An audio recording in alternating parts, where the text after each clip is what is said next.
Chapter 8:27. Yi Qian, who was missing a dart, stood where Brother Huang and the others had retreated. She smiled coldly, and her light voice was filled with killing intent. "What's wrong? We haven't even started, and you're all so scared that you want to run. Are you here for a fight? Luo Ran, what should I say about you? You're a weakling, and I didn't expect you to find someone who's also a weakling. You really make me look down on you. How about this? I won't make things difficult for you. I'll let you go if each of you dismember an arm. How about that?" "Of course not." Her words were hurtful and humiliating. Brother Huang kicked one of his men and shouted angrily, "Motherfucker, get him. What are you waiting for? If one came, one would be crippled. If a pair came, 2 pairs would be crippled." Yi Qian never minded using violence to solve problems. After all, using hands was always easier than using brains. The silver wire was a killing weapon. Even if it was usually used as a decoration, those who didn't recognize it would only think it was a bracelet made of silver. Once its true form was revealed, killing people would be as easy as taking something out of a bag. The person who had it in the past had killed countless people. And now, Yi Qian, who had gone through a life and death situation, was more flexible in using it to its fullest potential. Screams came from the wilderness. The screams made people's hair stand on end. The screams were so loud that the last few men couldn't even hold their knives steadily. They couldn't see where the person they were supposed to beat was. All they saw was a black shadow, and the black shadow of their brothers before they fell. As for the others, they couldn't see her, and they didn't know where she was. They couldn't even hear her voice. They only knew that she was right beside them, like a beast hibernating in the dark. She would suddenly jump out and give them a fatal blow. "Brother Huang, why don't we just leave? This woman is strange, too strange. I can't see where she is. I can only hear our brothers screaming. Brother Huang, don't tell me they're dead." In the end, there were only 5 of the 10 men left, including Luo Ran and Brother Huang. In other words, Yi Qian had taken down 7 people in a short period of time. Even so, Yi Qian didn't feel any sense of accomplishment. She could more or less smell the white substance synthesized from morphine alkaloids on these people's bodies. Those who took this substance would collapse from the inside out. To take them down, Yi Qian only needed to prevent them from scratching her body, and prevent their blood from infecting her body. In such a good world, such a good time, and such a good life, she did not want to be infected with AIDS for more than 10 years and still be unable to be cured. As long as one of the people who ingested harmful substances got sick, and someone else used the needle he used, the chances of getting sick were quite high.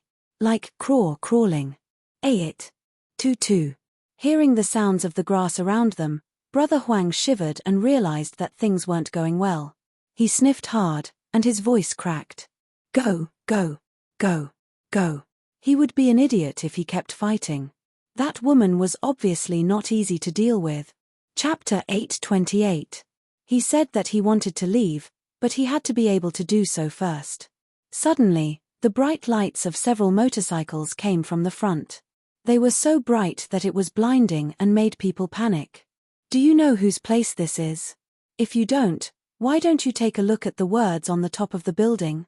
Someone said coldly. He had never heard of the voice before, but the bloody smell in the voice was not unfamiliar to Yi Qian. Only someone who had killed before would have such a bloody smell. The entire building was Caesar Hotel. It was a little tall, so she couldn't see the words on the top of the building. At least, when Yi Qian looked up, she couldn't see it. Just because she couldn't see it didn't mean that Yi Qian didn't know where this place was. And those who knew where this place was might not know whose territory Caesar Hotel was. The person who spoke was one of Hu Zi's subordinates, who was both a brother and a friend. He also had a certain status in the underworld. People like Luo Ran didn't know that after hearing Yi Qian's words, he was already furious. He shouted angrily, "I don't fucking care whose territory this is. This is between me and her. What does it have to do with you?" The knife in Brother Huang's hand fell to the ground. He trembled and knelt down. It's Third Master's territory. Third Master, I didn't mean to offend you. It's just that this high school student asked me to teach a little girl a lesson. I took his money and came here because I was possessed. Third Master, please spare me. Third Master, please spare me. Third Master, please raise your hand and let me go. Third Master, please spare me. Third Master, please spare me. The light was too strong. It shone on Brother Huang and the other hooligans, who were half squinting. It also illuminated the situation of the hooligans who had fallen earlier. Their shoulders were strangely twisted. One or two of them fell to the ground with a painful expression. They couldn't raise their hands to stuff their mouths and take out their clothes. They could only rub their bodies and legs on the grass and make gurgling sounds from their throats. It was easy for Brother Huang and the others to think that they were man-eating crawling monsters. No one cared about them. Brother Huang was so scared that he knelt down and begged for mercy. He didn't have the time to care about his subordinates. Someone stepped forward and stood under the strong light. The figure was tall and slender, like a tall mountain. He didn't stop but walked towards them step by step. Against the light, Brother Huang's body trembled like a sieve when his eyes were blinded by the light. Then, he saw that his pale yellow pants were wet. He only saw a figure, but he was so frightened by the aura that he lost control of his bladder. Other than Luo Ran, who was still showing off his fierceness, the other three hooligans were so scared that their bodies were like leaves floating in the autumn wind. They were so scared that they couldn't even touch the ground, and could be killed at any time and sent to heaven. The figure didn't walk fast, but every step he took made Brother Huang and the other hooligans afraid of him. It was a murderous aura that only those who had lived on the battlefield and whose hands were stained with blood could have. No one could replicate it, and no one could compare to him. This kind of aura might be frightening to others, but Yi Qian was very familiar with it. He didn't expect that he would appear again. Compared to the last time he saw Xia Jinyuan a year ago, the number of times he appeared in front of him now was a little too much. The figure stood under the strong light and walked towards them step by step. He stopped in front of Brother Huang, who had lost control of his bladder. Chapter 829. Without giving the other party a chance to beg for mercy, he lifted his slender leg and kicked the other party in the face. A few bloody teeth flew out of Brother Huang's mouth. Little girl? Was he talking about his little fox? Asking for a beating? Looking for death? A blood-curdling scream burst out from Brother Huang's throat.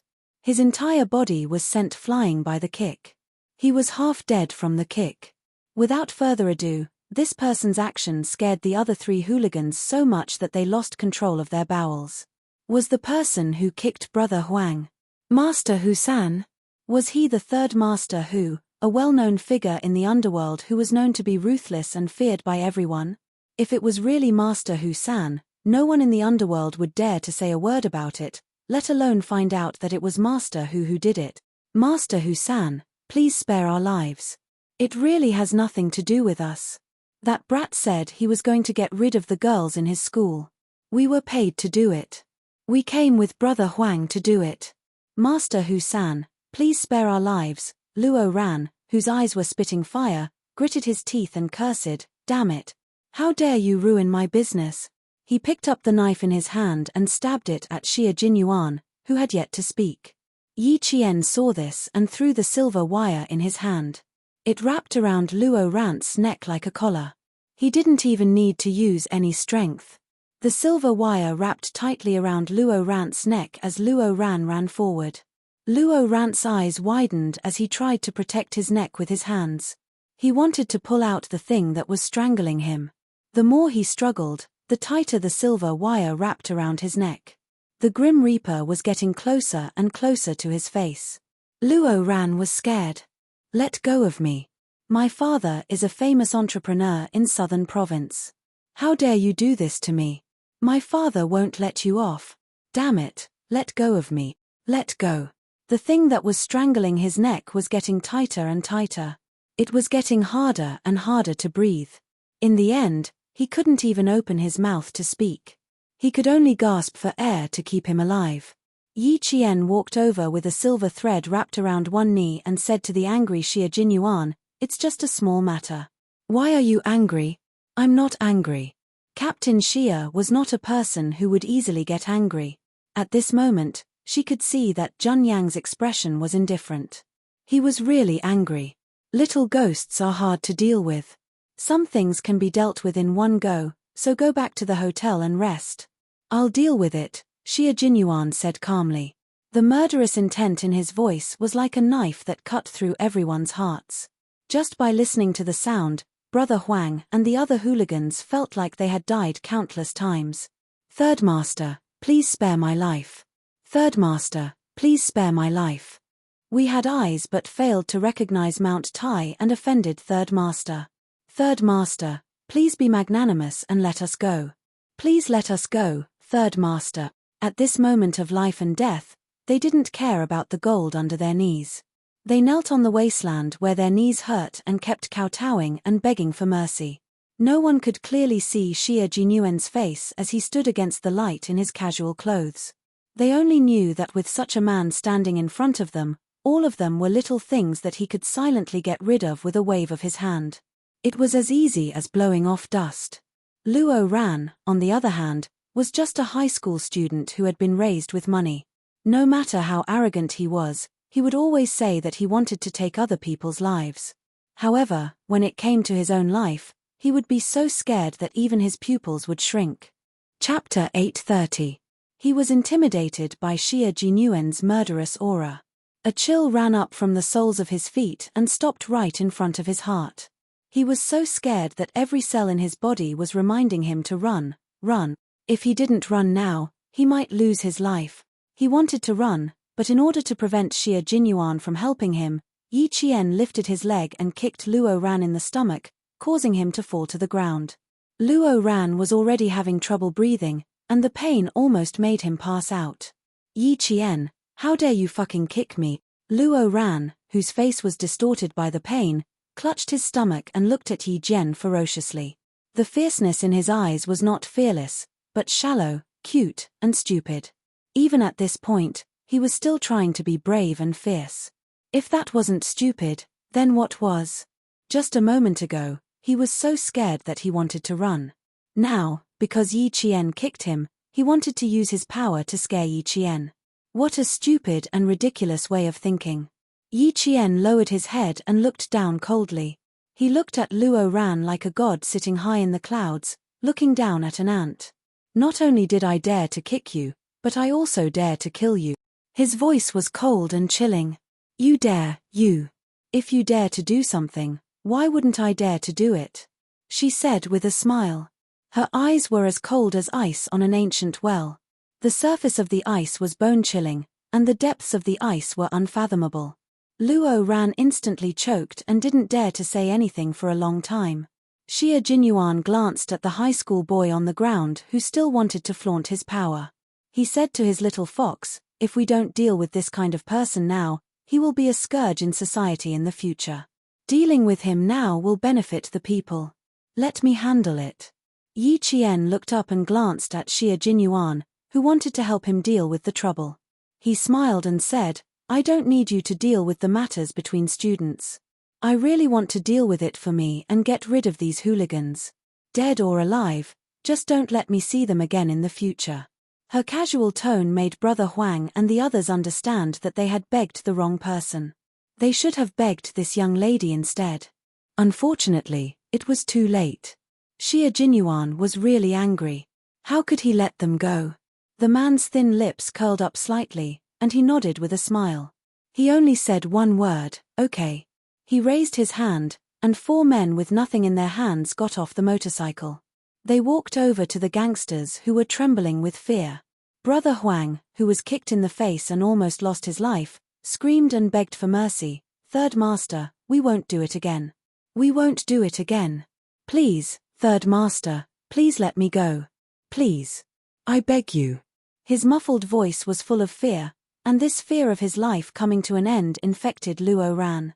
This arrogant boy in front of Yi Qian was so scared that his face turned pale. When Yi Qian heard Xia Jinyuan say okay, he smiled and loosened the silver thread in his hand. If he really strangled Luo Ran to death, then it would not be worth it. Yi Jian turned around and stared at Luo Ran condescendingly. In the strong light, Yi Jian's usually gentle face was cold and hard. There was no emotion, only indifference. That kind of indifference made Luo Ran's heart tremble. He saw that she did not care about her own life. He saw that in her eyes, it was as if killing him was just a matter of raising her hand. He also saw that the thing that was strangling his neck was a thin thread that seemed to be made of silver. And this thread was particularly familiar to him.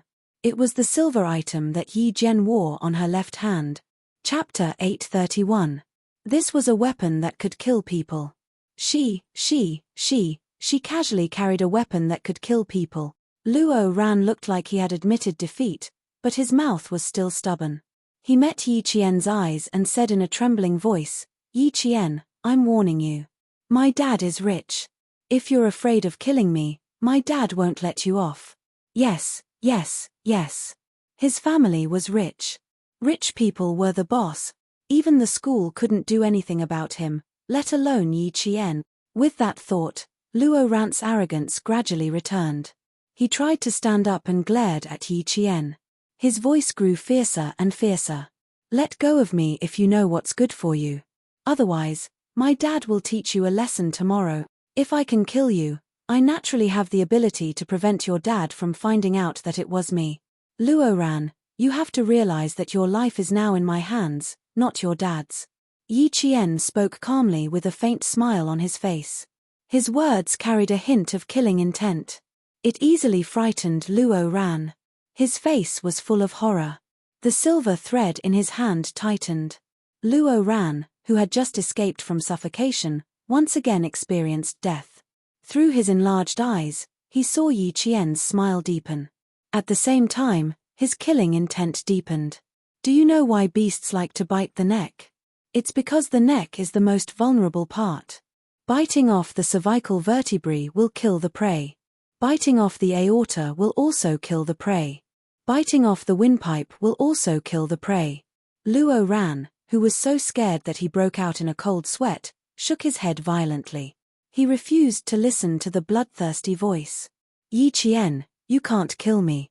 I'm a student, and you're a student too. You can't kill me. You can't." "Why can't I? Just now, you said you wanted to kill me. You, who can't kill, said you wanted to kill me. I have the ability to kill and can easily get rid of you. Why can't I kill you? Look around you." The first 7 hooligans who rushed out, which one of them didn't have a knife in their hand? Take a good look. Where are their hands now? Take a good look and you'll know if I have the ability to kill you or not. Yi Qian grabbed Luo Ran by the collar and dragged him to the front of a few thugs who were lying on the ground and whimpering. He lifted his leg and hooked the right arm of one of the thugs that was clasped behind his back. It was soft, as if it had no bones, and it was hooked out by Yi Qian's leg. The moment he did, Luo Ran saw the strangely twisted right arm. He saw a small knife piercing through the gangster's palm.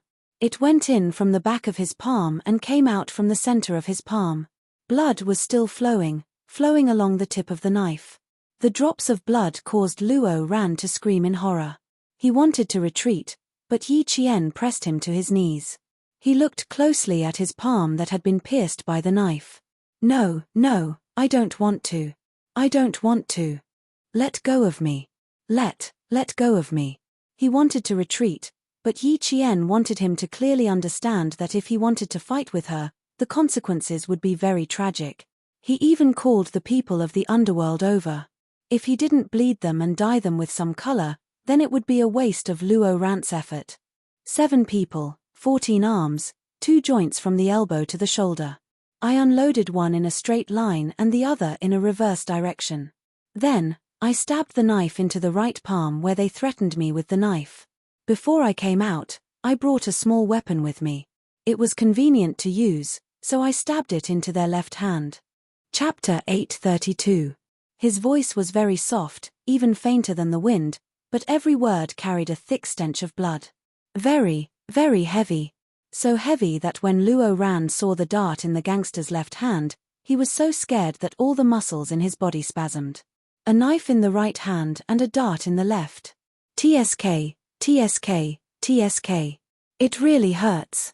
But I don't want to hear them scream in pain, so I stuffed their mouths with their own clothes. The whole process didn't take much time. Yi Qian smiled as she spoke. Her expression was calm, but the words she said were hair-raising, making Luo Ran feel despair. I didn't even need much time to take care of 7 people. Taking care of you, I think. Her gaze fell on Luo Ran's neck, and her smile deepened. It will only take about 2 minutes. Don't you think so? Yes, she wasn't wrong at all. If Yi Qian wanted to kill him now, it would be a piece of cake. At this moment, Luo Ran regretted it so much that his intestines turned green. In the face of life and death, his past arrogance and smugness were nothing. They were just for show. They couldn't protect his life. I was wrong. Yi Qian, let me go. I was wrong. He begged for mercy. His throat was itching to cough, but his survival instinct kept him begging Yi Qian to let him go. Luo Ran, who used to be so arrogant that he didn't even look at the ground, who used money to solve every problem, fell hard this time. He fell so hard that it left him with a lifelong psychological shadow. He begged for mercy so quickly, but Yi Qian wouldn't let him go so easily. She raised her eyebrows slightly. Such a fatal place that needs to be protected is entangled by the treasure in my hand. I'll have to use my strength slowly. First, I'll break your throat, then your aorta, then your cervical vertebra, and then your entire head. Her voice was soft and gentle. As Yi Qian tightened the silver wire in her hand, Luo Ran, who had failed to beg for mercy, screamed, "Help, help, help." If he could even make a sound, then he would have to use a bit more strength. The silver thread in his hand tightened a little to ensure that he could breathe, but also to make him more afraid. Stop shouting. It's useless. No matter how rich your father is, he can't save your life immediately. By the time he finds out that he needs to save your life, it's a pity that you're already dead. Yi Qian spoke slowly. From his actions and words, he did not show any mercy to Luo Ran. She could easily take Luo Ran's life, but she could not really do it. Right now, Luo Ran was just a student who spoke arrogantly and acted arrogantly. However, he was not the enemy she wanted to deal with. He was just a high school student that she needed to teach a lesson to. She needed to teach him a lesson that he would never forget. From now on, he would be obedient whenever he saw her and just take a detour whenever he saw her. Luo Ran's 4 limbs were struggling. Although he could no longer speak, his throat was still letting out muffled and terrified cries for mercy. Let me go. Help, help. His fluttering hands clung tightly to the dry grass that had withered in autumn. He broke a few strands, but he continued to hold on until he had no more strength. He could no longer hold on to anything. His 2 black eyes rolled upwards, and he completely fainted from fear. Before he fainted, Luo Ran saw the figures dragging Brother Huang and the others away in the strong light. Every figure was like the king of hell in the hall of hell, making him afraid. Brother Huang and the others, who were being dragged away with one leg, let out screams that made him feel like he was in the hall of hell. Screams filled the air. Chapter 833. Brother Huang and the other hooligans were dragged by Hu Zi and the others. Their backs and heads had been cut by the stones on the ground, and they were screaming in pain. As for Luo Ran, who had fainted, he was naturally picked up by Boss Luo himself. In the end, Yi Qian put away the silver wire. However, the frightened Luo Ran did not know that the reason he could not make a sound was because he was scared and not because he was unable to make a sound because of the silver wire in Yi Qian's hand. Fainting from fear was the result Yi Qian wanted. He wrapped the silver wire back into his arm bit by bit and looked at Luo Ran, who was lying on the ground like a dead fish. He sneered, "How dare you talk about killing people when you have so little courage? I really don't know where you get your confidence from. You can only blame yourself for being so easy to talk to and giving people the wrong impression that you're easy to bully." Xie Jinyuan rubbed his forehead gently when he saw that she had scared a boy unconscious. He said helplessly, "Usually, all you have to do is show a little bit of ruthlessness and you'll definitely be the #1 bully in school." Little Fox had always been an obedient girl in front of her classmates. She was easy to talk to, modest, and polite. This was why she gave people the wrong impression that she was easy to bully. Yi Qian blinked and shook his head. With a serious expression, he said, "That won't do. Special forces soldiers need to know how to disguise themselves. My public image is that of a high school student. How can I do something that will ruin my own image in school? If he goes back to school and tells everyone about what happened tonight, it will also ruin your image as a good student. As Xie Jinyuan spoke, he waved one hand behind his back and the silent motorcycles all started moving. After the rumbling sound, the barren land returned to darkness and only the two of them existed. As for the unconscious Luo Ran, he pretended that he did not exist. The cool night breeze carried the sounds of the night insects. A minute ago, the scene was filled with murderous intent, but a minute later, it was quiet. As the night breeze blew, it was as if nothing had happened. Yi Qian walked towards the road step by step. His voice was as calm as water as he replied calmly, "No, he won't dare to say it out loud. He definitely won't say anything bad about me in school." "Why?" Xie Jinyuan took a few steps forward and held her hand accurately and naturally. He asked with a smile, "I heard it just now. This boy is still so arrogant even when he's at death's door. Who knows when he'll start to face you in school." His hand was very warm and dry. When he held her hand, warmth and security came together, causing the corners of her mouth to curl up slightly. "No, he wouldn't dare. He wouldn't dare." He repeated his words and said it with certainty. He was confident and certain. Xie Jinyuan's hand was very soft, as if he could hurt her bones if he used a little more force. He kept holding her hand and smiled faintly. "What do you mean?" "I think he has guts." "He doesn't have the guts. Trust me, after tonight, he will be completely honest in front of me." Yi Qian returned his grip. His hand was slender and strong, full of strength. "I just told him that he was someone who didn't have the ability to kill, yet he went around saying that he wanted to kill. For someone like me who has the ability to kill, killing him would be a piece of cake. That's why he's afraid. He's afraid that I'll really kill him. As for guts, he really doesn't have the guts. A person who doesn't have the ability but is arrogant is usually very timid. A person who has the ability but is arrogant is usually only arrogant when they kill." Chapter 834. He is the former, and I am the latter. If Luo Ran was arrogant because he had no ability, he was naturally timid. If Yi Qian had the ability but was not arrogant, he was naturally daring because he was skilled. It was just that she usually hid it well and would not let others find out that she had the ability to kill. This explanation made Xie Jinyuan laugh. Indeed, people who had the ability to kill, such as himself and his comrades, usually hid their ability to kill and did not want others to find out. Those who kept saying, "I'm going to kill someone, I'm going to kill someone, I'm going to kill someone, I'm going to kill someone, I'm going to kill someone, I'm going to kill someone, I'm going to kill someone, I'm going to kill someone, I'm going to kill someone." The little fox who belongs to the latter category seems to be very afraid of me taking action. "Okay, your reason has convinced me. Why did she say so much?" She just wanted to stop him from taking action. She also wanted to tell him that although the boy was bad, he was not as bad as the hooligans who were sent out to deal with him. Once he was taught a lesson, there was no need for people from the underworld to deal with him. There was another important reason why Yi Qian liked to talk to Xie Jinyuan. She did not need to say too much because he could always understand her. Brother Huang was from the underworld. Fighting, robbing, and bullying students were common occurrences. She would not stop him from letting people from the underworld teach him a lesson. However, Luo Ran was different. He was a high school student from the province. If Xie Jinyuan were to take action, it would not be appropriate. He was a soldier, while Luo Ran was a problematic student. There was a huge gap between their statuses.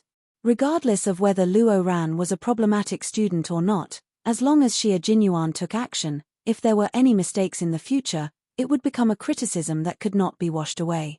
It was more appropriate for her, who was also a student, to take action. Moreover, the people who appeared tonight were all Huzi's people. She did not trust them. Stopping Xie Jinyuan from taking action was the only thought in her mind at that time. It did not take too long to walk from the wasteland to the main road. A few minutes later, the two of them were standing under the misty streetlights. Yi Qian pointed at the Venus Hotel across the road and said with a smile, "Captain Xie, You can't continue dragging me along. I have to go back to this hotel.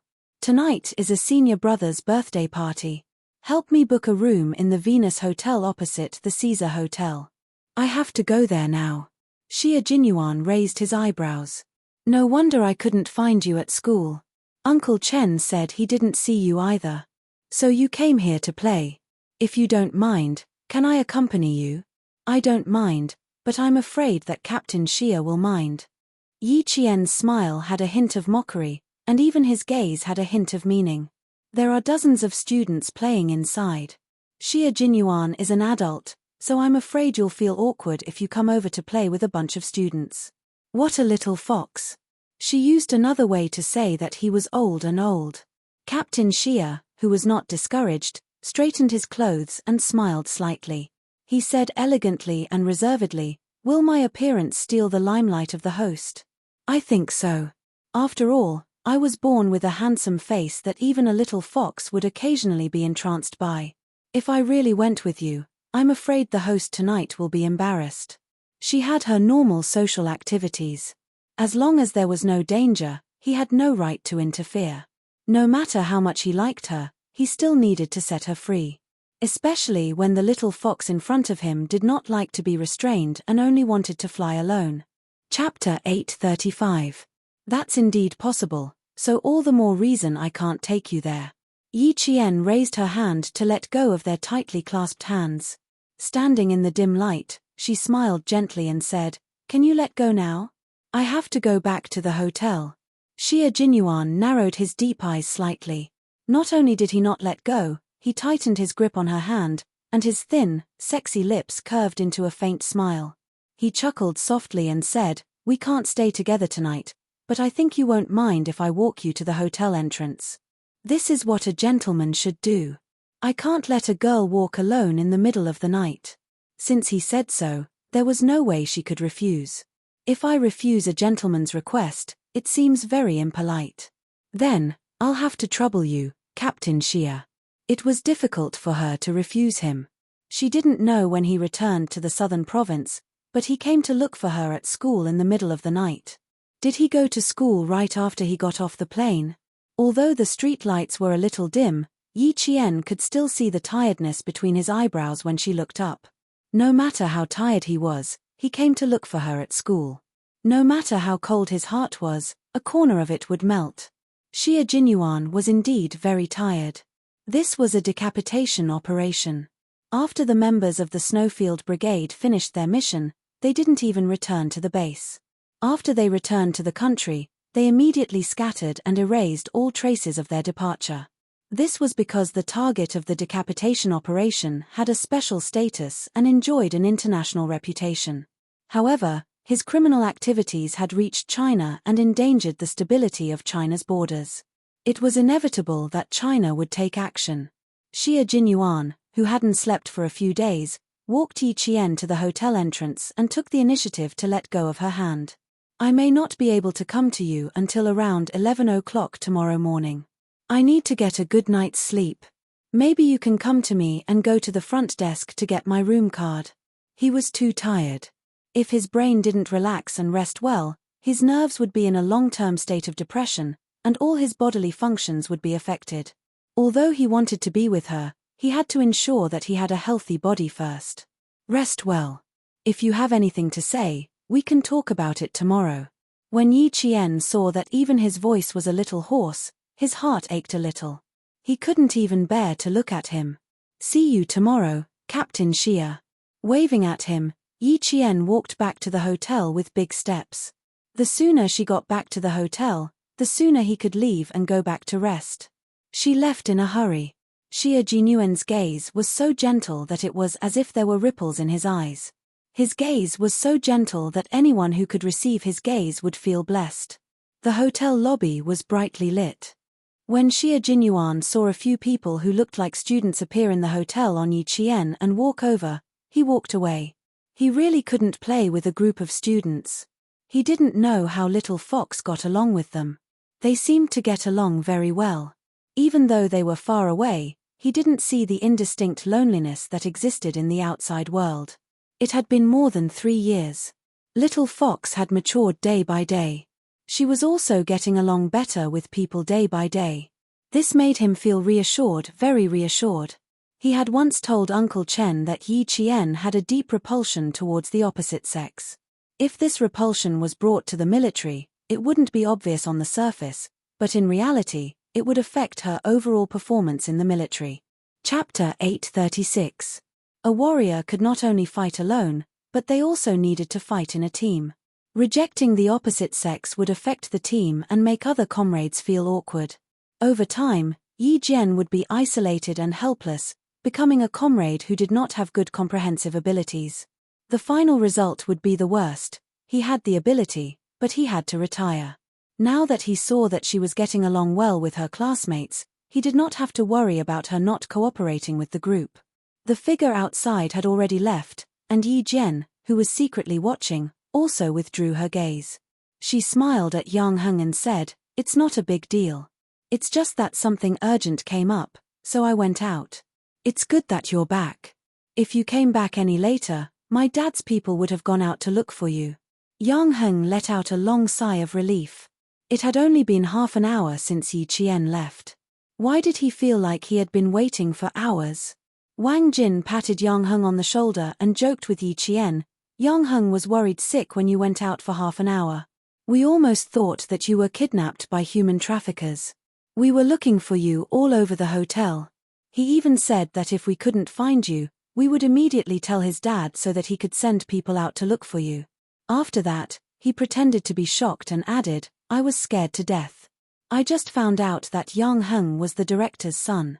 When I saw someone call him Director Yang, I was so scared that my knees went weak." At that time, Wang Jin raised his hand and gently patted Director Yang's abdomen. He smiled and said, "Uncle Yang, look at your good figure. You must be working out regularly." In the end, someone came over and respectfully called him Director Yang. He was scared out of his wits. Yi Qian laughed. "What are you afraid of? Director Yang is Director Yang. Yang Heng is Yang Heng. You don't look for Director Yang often." He then said to Yang Heng, "I'm sorry. I didn't expect to cause you trouble. Don't be so polite. I definitely wouldn't be worried if you went out for a while in school. But I brought you here today, so I have to be responsible for the safety of you girls. No matter who leaves early, I will be worried." Yang Heng glanced at Wang Jin, who was trying to sound flirtatious, and explained to Yi Qian, "I treat everyone equally. Don't misunderstand." Wang Jin laughed out loud when he heard that. He was not the only one who laughed out loud. The other boys who were standing by the side also laughed out loud. "Yang Heng, oh Yang Heng, don't you know that the more you explain, the worse it gets?" As Wang Jin spoke, he wiped a piece of cream off the cake in his hand and suddenly reached out to wipe Yi Qian's face. The change only took half a second. Wang Jin's screams could be heard from the hotel lobby. "Fuck, it hurts, it hurts. My hand is broken, my hand is broken, fuck." The laughter of the other boys stopped abruptly as if they had been strangled. They stared at Wang Jin's arm that was twisted so much that the back of his hand was twisted backwards. They couldn't help but touch their own arms. Although he didn't twist them, it still hurt a lot. Looking at Yi Qian, who was holding onto his arm, the boys took a small step back. Previously, Yang Heng had said that if a girl went out in the middle of the night, wouldn't it be dangerous if she bumped into hooligans? Yes, it was dangerous. But they guessed that it was the hooligans who were in danger, and not Yi Qian. At this moment, Wang Jin's right hand that was trying to attack Yi Qian with the cream was being twisted backwards. At the same time that his arm was twisted, his acne-covered face was also twisted in pain.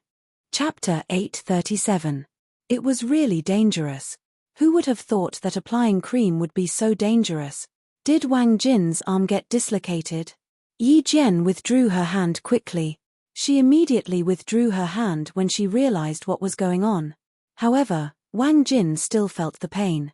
She patted Wang Jin's hand awkwardly and said softly, sorry, I was a little too nervous and accidentally made a move. It's not dislocated, just a little bit of pain. It'll be fine soon, it'll be fine soon. Why don't you shake your arm? Or move it a little? If it's really dislocated, I'll fix it for you immediately. Wang Jin was shocked. Junior sister, if it's really dislocated, I'll go to the hospital immediately. Ouch, ouch, ouch. Don't tell me it's really dislocated. Seeing Wang Jin's face contorted in pain, Yi Qian was so embarrassed that even her white jade-like face was flushed red.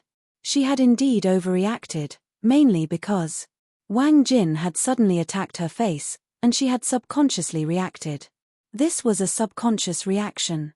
The hand's reaction was faster than the brain's reaction, and by the time she realized something was wrong, she had already twisted his entire right arm. She had acted so quickly that even someone like Yang Heng, who had some martial arts skills, couldn't react in time, let alone Wang Jin. It's probably not dislocated. I didn't use too much strength, and I loosened it quickly. It's probably not dislocated. Knowing that she was in the wrong, Yi Qian explained in a low voice. It was her fault, so how could she still be confident? Junior sister Yi Qian, what kind of martial arts are you practicing? My arm isn't crippled, is it? Wang Jin, who didn't dare to raise his arm at all, said in pain. His voice was miserable. I was just applying cream on your face, but you acted so quickly and ruthlessly. It hurts, it really hurts. It was obvious that it was very painful, but his emotions were still stable and he wasn't angry. Seeing that he wasn't angry, Yi Qian sighed in relief. I'm sorry. I learned some self-defense skills, and everyone in class knows that I'm not used to sudden physical contact. It's mainly because I know that sometimes my reflexes can be too fast and accidentally hurt others. Yang Heng knew that she didn't like to have physical contact with people. Her explanation also cleared up the doubts in Yang Heng's heart. No wonder her reaction was a little cold when he wanted to pat her shoulder when they first met at the convenience store. It turned out that there was such a relationship. Women's self-defense. It should be to guard against wolves. I'm so unlucky. I don't have the heart of a wolf, but I'm being treated like a wolf. Wang Jin was indeed not angry. What was there to be angry about? Yi Qian did not do it on purpose. It did not matter if he did not apologize. The boys next to him patted their chests and put their palms together. They said to Wang Jin, who had sacrificed himself for everyone, "Brother, we will thank you. Otherwise, I don't know how many arms will hurt tonight. I can't thank you enough. If your arms really break, we'll feed you for breakfast, lunch, and dinner next week." So close, so close. Wang Jin had risked his life. They were just laughing and talking about how they had to put more cream on Yi Qian when they saw her later. Now, there was no need. They didn't dare. Yi Qian's awkwardness dissipated a lot when he joked about the pain. I've learned my lesson tonight. I'll be more careful next time. I definitely won't let you suffer like this again. I'll learn my lesson too. Next time, I'll only talk to you and won't touch you. Wang Jin didn't dare to move his arm. He said to Yang Heng, "Come on, brother, help me lift my arm." Chapter 838. Yang Heng gently touched Wang Jin's arm and carefully held his wrist. He used his eyes to ask Yi Jian if he could lift it up. Seeing Yi Qian nod, he slowly lifted Wang Jin's arm. As he did so, he asked softly, "How is it? Do you feel anything else? Is it painful? Is it bone pain? Or muscle pain? Don't move, don't move. Let me rest, let me rest." Wang Jin felt pain in his shoulder. He moved slightly and smiled. "My shoulder joint is not dislocated and my arm is fine. It's just pain. I think it's a muscle sprain. I've never had a muscle sprain before. Now I know what it feels like. It doesn't feel good, especially. We agreed to fight together, but I ended up fighting alone. You guys are too disloyal." Yarrow Jing walked out of the banquet hall and happened to hear Wang Jin's words. Her eyes lit up as she looked carefully at the boy who spoke. Seeing him holding his arm in pain and saying, "We agreed to fight together." Yarrow Jing raised her eyebrows slightly. She immediately scanned the hall and saw that Luo Ran and the others were not there. Only Yang Heng and a few other boys were surrounding Yi Qian. Yarrow Jing smiled coldly. It seemed that Luo Ran and Yi Qian had indeed fought tonight. Just as she thought about it, her heart skipped a beat and her expression changed. She jogged over and grabbed Yang Heng's arm, asking anxiously, "How are you? Are you hurt?" Yi Qian's gaze suddenly turned cold and landed on Yarrow Jing's face. She seemed to think that Yang Heng had gone to fight. His clear eyes narrowed slightly and he immediately took the initiative to speak.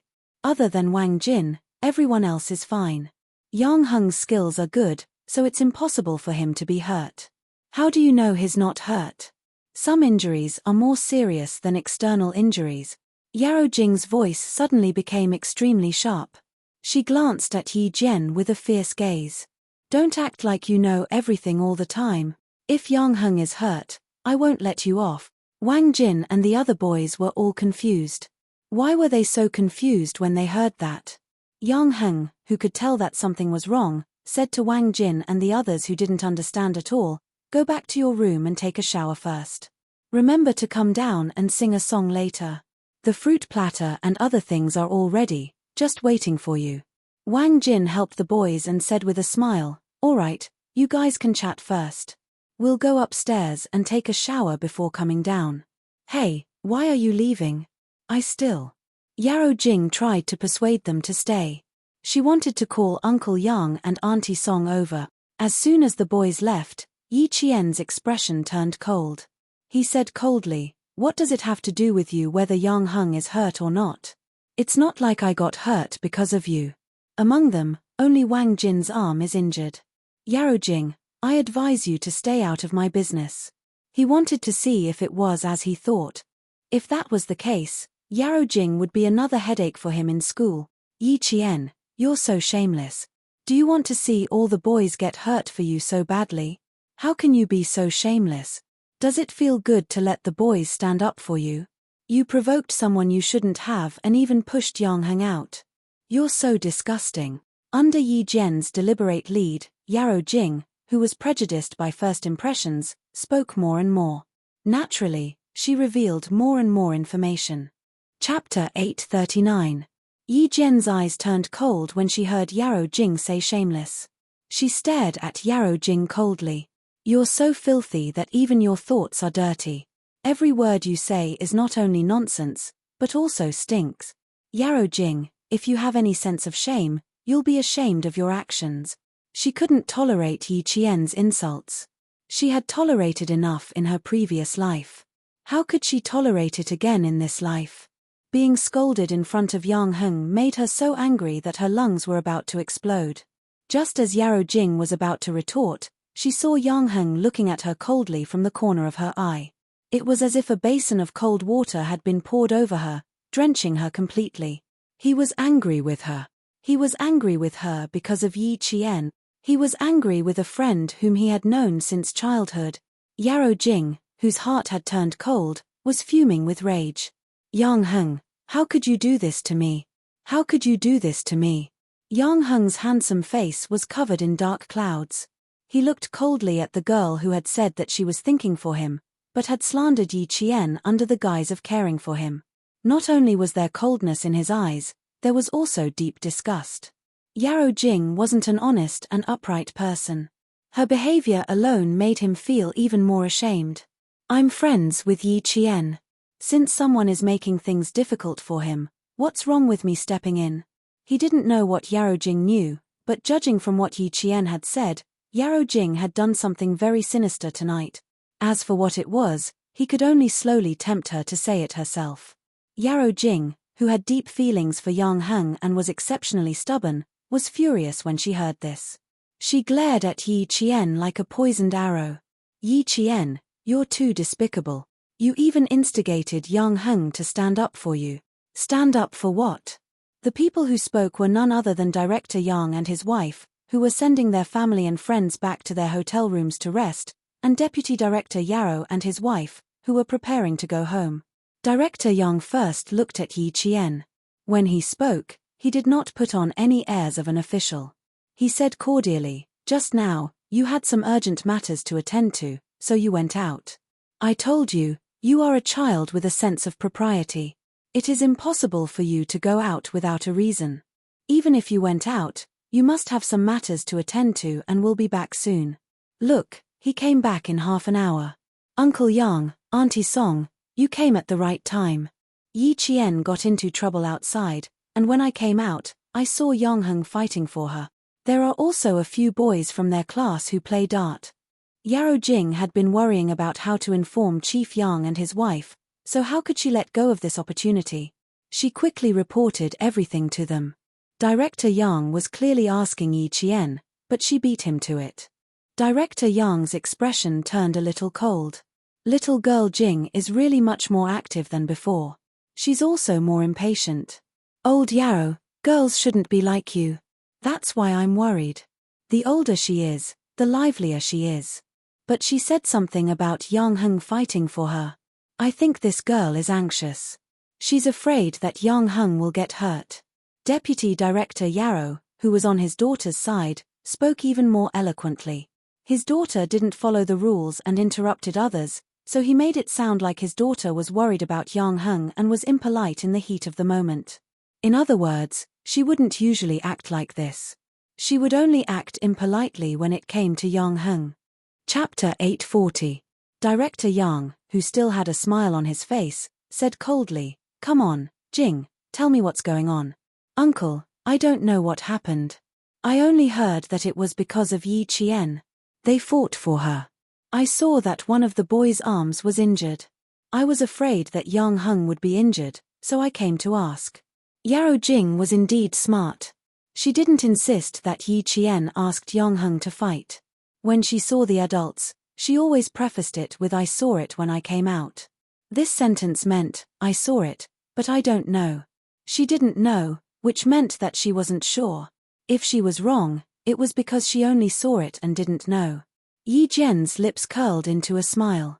Yarrow Jing was such a scheming person. Whenever there was a problem, the first thing she would think of was to push the blame onto others so as to clear her own name. She also loved to talk with two sides. She said one thing at the beginning, but after meeting different people, she said another thing. This kind of person could be said to be tactful, but in fact, she lacked sincerity. She didn't even have the essence of sincerity. So what if she was tactful? Others weren't fools. Couldn't they see it? Mother Yang was more and more displeased with Yarrow Jing's way of handling things. No matter how much she disliked her, she was still someone else's child. She wouldn't care. At most, she would treat her indifferently. She smiled and walked to Yi Qian's side. She said kindly, "Auntie wants to apologize to you. I said something I shouldn't have said at the banquet. I hope you can forgive Auntie this time. Tomorrow, Auntie will cook a table of good dishes at home and apologize to you." Her daughter's indifference made Mother Yarrow's eyes flicker slightly. She secretly glared at her husband and walked to Yarrow Jing's side. She said softly, "What do you want to say? Look at the situation. Is there something wrong with your brain? Go and apologize to Auntie Song." It seemed that Huiying treated Yi Qian differently. The more it was like this, the more she couldn't let her daughter be disrespectful. She only had one precious daughter. As long as she married into the Yang family, who was tolerant and generous and wouldn't mistreat her baby, she could truly be at ease.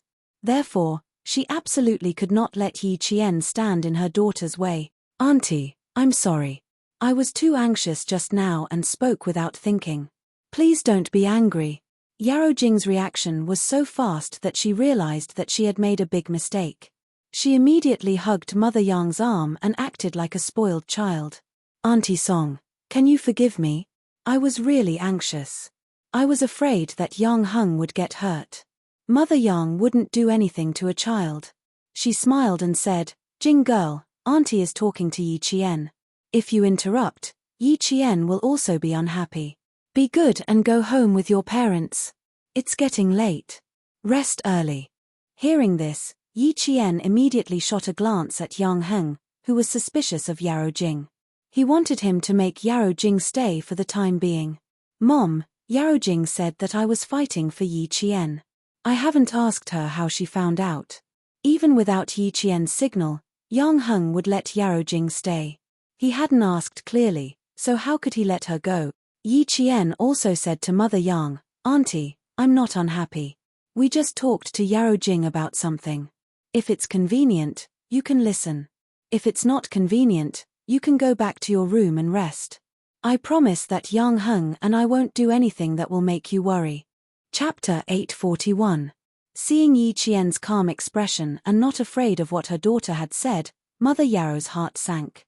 Her many years of experience in politics made her have a vague premonition that if she continued, it would be very bad for her daughter. With such a premonition, she made a prompt decision and said, "In my opinion, it's not a big deal.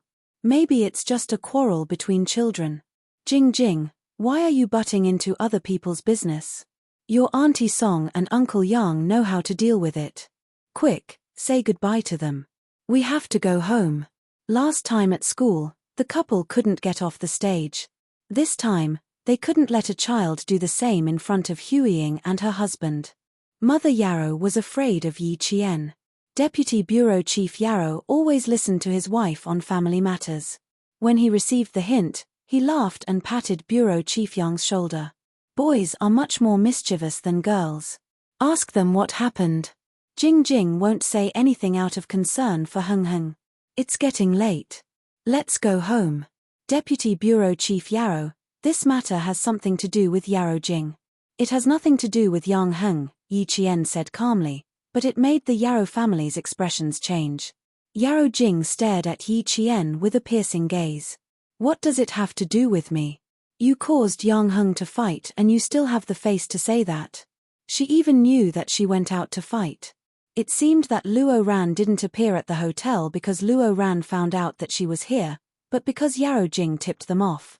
Although he wasn't afraid of a snake that showed its fangs from time to time, it still affected his mood.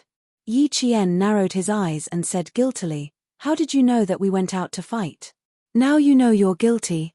It's too late. You've messed with someone you shouldn't mess with. Don't even think about having a good time in school." "How could I not know?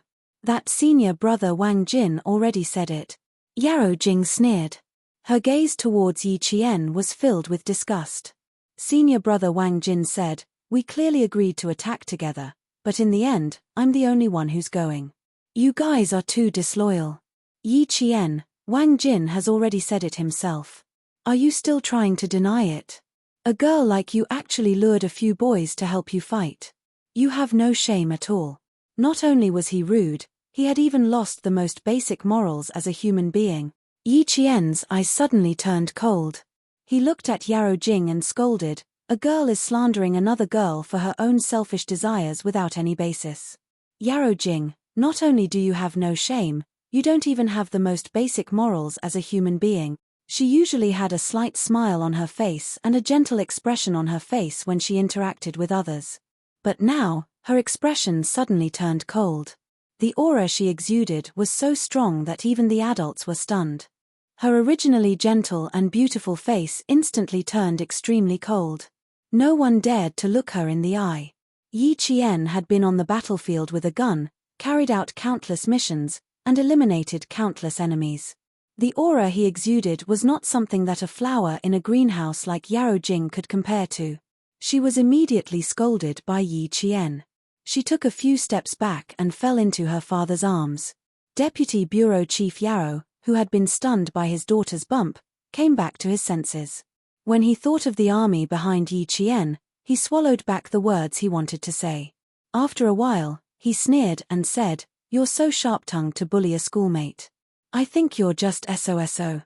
Jing, let's go." Chapter 842. Deputy Bureau Chief Yarrow, "Your daughter tipped off a boy from our school who has been hanging out with gangsters all year round. She got him to bring a bunch of gangsters to the hotel to cause trouble for me." Yi Qian's words had just started when the couple's faces changed. Without waiting for Mother Yarrow to step forward to stop him, Yi Qian's voice was as cold as a blizzard.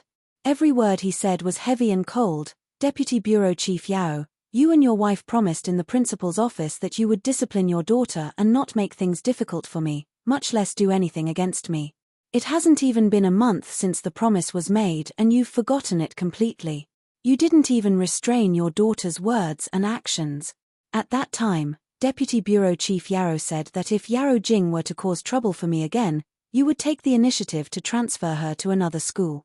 Now, I'd like to ask, can a dignified government official's promise be confirmed one by one and live up to it? His stern voice and imposing manner were majestic, like the raging waves on the surface of the sea beating against the shore. It agitated the Yarrow family to the point that their complexions turned from deathly white to miserable cold, and even more so, they couldn't conceal their monstrous rage. Mother Yarrow, who wanted to hide her daughter's actions from the Yang family, asked sharply, "Yi Qian, don't think that just because you're the daughter of a martyr, you can humiliate my daughter 3 times.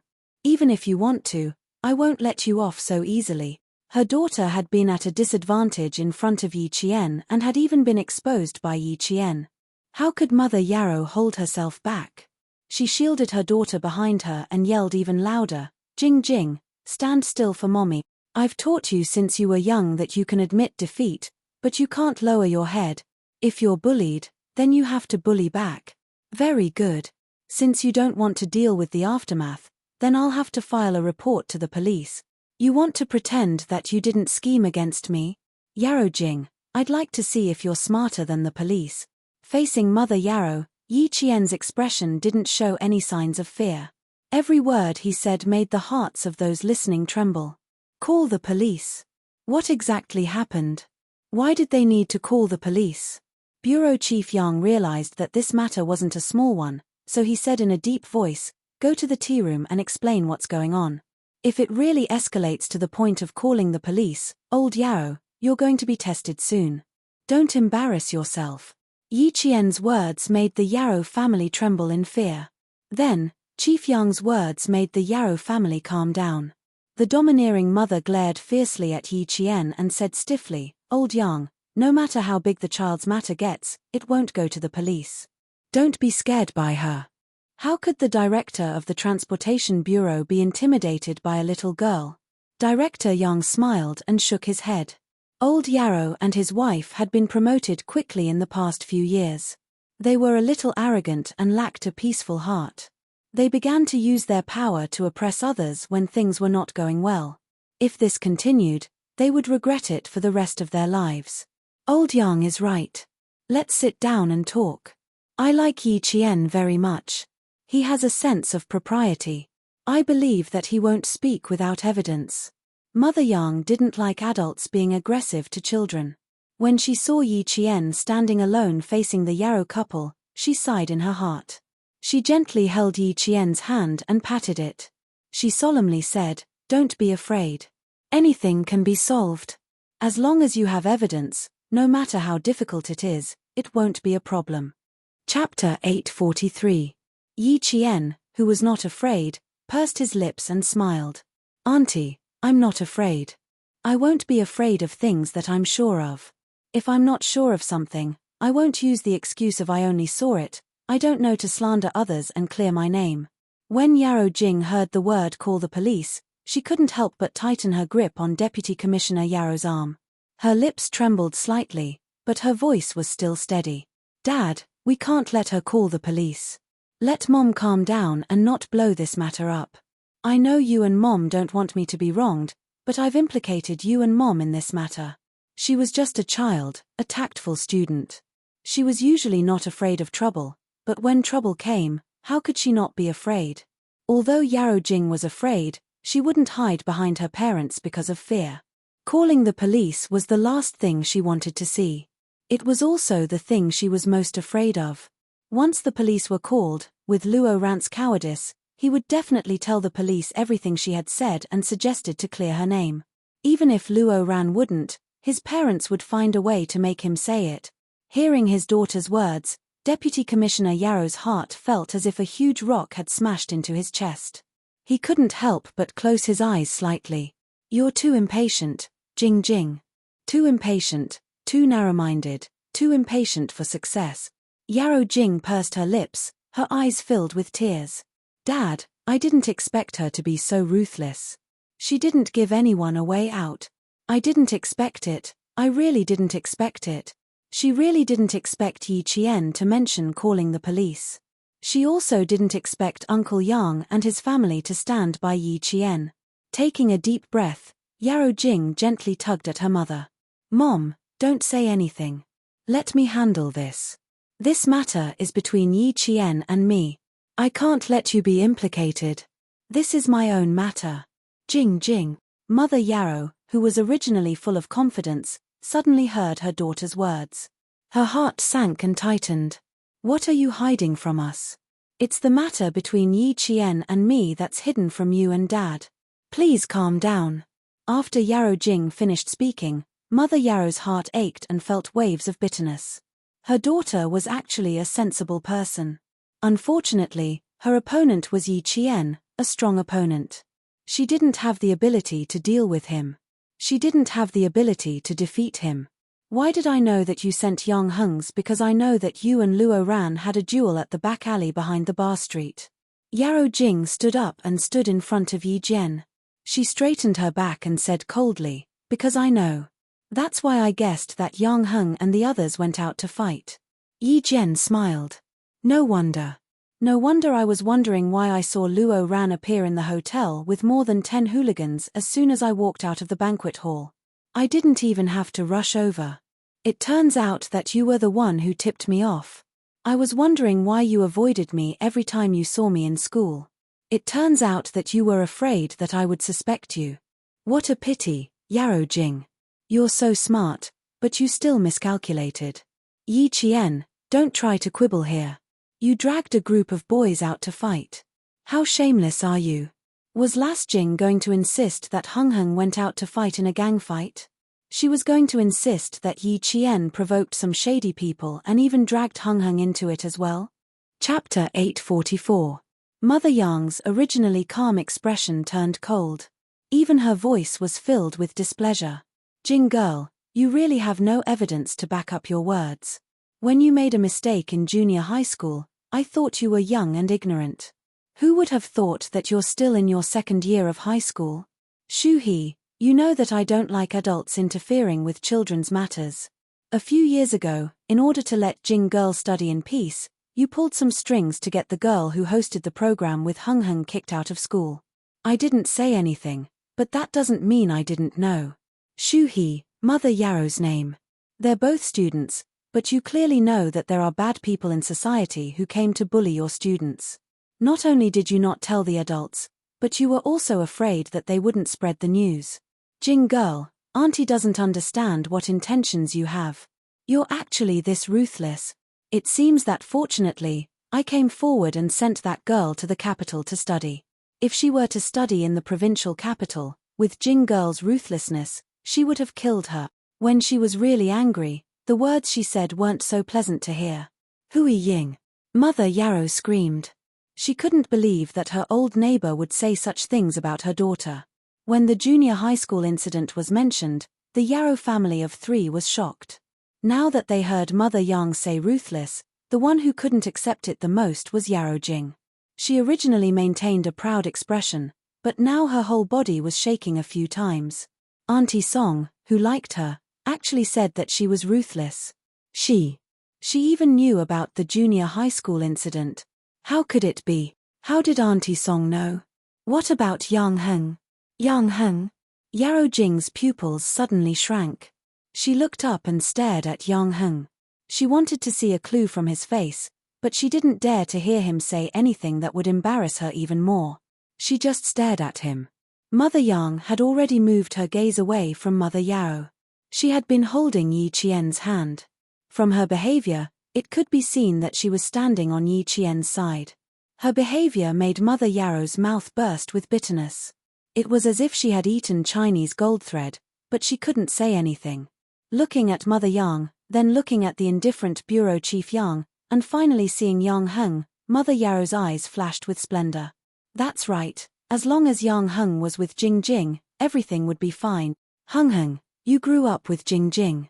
She's a soft-hearted child who cries when she sees others cry. You, tell me quickly. Don't let your mother misunderstand Jing Jing. As long as Heng Heng showed up, no matter how deep Huiying's misunderstanding of Jing Jing was, it would definitely be resolved. For a moment, Mother Yarrow placed all her hopes on Yang Heng. However, only when Yang Heng opened his mouth did he know what a blow was. Yarrow Jing, Wang Jin and I have been looking for Yi Qian in the hotel. We don't even know where she went. Yang Heng spoke coldly under Mother Yarrow's hopeful gaze. His clean and handsome face made Yarrow Jing extremely flustered. At that time, I didn't understand why you came over to blame Yi Qian. Now I know. You came to the hotel to block Yi Qian. After seeing that Wang Jin was injured, you tried to turn Yi Qian into a bad girl who only knows how to coax boys to stand up for her. I can tell you seriously and responsibly that we didn't even know what Yi Qian was doing outside. Luo Ran brought people to the hotel, and we didn't know at all. If I had known, I would have taught Luo Ran a lesson myself. I definitely wouldn't have chosen to stand by and watch. As for your actions, I only want to say, Yarojing, you are despicable. Chapter 845. She had hoped that Yang Heng would put in a few good words for her daughter, but in the end, he actually called Jing Jing despicable. Mother Yarrow's expression was torn apart. Her eyes were cold as she stared at Yang Heng. Word by word, she said coldly, Heng Heng, you disappoint Auntie. Shu He, this is my son. Mother Yang would not allow anyone to bully her son like this. She glanced at the old neighbor who was still worried about her daughter. The disappointment in her heart was so deep that Mother Yang's face showed alienation. After Yang Heng finished speaking, Yarojing felt as if she had been struck by lightning. Yang Heng said she was despicable. In order to protect Yi Qian, he hurt her like this. Her face was pale as she stared blankly at Yang Heng. She didn't hear anything. She didn't hear anything. Yang Heng wouldn't say that about her. He wouldn't say that about an outsider. Why would he say that about her for an outsider? Who does Yi Qian think he is? She had only known Yang Heng for less than 2 months. She had grown up with him and had known him for more than 10 years. Yarojing clenched her fists as she stood beside her mother. Her mind was blank.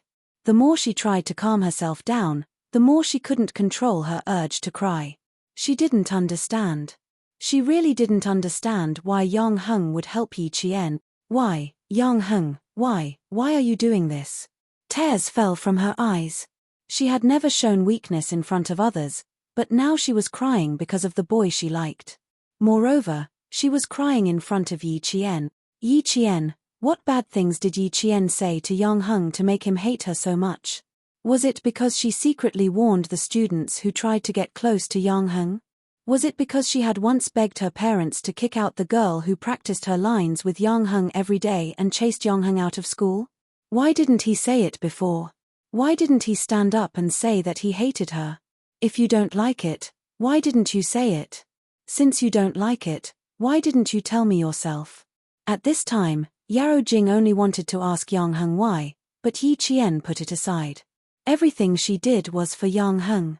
Now that he said that, she was not reconciled. Mother Yarrow saw that her daughter's attention was on Yang Heng, but Yang Heng was helping Yi Qian to bully her daughter. She glared at Yi Qian anxiously and angrily. Yi Qian, what did you say about Yarojing to Heng Heng?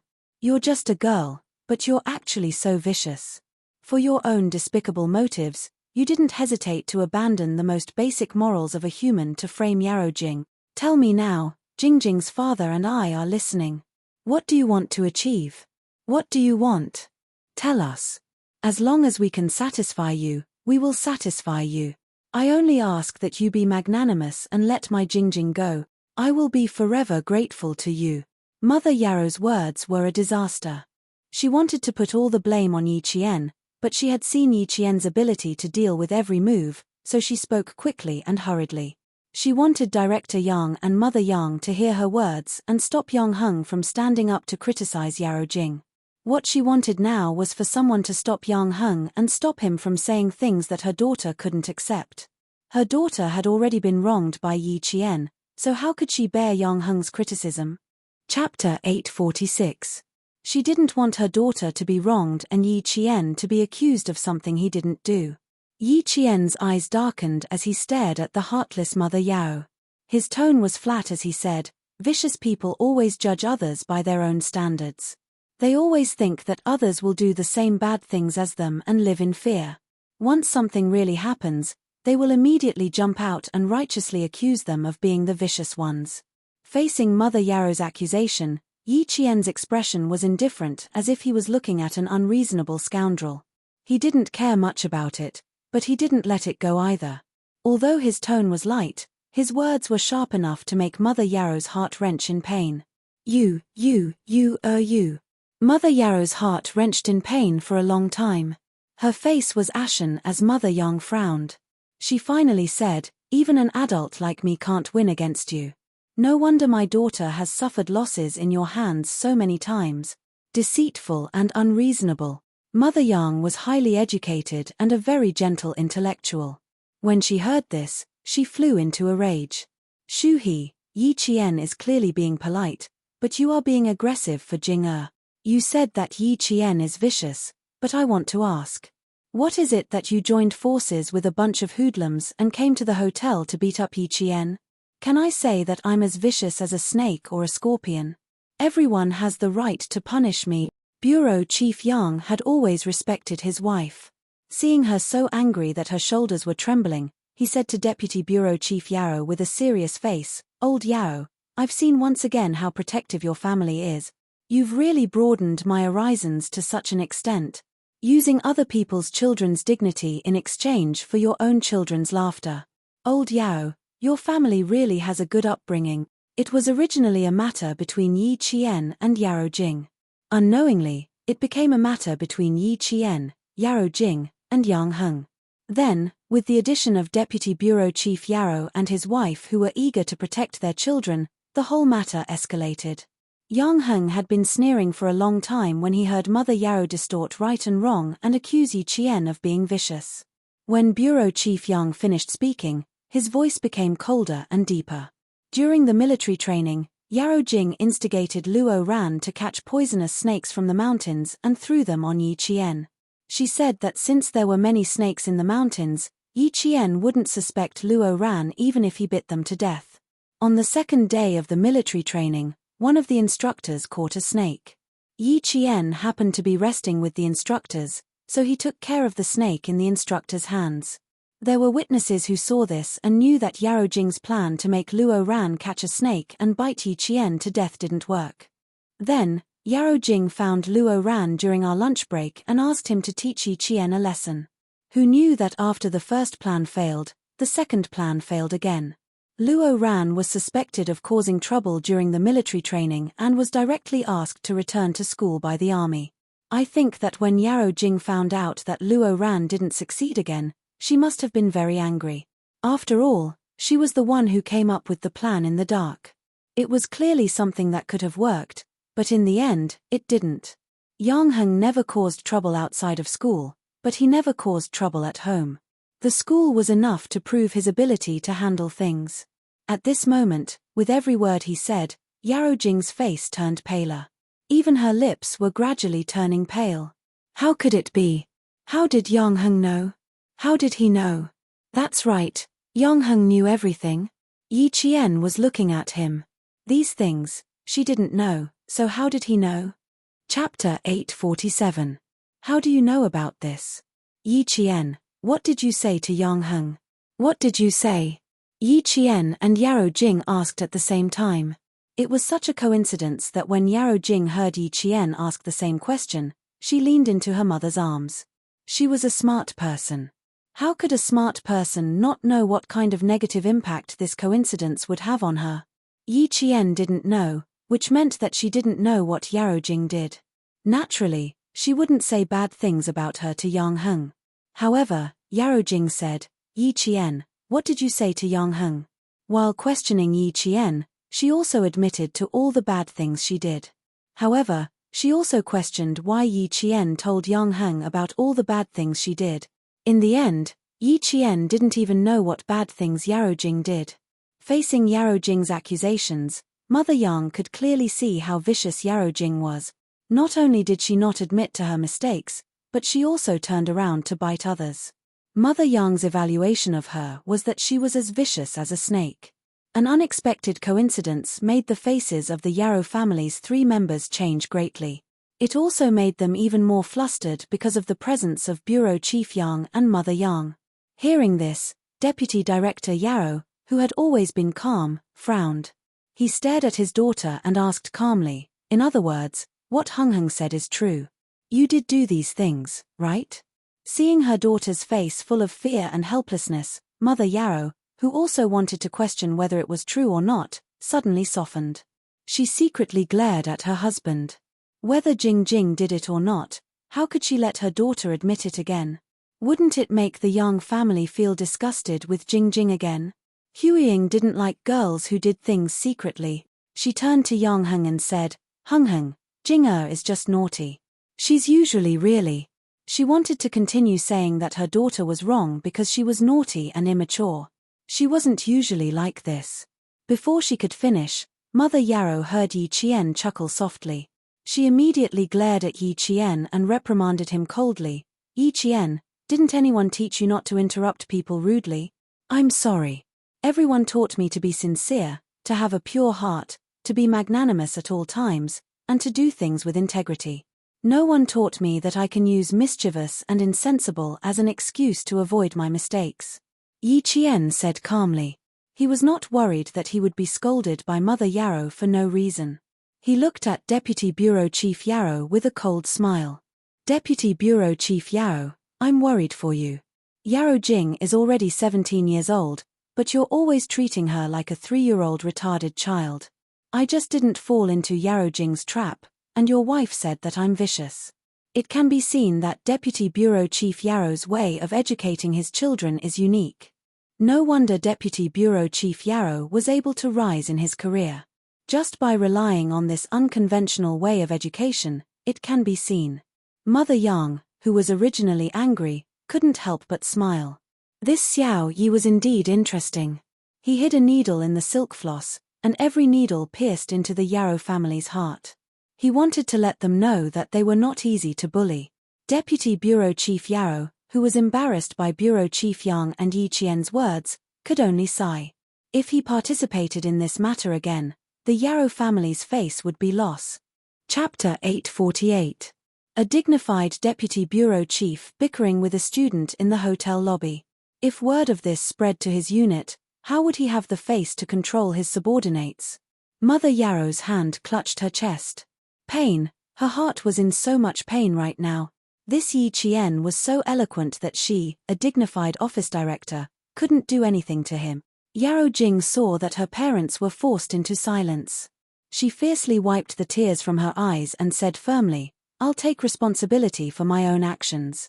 I admit to what I did. Don't make things difficult for my parents. I made things difficult for your parents. Yi Jian looked as if she had just heard the biggest joke in the world. Her cold gaze swept over them. Why don't we invite Director Yang, Auntie Song, and the staff who are still in the hotel lobby to testify and ask everyone if I was the one who made things difficult for your parents? Yarrow Jing immediately raised her eyes and looked around. After looking around, she retracted her gaze in panic. Someone was secretly looking at them. Someone was looking at her family. No, she couldn't talk here.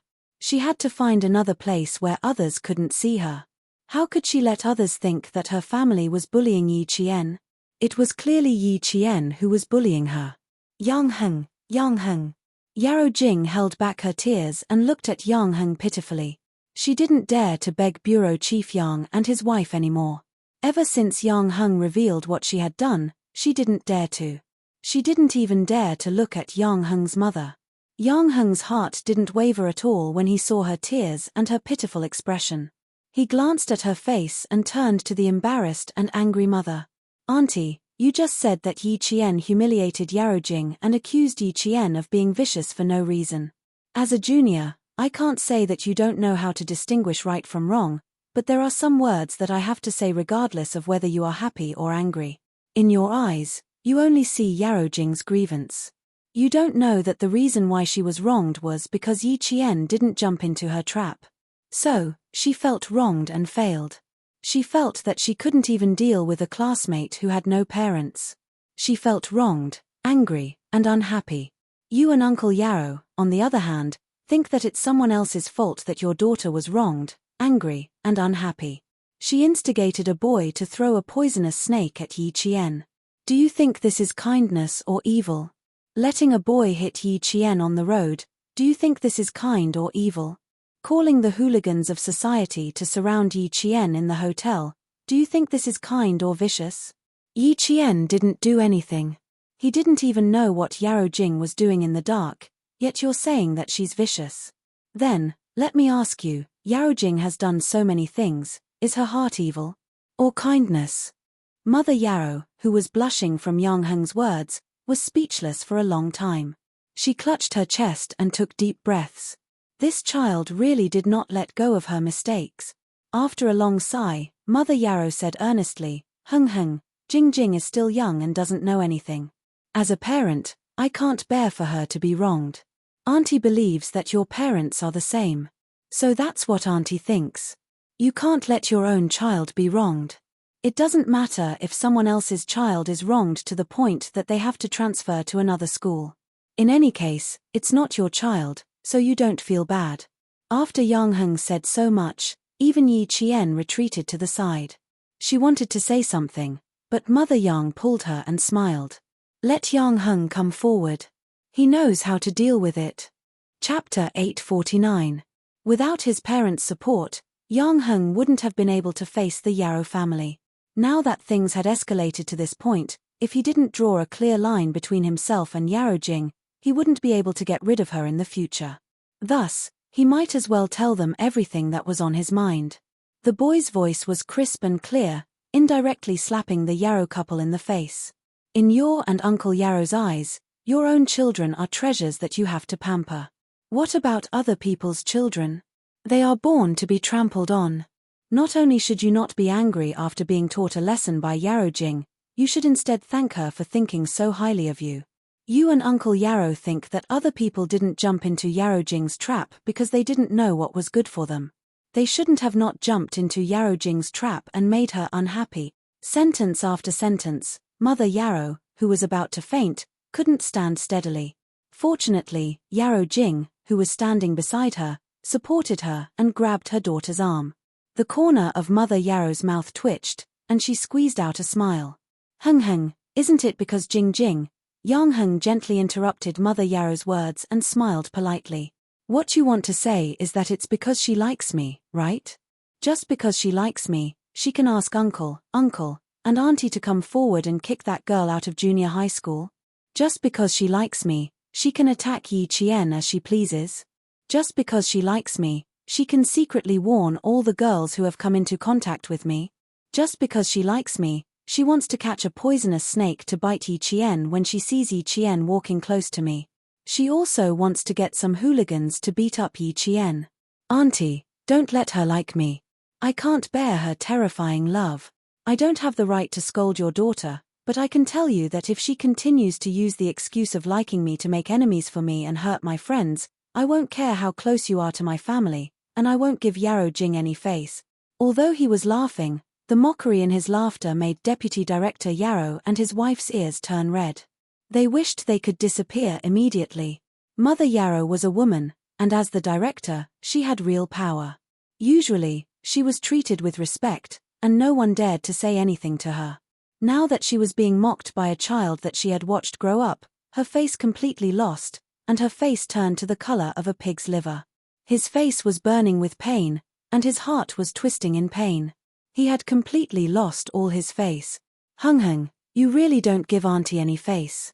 "Yes, you're right. Auntie spoiled Jing Jing. It's Auntie's fault. It's Auntie's fault to do. It's Auntie who taught her. She's a good child. She listens to whatever her parents say. It's Auntie's fault. I shouldn't have taught her that. You're right. This isn't for her own good. It's harming her. Harming her." In order to protect Yarrow Jing's reputation, Mother Yarrow took all the blame. She just didn't want her future son-in-law to hate her daughter. Chapter 850. Yarrow Jing, who had been crying, hid behind Mother Yarrow, not daring to come out. She was so flustered that she didn't even have the courage to speak. She glanced at Yi Jian from the corner of her eyes and saw her standing together with Mother Yang. Yi Jian was wearing a clean school uniform, and the smile on her face was also clean. It was the clearest contrast to her embarrassing appearance. Yarrow Jing felt as if her face had been slapped dozens of times in an instant, and she felt her face hurt. When everything was revealed, all of her secrets were exposed in front of the people she wanted to attack and take revenge on. It was so embarrassing that all of her pride was crushed into powder. Yarrow Jing, whose neck felt like it weighed 1,000 pounds, couldn't raise her head.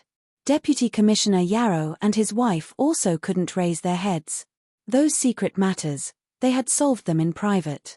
They thought that the Yang family wouldn't know, but who knew that they actually knew? What a joke, what a joke. They thought that they had deceived everyone, but who knew that they were just pretending not to know? At this time, they were embarrassed by this joke. Yang Heng lowered his eyes slightly, pursed his lips, and asked softly, could it be that Yaro Jing called people over to beat up Yi Qian because of your orders? Auntie, I'm not a 3-year-old child.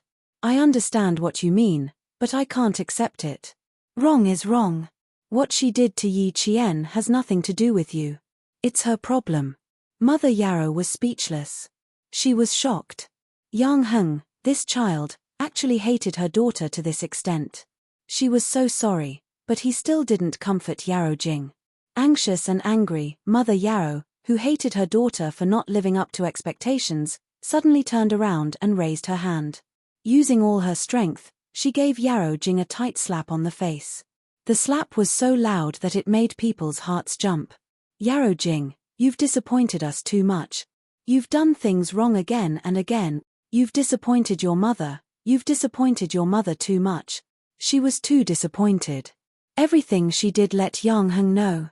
Not only did she not defeat others, but she also lost herself. Since she was young, she had been taught to do things steadily and surely. She absolutely couldn't be stupid enough to lose herself while doing things. Look at what she did today. As her parents, they had no way to salvage the situation for her. It was a good game of chess, but now, it had become a dead move, a bad move. Yarrow Jing was stunned by the sudden slap. In all her memories, no matter what she did, she would always be praised by her parents. This time, she was actually slapped. Last time, Yi Qian had hit her. Even though she had apologized to Yi Qian, her parents still made it up to her when she got home so that she would feel better. This time, she actually hit her in front of Yi Qian. Shuhe, why don't you take Jing back home? I think she must have been frightened tonight. Mother Yang was kind. Although she didn't like Yarrow Jing's behavior, she didn't want to push her too far. Go back and rest. Heng Heng's meaning is clear. I don't want to force my son to accept someone he doesn't like. Jing, it's your business who you like. Auntie won't interfere. But if you want to be Yang Heng's girlfriend, let me tell you now, it's absolutely impossible. Hueying. Mother Yarrow was anxious. She pulled Mother Yang's sleeve and explained with a guilty face, you know Jing, she's just a little immature. I will. Chapter 851. Mother Yang, who was quite annoyed, didn't show it on her face. She just faintly looked at her old neighbor who had been with her for more than 10 years. Yarrow Jing isn't young anymore. Little Yi is right. You always say that Yarrow Jing is young and insensible. Then what about Yi Qian, who you scolded for being vicious? Is she an adult? Is she older than Yarrow Jing? Must she be sensible? Must she give in to Yarrow Jing? Must she let your Yarrow Jing ruin her? You don't need to say more or quibble. We've been neighbors for 10 years. I don't want our relationship to be like enemies. Little Jing isn't young anymore. I can't accept what she has done, vicious, unsympathetic, and irresponsible. Such a child is insensible in your eyes, but in my eyes, I'm sorry. I will never accept such a daughter-in-law. Mother Yang's words were like a real double-edged sword, stabbing into Mother Yarrow's eyes. Hueying, people aren't saints. How can you, from 4 years ago until now? Shuhe, if you continue to speak, the relationship between our two families will really be broken. Mother Yang shielded Yi Qian by her side, blocking Mother Yarrow's sharp line of sight. Little Yi, I will protect this child in the future. It just so happens that I have always regretted that I don't have a daughter. She is 1 year younger than Yang Heng and we hit it off very well. I like her in my heart. As for little Jing, it's better if she doesn't interact with Yang Heng in the future to avoid misunderstandings. Mother Yarrow, who was feeling suffocated, breathed rapidly and made a puff puff puff sound. What did Hueying mean? What did she want to tell her? Hit it off with Yi Qian. They just met tonight and she said they hit it off. She even said that she regretted not having a daughter. What did she mean? Without a daughter, she recognized Yi Qian as her daughter-in-law. How could she be so careless? They only knew each other for a few hours and they already knew each other. Didn't she say that she wasn't in a hurry?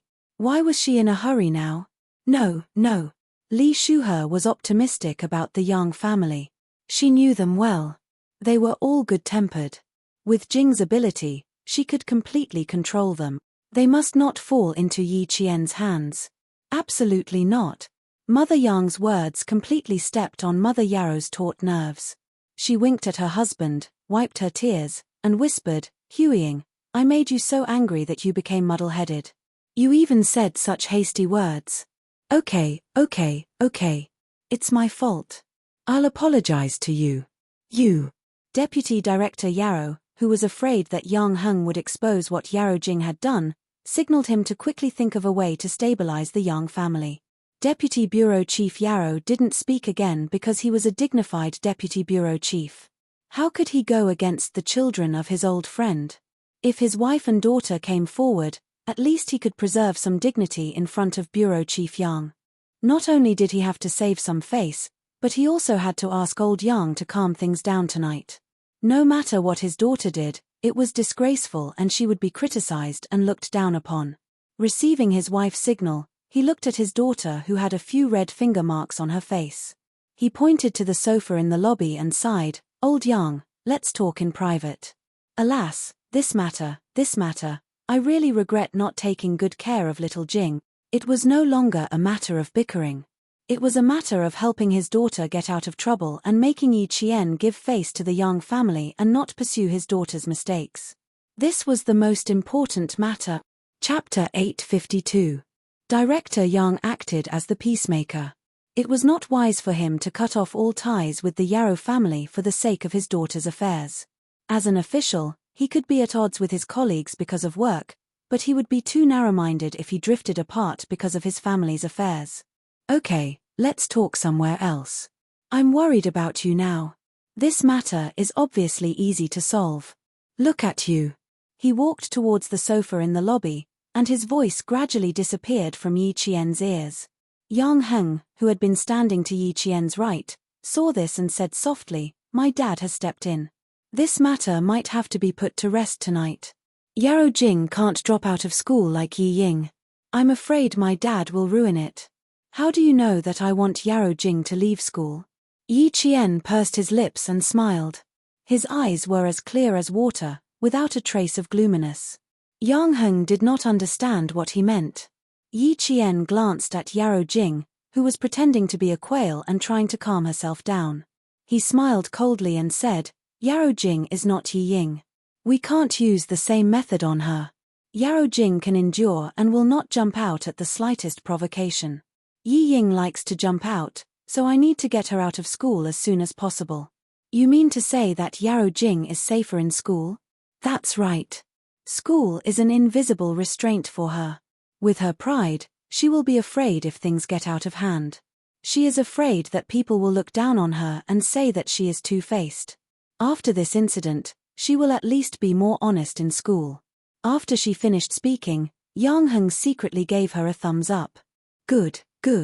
I've known Yarrow Jing for so many years, and I've always had a headache dealing with her. You've only known her for a month and you've already found her weakness. Yi Qian, you're amazing." The boy's smile was clean, like the sunlight reflected on the surface of the water in summer. It was so refreshing that people couldn't help but smile along with him. Yang Heng was capable, clean, and resourceful. He was also disdainful of using underhanded means. It was indeed a good choice to be friends with such a man. Yarrow Jing, who was hiding behind Mother Yarrow, looked at the two of them whispering to each other. Her eyes were filled with layers of darkness, and there was no light in them at all. It was a darkness that seemed to have broken her core. This kind of person was terrifying. He had a certain level of strength and a flexible brain. He liked to scheme against them in the dark. He was like a poisonous snake hiding in the dark. Just thinking about it made people tremble in fear. Mother Yarrow and Mother Yang kept apologizing to each other. Deputy Bureau Chief Yarrow, who was sitting on the sofa, sat down and sighed with a frown. "Old Yang, I've made a fool of myself. I'm ashamed." Deputy Bureau Chief Yarrow raised his hand and lightly thumped his forehead, complaining about his difficulties. Jing Jing is my only daughter, how could I bear to let her be wronged? Today, Hung Hung's words reminded me that if my own child is a treasure, other people's child is also a treasure. Director Yang had never interfered with these family matters and left it all to his wife to deal with. When he heard this, he only smiled and said, "That's a separate matter. You know that I don't care about the children's matters and don't interfere. It's even more impossible for me to show up for the matters between my children. Old Yao, you and your wife both came out of the education system. I still remember how righteous you were when you criticized a child for stealing. But when it comes to your own daughter, sigh, let's not talk about it." Chapter 853. If he didn't want to talk about it, it meant that he didn't want to talk about it. If he didn't even want to talk about it, then there wasn't much to talk about the relationship between the two families. Deputy Bureau Chief Yarrow's expression changed again and again. He didn't want to give up and said, "Let the two children handle it. As adults, we don't care anymore. We don't care anymore. Yes, we don't care anymore. Hung Hung is already 18 years old and has his own judgment. I didn't care about his matters in the past, and I won't care about it in the future. Let him handle it himself." This old Yarrow was a wily old fox. He was trying to see if there was any possibility of them becoming in-laws in front of him. Anxious, anxious, too anxious. Bureau Chief Yang sighed deeply. He glanced at Mother Yarrow, who was unable to maintain her composure because of her son's words and still wanted to explain a little more. This matter had come to an end. As for calling the police, he looked at Xiao Yi, who had a calm and indifferent expression from the beginning to the end, and did not take it seriously. An interesting little girl who could control the situation. She had the air of a general. "Sigh, it's our fault. We can't raise the children like this." Deputy Bureau Chief Yarrow sighed. He sighed because his family had made a wrong move. Now, it was difficult to make the two children happy. "Old Yang, you have to help me. Little Jing made a mistake. I will definitely teach her a lesson when we get home." But Yi Qian said to call the police. "You saw it too. This child is also a person of her words. I'm really worried that she will call the police. I hope you can persuade her to be magnanimous and forgive little Jing this time." She couldn't call the police. If she really did, the whole family would be affected. It would be even harder for Jing Jing to survive in school. Mother Yarrow waited anxiously and dragged Mother Yang away. "Hui Ying, I know you are very disappointed. Believe me, I will definitely criticize her and make sure she doesn't make any mistakes again." Also, she had to make Jing Jing apologize to the Yang family. She couldn't let the Yang family think that Jing Jing didn't even know the most basic manners. Yes, she also had to apologize to Yi Qian. She had to ask him to forgive Jing Jing and not pursue the matter. Just now, he had also made a mistake. He was anxious that his daughter had been wronged, so he had recklessly stood up for her. Not only did he not protect his daughter, but he had also made things more complicated. He had even made Yang Hung say such hurtful words like Jing Jing was despicable. Mother Yang didn't open her mouth and let Mother Yarrow continue to speak good words. No matter how good her flowery words were, a girl like Yarrow Jing must be kept away from. Soon, Director Yang walked over. Deputy Director Yarrow, who was one step behind, nodded slightly to his wife, indicating that the matter was settled. After receiving her husband's signal, Mother Yarrow, whose back was drenched in sweat, relaxed. "That's good. As long as old Yang stepped in, everything would be fine. My dad is here. He's here to be the peacemaker." Yang Hung's teasing made Yi Qian tilt his head and smile. It was late, so it was time to leave. Director Yang walked directly to Yi Jian's side and did not beat around the bush. He sighed and went straight to the point. "Xiao Yi, can you let this matter go today for the sake of your uncle? Uncle knows that you have been wronged, but who in this world can have a smooth sailing life? Sometimes, being wronged is also part of your growth experience." Calling the police was just Yi Qian's plan to trick Yarrow Jing. He wanted her to know if she had leaked information to Luo Ran. Now that the truth was out, how could she go to the police? He had injured 7 hoodlums and scared Luo Ran until he fainted. Thus, he slightly curved his lips and smiled. "I will listen to your arrangements. Whatever you say, I will listen. Chapter 854. All right. Then I'll make the decision. Director Yang nodded approvingly at Yi Qian. This child was like a deep pool of water. Deep water was good. Deep water was the best. Deep water was the best. Deep water was quiet, but shallow water was noisy. To achieve great things, one had to be able to pick up and let go. With him stepping in today, no matter how upset Yarrow Jing was, she had to suppress it. And the Yarrow family couldn't do anything to Yi Qian. For the sake of the Yang family, they wouldn't dare. Yi Qian also thought of this point. It was inappropriate for the army to step in and suppress the Yarrow family.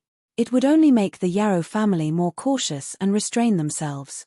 Now that Director Yang stepped in, it wasn't just a matter of restrain. They had to restrain themselves. Yarrow Jing was upset. She had to be. He didn't have to step in to make her accept. It was the Yarrow family who had to make her accept. Yarrow Jing, Dad will settle this for you. Mom's slap will calm your Auntie Song's anger and let Yi Qian know our attitude as adults. Now, apologize to Yi Qian. Remember, you have to apologize. Otherwise, she will tell the school what you did. You're finished. Your reputation will be ruined.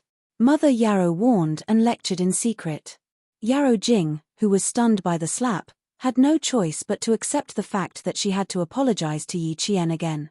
Remember, what we're doing now is for your own good. Yarrow Jing, whose tears had almost dried up, lowered her head and listened obediently. However, the viciousness in her eyes was even more obvious. She calmed down a little and nodded. I know, Mom. That's good. That's good. I know that my Jing Jing is a good girl. She won't disappoint us.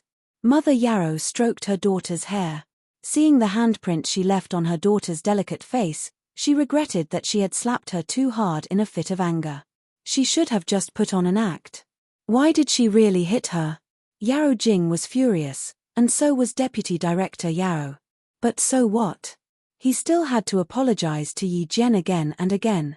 I didn't expect my insensible daughter to get into trouble again. I still don't know what kind of trouble she got into. What kind of trouble did I get into that you, a student with a heart smaller than a needle, would not let go? It's not a big deal. Your daughter said it very clearly just now, and I also explained it very clearly. If Deputy Director Yarrow still doesn't know, you can simply understand it like this. Your daughter is in contact with the gangsters in the society, and they want to teach me a lesson. Yi Qian understood what he was implying. His calm eyes even had a hint of a smile. Deputy Director Yarrow, you should understand what I'm saying. If you still don't understand, why don't you ask your daughter why she knows those gangsters? Deputy Director Yarrow, who was still able to maintain his composure, sighed. When I get back, I'll definitely ask her properly. I thought she was young and insensible, but now it seems that I neglected to discipline her. Xiao Yi, I'm really sorry. I clearly said that I wouldn't cause you any more trouble. Who knew that she would come again? He spoke bitterly and with deep helplessness. When he saw that his daughter didn't even have the courage to raise her head after hearing Yang Heng's words, he didn't feel any better. All right, we've let Yang Heng down tonight. We made his birthday unhappy. How about this, old Yang? When you're free, our family will come and apologize again. Tonight, we'll go back first. Sigh, I'm worried now. Children are their parents' debts. Sigh. Chapter 855. He was indeed worried about his daughter, but he didn't think that his daughter had made a grave mistake. There was definitely a mistake, but it wasn't entirely his daughter's fault. His daughter had made a grave mistake by going up against Yi Qian. How could Bureau Chief Yang allow the Yarrow family to visit him? He patted his old neighbor's shoulder and said with a smile, "My family's matter is a small matter. We're old neighbors. Our children can't play together, but we adults can't have a knot in our hearts. However, I want to remind you that little Jing has to apologize to classmate little Yi. I'll make the decision to let bygones be bygones. Don't take it to heart. After all, you're classmates from the same school." Apologizing to Yi Qian was a small matter. Even if it was embarrassing, she still had to apologize to him under such circumstances. She gritted her teeth and walked out with a few red finger marks on her face. Standing in front of Yi Qian, she lowered her head and said word by word, "I'm sorry, Yi Qian. I shouldn't have informed Luo Ran and the others to come over. I shouldn't have chosen to stand by and watch. If I see this again, I'll definitely tell the teacher first and let him handle it." That's right, that's right. If you had thought of this earlier, there wouldn't have been any of this. His wife was so embarrassed that she didn't want to speak. Only Deputy Bureau Chief Yarrow could clean up the mess. Seeing his daughter's voice trembling, Deputy Bureau Chief Yarrow's heart ached for her and he took the initiative to criticize her again. He said to Yi Qian, "She can't be forgiven so easily. I'll definitely give her a good lecture when we get home." Yi Qian sneered. Saying "I'm sorry" immediately after making a mistake might seem polite, but if she only apologized and didn't improve, her "I'm sorry" was really cheap. "It's okay. I have to get used to your daughter making mistakes from time to time. Once I get used to it, I don't think I'll need your daughter to apologize to me the next time." Her reply made Deputy Bureau Chief Yarrow's smile stiffen. Yarrow Jing, who had finally lowered her head and bowed, glanced fiercely at Yi Qian. He was so aggressive that he didn't leave her any face. "Yi Qian, you're the real vicious one. Endure." She had to endure. Auntie Yang already had a problem with her. If she couldn't tolerate it anymore and went along with it, it would be difficult for her to get close to Yang Heng. She secretly took a deep breath and walked in front of Mother Yang. Even if she secretly mocked herself for only knowing how to apologize and not being able to correct her mistakes, she still had to apologize to Auntie Song. "Auntie, I'm sorry. I just. She sniffled before she could finish her sentence. She sobbed and said intermittently, "I was jealous of Yi Jian. That's why I didn't inform the Lord immediately. Please don't hate me. I was just being impulsive. Auntie, please forgive me. Auntie, can you forgive me?" "Jing, it's not enough for others to forgive you. I'm not used to your apology, so I can't accept it now."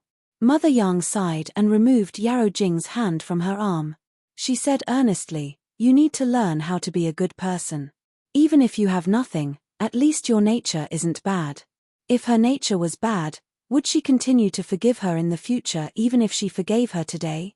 After Mother Yang finished speaking, she said to Yi Jian, "Xiao Yi, accompany me back to my room. Your Uncle Yang will make the decision to let bygones be bygones.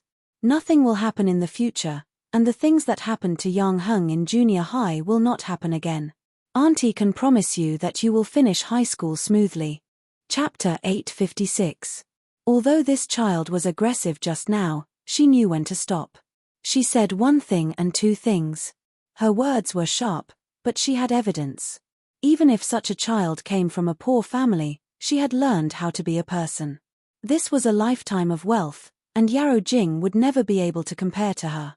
The current situation was actually an unexpected gain for Yi Qian. He didn't expect that even Yang Heng's parents would come forward to protect her, which made the Yarrow family afraid. Hearing this, the smile on his face was brighter than the morning breeze. "I also didn't think of mentioning these things in the future. It's not a good thing. Let bygones be bygones." Yang Heng's mother took her hand and turned to walk into the hotel. Seeing this, Yarrow Jing was so anxious that she wanted to rush over and pull on Yang Heng's mother's sleeve. "Auntie, I was wrong. I was wrong. Please don't, Yarrow Jing, my mother's health is not good. I don't want you to make a fuss in front of her." Yang Heng stood up and directly blocked Yarrow Jing's path. Facing Yarrow Jing, who had cried until her makeup was ruined, he said lightly, "It's too late. You can go home and rest." Yang Heng bowed slightly to Deputy Bureau Chief Yarrow and his wife and politely said, "Uncle, Auntie, I won't send you off. Goodbye. Heng Heng, come here." Yang Heng's mother shouted. She didn't want to see her son have any contact with Yarrow Jing. The older he was, the more he didn't know how to improve. She was also very disappointed with the Yarrow family. Bureau Chief Yang raised his hand to look at the time and said to Deputy Bureau Chief Yarrow, "Okay, old Yarrow, go home. This matter is over." Yang Heng didn't fight, and his classmates didn't fight either. As for what Yi Qian encountered outside, I don't think it's a big deal. Since everyone is safe, don't think too much. Go back and rest. Let's go, I'll send you off. After that, he made a please gesture. The two fathers bowed their heads and walked out of the hotel. Yarrow Jing stood still and watched Yang Heng walk step by step away from her sight. He walked towards Yi Qian without looking back once. Looking at his thin back getting farther and farther away from her, she felt like her heart was being stabbed by a knife. She lost her voice and shouted, Yang Heng, I hate you. I hate you. Yang Heng smiled. No matter how much she hated him, it had nothing to do with him. From junior high to senior high, ever since he saw her make a mistake, he had advised her countless times and said many good words. A few years had passed, but in exchange, she had become worse. After so long, she had not changed, so be it. He would let her parents worry about it. Mother Yarrow covered her daughter's mouth. Her heart ached as she whispered, All right, Jing Jing, go back with Mom. Wasn't it just Yang Heng? What's the big deal? Our Jing Jing is so beautiful and smart. Is she afraid that she can't find a better boyfriend? Although she said that, Mother Yarrow didn't have any confidence at all. Her daughter was smart and beautiful, but her temper was too big. If she didn't find a broad-minded husband who knew her well, how could she be at ease? Agitated, Yarrow Jing struggled and screamed, Mom, I only want Yang Heng. He belongs to me alone. I like him, so he can only be mine. Mom, I don't want anyone. I don't want anyone. There weren't many people in the hotel, so her screams attracted a lot of attention. The group of people had been talking in the hotel lobby and didn't go to the side rooms. Mother Yang, who was waiting for the elevator, heard Yarrow Jing's screams clearly.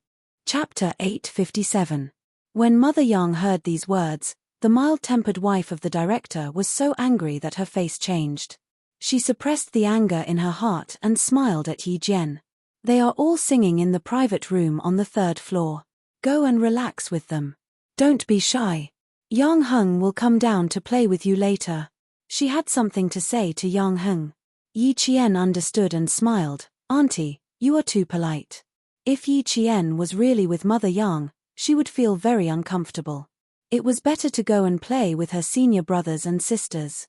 When the elevator reached the 3rd floor, Yi Qian walked out and waited for the elevator door to close before leaving. Although it was called a private room, it was actually a bar in the hotel. It could accommodate more than 100 people. The flashing lights were colorful and the songs were all Hong Kong and Taiwan songs. Even the senior brothers who were singing now had a different tune, making the students below the stage laugh. Here, there was nothing to be unhappy about. Sitting here, Yi Qian did not think about what happened just now. Yi Qian, who had beaten up the 7 delinquents, returned to the group of students. She was once again an excellent student in the eyes of the students. She was easy to get along with, had a good temper, and was a strong and beautiful girl. Come, come, come.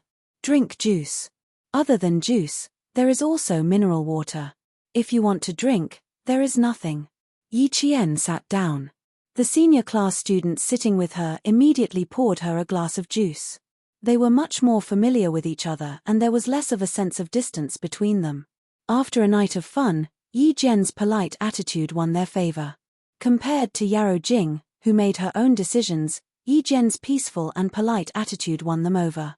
Yi Qian smiled and clinked glasses with them. They sat together on the high bar and felt the atmosphere of the students.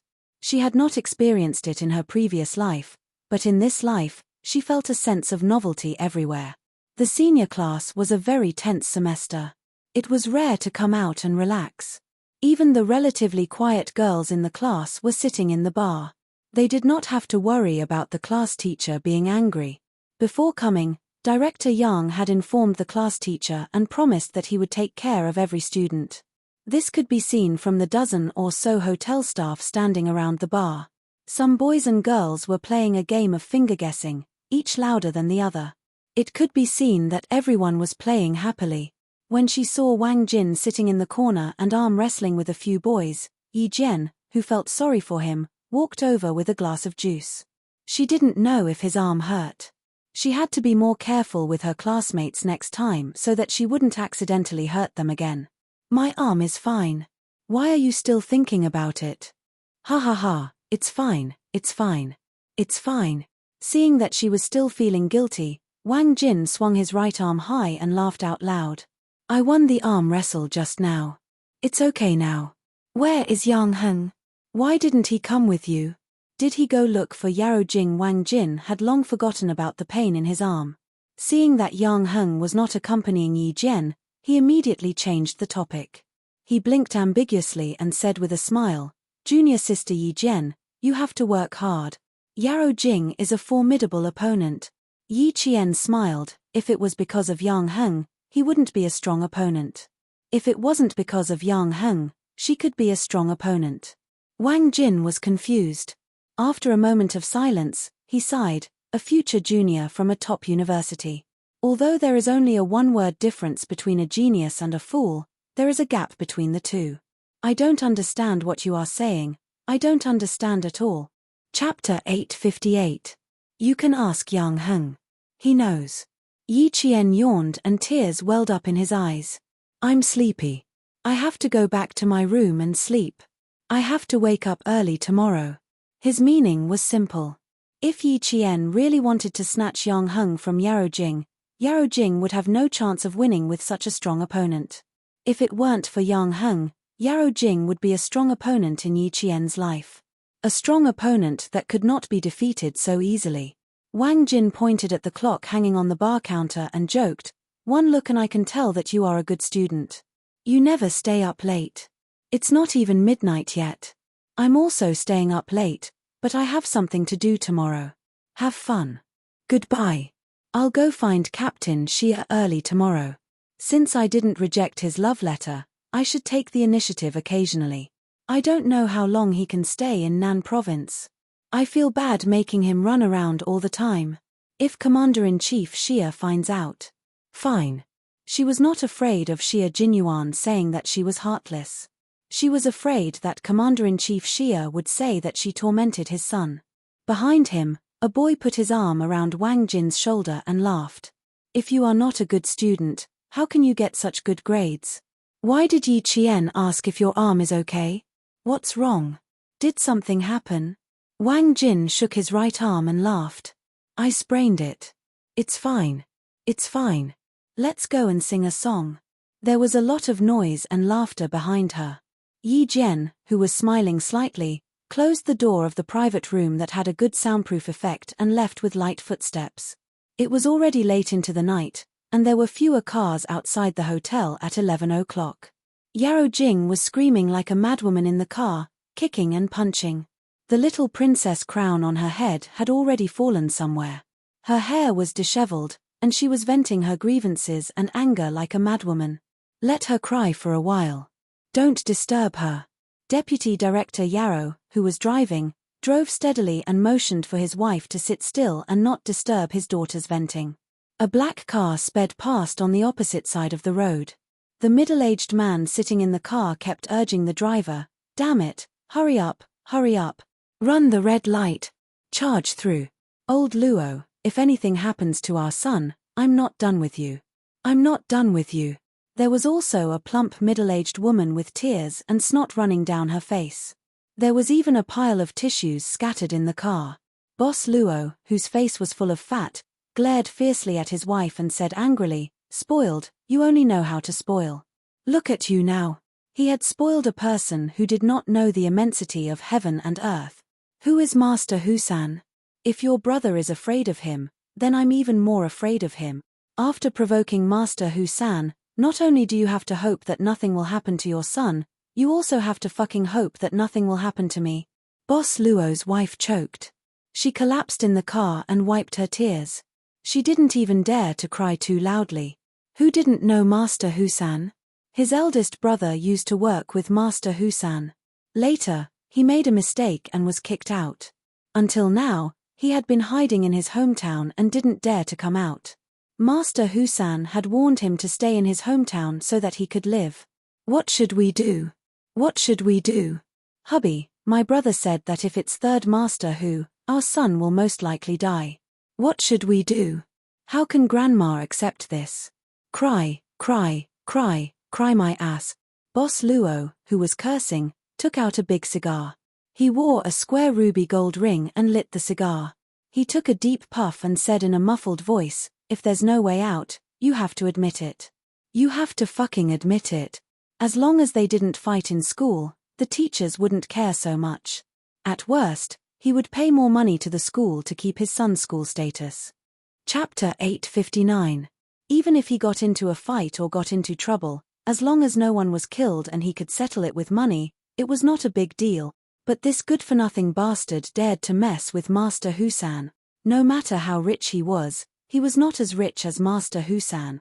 No matter how powerful he was not as powerful as Master Hausen's background in the underworld.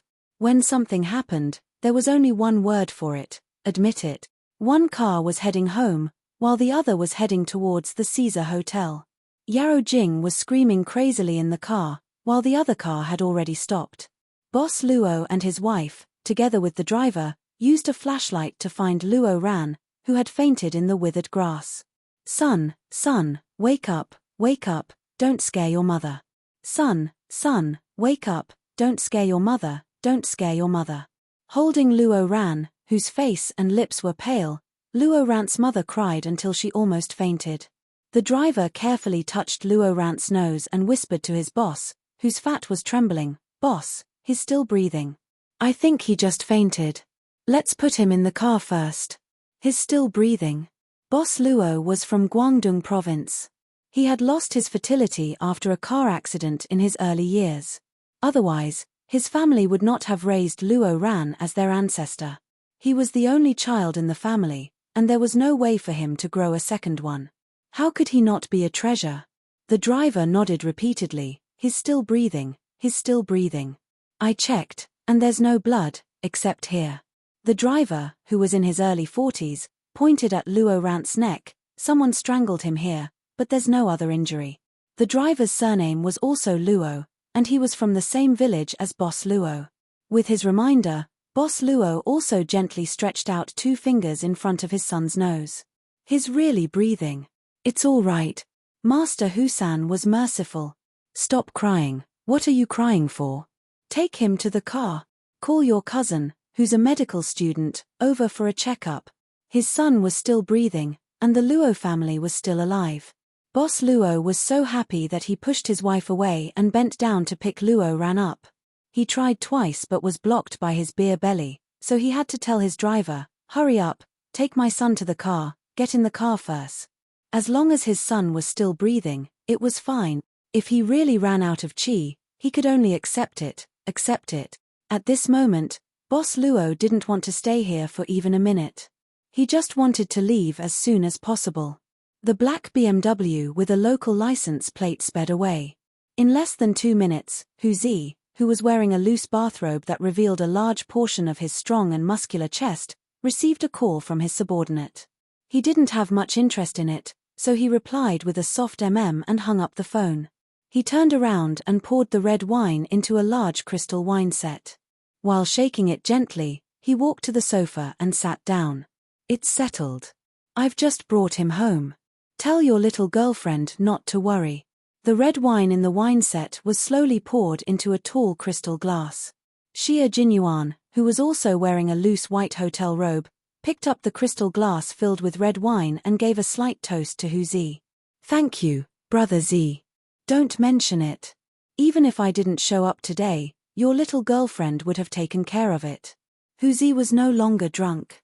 He sat on the dark-colored sofa with his slender legs crossed and sighed with a smile.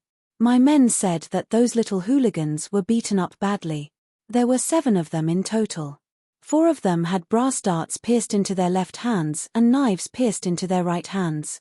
Their left and right hands were dislocated and twisted like noodles." Chapter 860.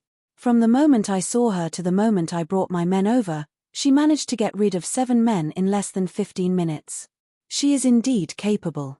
With such a girlfriend, no matter where he was, he could rest assured.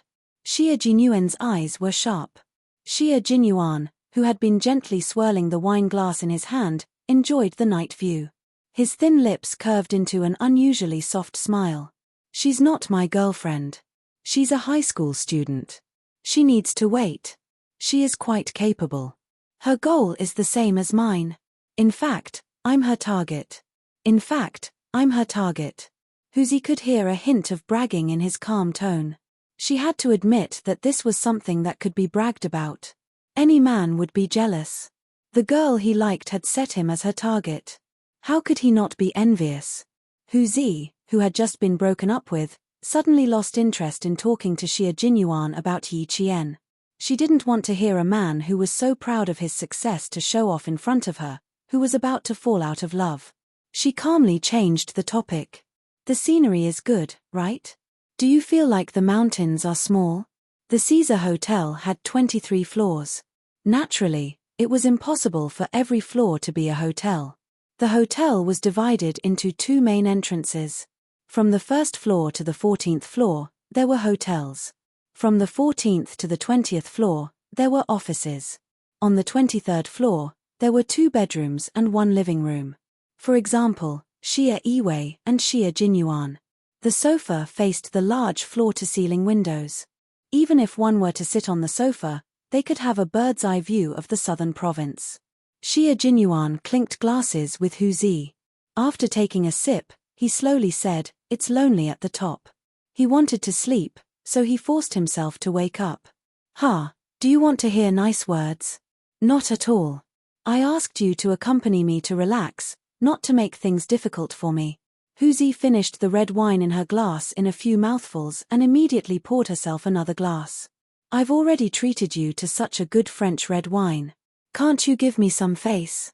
Xie Jinyuan stretched his long legs and lazily replied, "No, an old man like you doesn't need a young person like me to give you face. Face is given to oneself, not by others." 37 years old. Am I old? You're 37 years old, not old.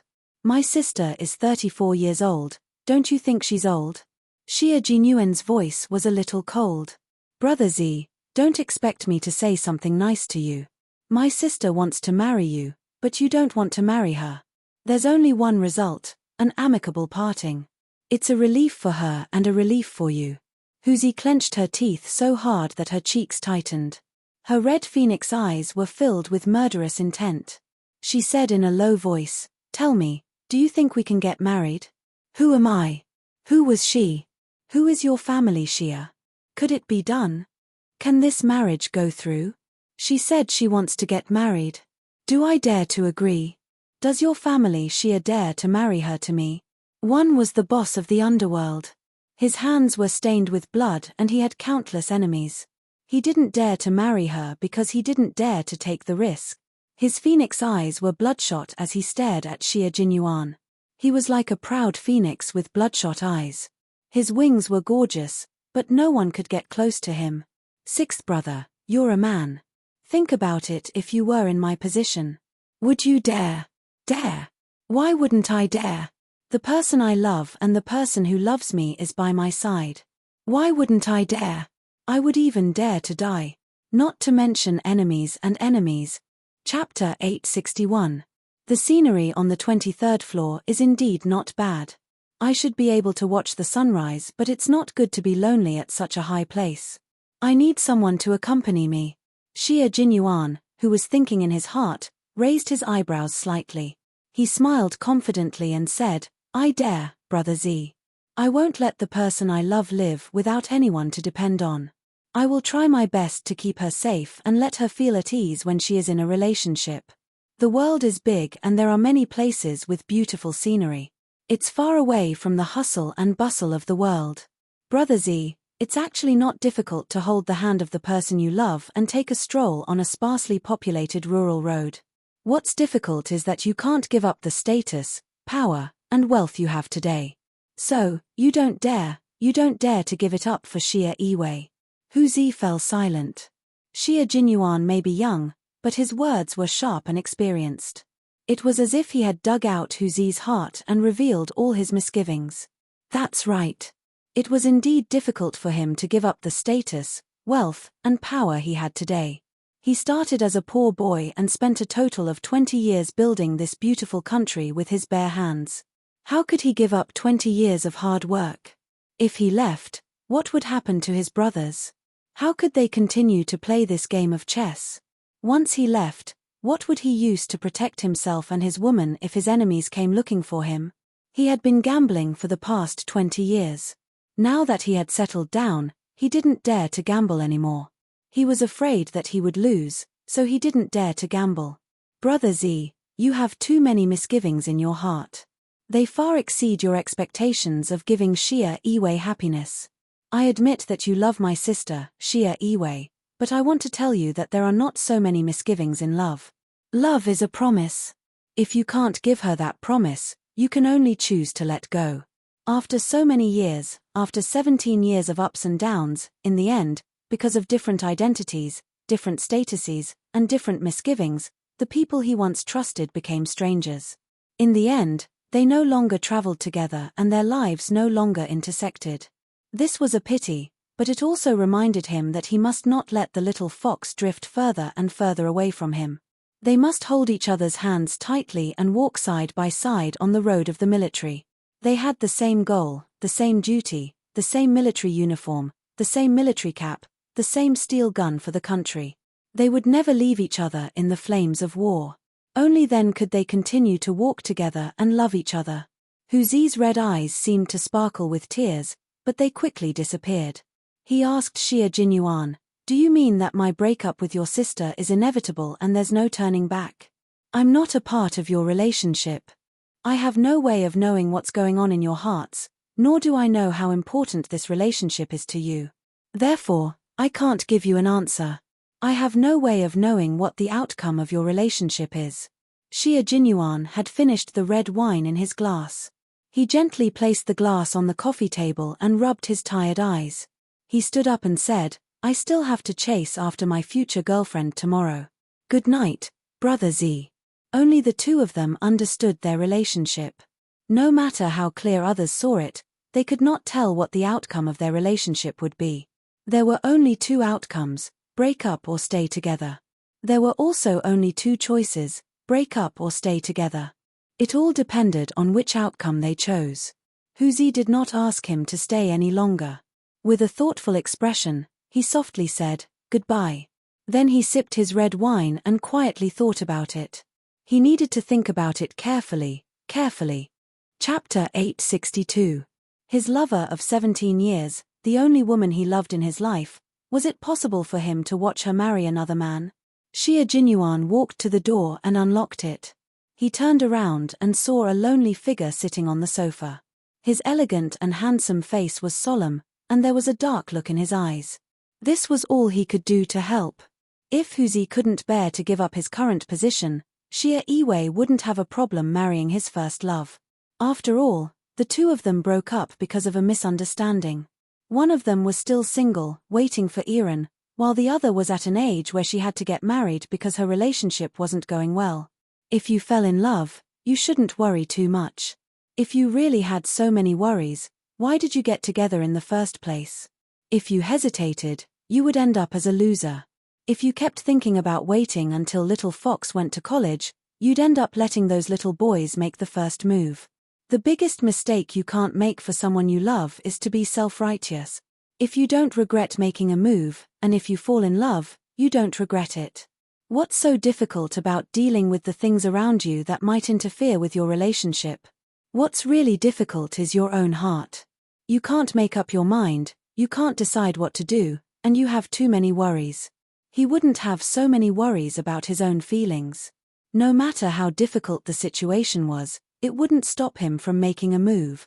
After pausing at the door for a while, Xia Jinyuan suddenly said, "Brother Z, my return this time might bring you a certain amount of danger.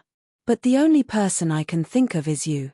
I, Huzi, have been walking on the edge of a knife for so many years. You came to me because you think highly of me and you trust me. If there's any danger, as long as I can handle it, it won't be a problem." Huzi, who was still living a life of turbulence, seemed to have known all along. He said calmly with a hint of arrogance, "Your identity can bring me danger, and it's indeed dangerous enough. I've done so many things, but I've never done anything bad to protect a soldier. There's no harm in giving it a try." In the face of danger, only Huzi, who was in the underworld, would dare to say that there was no need to guard against it.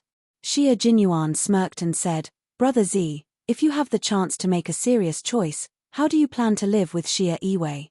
Continue to live your own life and let Xia Yiwei get married? Make a serious choice. Single choice. Hu Zi's gaze froze. She turned her head from the sofa and looked at the young man standing at the door like a pine tree. Are you willing to see your little girlfriend marry someone else? It seemed that the matter between him and Xia Yiwei had not reached a dead end yet. Xia Jinyuan nodded and smiled faintly. I understand. Rest early. If Hu Zi could seize the opportunity, he and Xia Yiwei would have a bright future. If he missed it, Hu Zi would still be the current Hu Zi, while Xia Yiwei would become someone else's wife, Xia Yiwei. What opportunity is it that you can't tell me now? Hu Zi got up from the sofa and stared fixedly at Xia Jinyuan. The opportunity one want is an opportunity that requires me to reshuffle everything in my hands. Can you afford to give it to me? Xia Jinyuan raised his eyebrows and said calmly, working with the territory under your feet, I wonder if this opportunity is big enough. Moreover, Brother Z is the only person I can think of who can help me now. Chapter 863. An opportunity to cooperate with the territory under his feet. Hu Zi swayed the red wine in his glass and stared sharply at Xia Jinyuan for a long time. After confirming something, he downed the red wine in his glass and smiled. I believe in you, old six. I believe in you too, Brother Z. Xia Jinyuan closed the door and left the room of the 37-year-old man who finally understood that Xia Yiwei was so important that she had become his life. A faint smile flashed across his cold eyes. Xia Yiwei was really a difficult woman to deal with. A simple breakup was enough to force a mafia boss to this extent. You don't want the world, but you want the beauty. Xia Yiwei, you've succeeded. Standing by the corridor on the 23rd floor, Xia Jinyuan looked through the glass and his deep eyes flickered slightly. Someone's wish came true, but he didn't know if he would be able to achieve it. The night was not bad. There were no stars or moon, and there was a little wind. It was a night very suitable for Yi Yu. If his wish came true tonight, he would be able to fight side by side with Little Fox and also have a Yi Yu, a night rendezvous. Watch the sunrise. Sit on the sofa in the room on the 23rd floor and watch the sunrise together. He felt that it was not bad. Then, he would wait for the military to call. Although he said that he had returned to the southern province, it was dangerous to return to the southern province. It was dangerous to lure all the snakes to the southern province. He was in the country and the mission was not interrupted. Now, he just had to wait for the military to approve his request. The phone in his bathrobe vibrated. Xia Jinyuan's eyes darkened, but he didn't seem to notice it. There was a faint smile at the corner of his mouth. The man, who was wearing a bathrobe that couldn't hide his elegance, walked back to the room gracefully. This phone was specially modified. There was no one else other than the military and his comrades who would send a message at this time of night. He originally wanted to find Little Fox and drag her to watch the sunrise together, but it seemed that it would be a little later. I'm Q King. Q King, someone from abroad has sneaked into the country to carry out the second plan of the storm mission. The mission of luring the snakes out of their holes has begun. Xia Jinyuan opened the curtains in the room and sat on the same sofa as Hu Zi's room. He looked down at the city from above. Roger that. We've already contacted Hu Zi, the leader of the underworld in Southern Province. Our identities have been covered. We're ready for action. The phone was silent for a few seconds, but it felt like the entire night was about to pass. Your decision is very dangerous. Whether it's letting Hu Zi get involved or asking Yi Qian for help, it's all very risky. The military department opposes it out of caution, but Commander-in-Chief Xia supports it. Q King, your current identity is too special.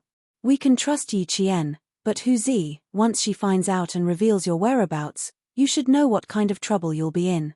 The voice on the other side of the phone was low and cold. It was the leader of all the members of the Snowfield Brigade, a major general in the army. Xia Jinyuan met him in Yi Qian in Pakistan. Xia Jinyuan said calmly, I'm sure Hu Zi's file is already on the military department's conference table. Although he's a member of the underworld, he's very principled. There have been people from abroad who have contacted him many times and tried to instigate him by offering him many favorable conditions.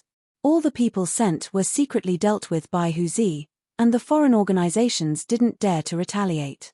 Just based on this, I believe Hu Zi won't reveal my identity. Chapter 864. Why did he come to Southern Province to look for Hu Zi? It was not only because Hu Zi was capable, but also because he trusted her character. Hu Zi was the only person in the country who dared to kill someone sent by an overseas organization. If it weren't for this, the military wouldn't have allowed you to contact Hu Zi, the Major General said solemnly. Although it's great that I'm willing to die in exchange for your life, and your decision is admirable, I don't want to see anything happen to any of you. The military has agreed to all your requests. Yi Qian is approved to join the operation as your second shield. She will be our hidden sword in Southern Province. If a snake comes out of its hole, the hidden sword will be unsheathed and kill without mercy. Xie Jinyuan's eyes flickered and the corners of his mouth curved slightly in the dark room. Since he had come to Southern Province, how could he not have Little Fox to fight alongside him? If Little Fox wanted actual combat experience, he would give it to her. As long as there was a chance, he would definitely give her actual combat experience. This was because he had promised that he would hold Yi Qian's hand tightly and grow with her. A gentleman's promise could not be bought with money. He had always kept his promise in his heart. At this moment, his wish came true. We still need to see her reaction. We won't inform her directly for now, the Major General said. The military hopes that she can be your support in Southern Province. We'll test her first before informing her. Yi Qian was a student. Even if her file appeared in the military and was recorded in the system, she was still a student. The military did not know her movements at all times. When the Major General said see her reaction, it was actually a test. He wanted to see if Yi Qian was qualified to be a hidden sword who could lure the snake out of its hole and kill without mercy. Major Xie, who wanted to hold Yi Qian's hand to watch the sunrise, nodded and said calmly, "Okay, follow the order strictly. G3 will contact you later. Be careful." After the Major General said what he needed to say, he hung up the phone. A text message soon appeared on Xie Jinyuan's phone. It was a text from G3. It was also the text that Xie Jinyuan had been waiting for. G3 sent a message saying that he was rushing to Southern Province. K7, who had not been able to contact him, sent a message at 11:05 p.m. saying that he had entered the country safely. During this mission, K7 was injured and lost contact with his teammates. No one knew where he was. There were still 14 hours before the 120-hour deadline. G3 suddenly received a message from K7 saying that he had entered the country safely. It was good news to receive K7's message, but if he had entered the country, why didn't he give G3 his coordinates?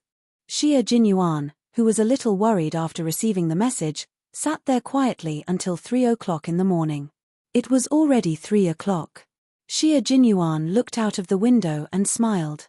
It seemed like he could bring Little Fox here to watch the sunrise together.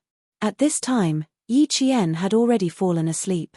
She had no idea that she would soon be fighting alongside Xie Jinyuan as a student.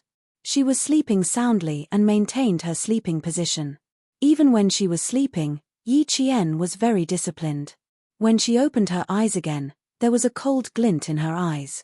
She pulled out a pillow with her right hand and threw it at the shadow standing beside her bed. She then rolled to the side of the bed and half-squatted to hide. Someone had snuck into her room and she did not notice immediately. She had not trained for half a month and her vigilance had dropped so low. The moment she threw the pillow, she suddenly chuckled. "It's me." Chapter 865. It's me, Xie Jinyuan. It's him, the man she saw tonight, the man she had agreed to meet tomorrow. The man who came to see her immediately after completing a mission. Yi Qian, who had already picked up silver wire, heaved a sigh of relief. He sat down on the carpet and said impatiently, "Major Xie, why aren't you sleeping in the middle of the night? Are you on a mission?" "Yes, I'm on a very important mission." Xie Jinyuan, who had sneaked into the room in the middle of the night, put the pillow back on the bed. He smiled calmly and said, "I'm carrying out orders." In order to ensure Xia Jinyuan's physical and mental health, I have to arrest a little fox to prevent him from going crazy. Yi Qian was speechless. You win, Major Xia. Also, it's really dangerous to have a special forces soldier as a boyfriend. You have to be wary of him sneaking into your room in the middle of the night to ambush you. Yi Qian, who was rubbing his temples, climbed back onto the bed. He looked at the man who had suddenly appeared in the room and was already standing by the bed. Yi Qian was both angry and amused. He said, I was still in shock when you went crazy. Captain Xia, don't you feel the slightest bit embarrassed about doing such sneaky things when you're on the battlefield? No, I'm very glad that I'm a special forces soldier who can leap onto roofs and vault over walls. And I'm proud of it. Major Xia had always been thick-skinned, especially in front of Yi Qian. It was at least 10 centimeters thick and invulnerable. Other people's boyfriends can only be anxious when they think about their girlfriends in the middle of the night. But for me, I think about them whenever I think about them. It's so convenient. So, I'm quite proud of it. So, having a special forces soldier as a boyfriend, I have to set up many traps in my room before I go to bed in order to prevent him from harboring ill intentions. Yi Qian was so angry that he laughed. He was actually quite proud of something like this. This person, the more he interacted with him, the more he felt that he wasn't an inflexible man. He was just an idiot. She opened the bedside cabinet, turned on the light, and looked at the time. 3:30 a.m. At 3:30 in the morning, Xia Jinyuan appeared in her room. Previously, when he sent her to the hotel, she saw that his face was full of fatigue. Now, when it was time to sleep, he appeared in the guest room of the Venus Hotel. What were the hotel staff and security personnel doing? It was not their fault. How could they have discovered the infiltration of a top special forces soldier? 3:30. You went back to the hotel to take a nap. Are you feeling energetic now? Yi Qian sat on the bed and stared at the man who was smiling elegantly. Then, his eyes widened slightly. You came in a hotel bathrobe? From Caesar Hotel to Venus Hotel? Xia Jinyuan, you. Even if you want to do something naughty in the middle of the night, why don't you change your clothes? Clothes, he had thought of changing, but he really didn't have any clothes to change into. The set of clothes that he had brought back tonight had already been burned to ashes. His tall body leaned over and then he lay down on the bed. Then, he turned to face Yi Qian and supported his chin with one hand. His lazy posture had a casual air of nobility. Even his mischievous smile had an indescribable elegance to it. Little Fox was also someone who could fall asleep anywhere. When he broke into the room and heard her breathing, he knew that she was sleeping soundly. It was the first time he had done something like this. It was actually more stimulating than carrying out a mission. When he opened the door and found that there was no movement in the room, he was quite excited. Picking locks and picking doors was a small part of their training. Even if there was an anti-theft bolt inside a hotel, it was just a decoration to them. Chapter 866. After entering the room, he gently closed the door behind him. He walked into the room, where even the air was filled with her faint fragrance. He felt as if his organs had been cleansed, and all his fatigue and dust had disappeared. At this moment, Xia Jinyuan was completely relaxed. He looked at Yi Qian with a smile in his eyes. When he raised his eyes slightly, his gaze inadvertently fell on her chest for a few seconds. Yi Qian was still a little angry about his sneaking into her room in the middle of the night. She didn't notice that when Xia Jinyuan's gaze slid across her bare chest, there was a faint light in his deep black eyes. Even through her clothes, Xia Jinyuan was still able to reap the benefits in the middle of the night. The scenery was beautiful. If he stared at her for too long, she was afraid that she would directly raise her foot and kick him in the face. Before Yi Qian noticed, Xia Jinyuan calmly retracted his gaze, although he was reluctant to part with her. He smiled and replied, I fled back to China like a refugee. Every time I went to a place, I had to change into a new set of clothes. Then, I burned the clothes I changed into and completely erased the traces to avoid being discovered. There were a total of 4 sets of clothes. The set of clothes you saw tonight was my last set of clothes. Also, it was picked up from the discarded clothes of a clothing factory. When I returned to the hotel, I immediately cleaned it up. The only thing I could wear was this hotel bathrobe. He spoke in a relaxed and cheerful tone as if he was joking. Yi Qian, who knew why even the clothes had to be burned, shuddered when she heard this. What kind of operation was so strict that even the clothes they wore on the way back had to be burned? Then, when they fought, they definitely weren't wearing our country's combat uniform. While she was still thinking, Xia Jinyuan's slow voice didn't stop. The military uniform I wore that day is still on the ceiling of the utility room on the first floor of the airport. Tomorrow, I'll need you to help me retrieve it. It's not convenient for me to come out in the next few days. Be careful when you retrieve it, and pay attention to your surroundings when you come back. Xia Jinyuan, who had gotten what he wanted, began to talk about the mission without any pressure. He did some small things to let Yi Qian know how dangerous the mission was. Okay, I know. I'll get up now. I can take the car there. Yi Qian wanted to ask, are you safe now? But he quickly changed his words. Since he was in front of her now, he should be safe. He stood up and said, there will be a bus from the Caesar Hotel to the airport at 5 o'clock. I can take a ride there. Just wait for me to come back. As she stood there, Xia Jinyuan could clearly appreciate Yi Qian's figure. Her proportions could be said to be perfect. She was tall and well-proportioned, and every part of her body was exquisite as if it had been carved out of jade. It seemed that the benefits of sneaking into a room in the middle of the night were not just a little, but a lot more. If he was outside in the future, should he consider sneaking in a few more times? As he thought about it, Xia Jinyuan furrowed his brows and scolded himself in his heart. Dirty.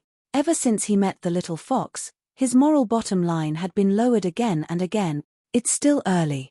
You can get up after 6 o'clock. You can get the clothes back in the afternoon.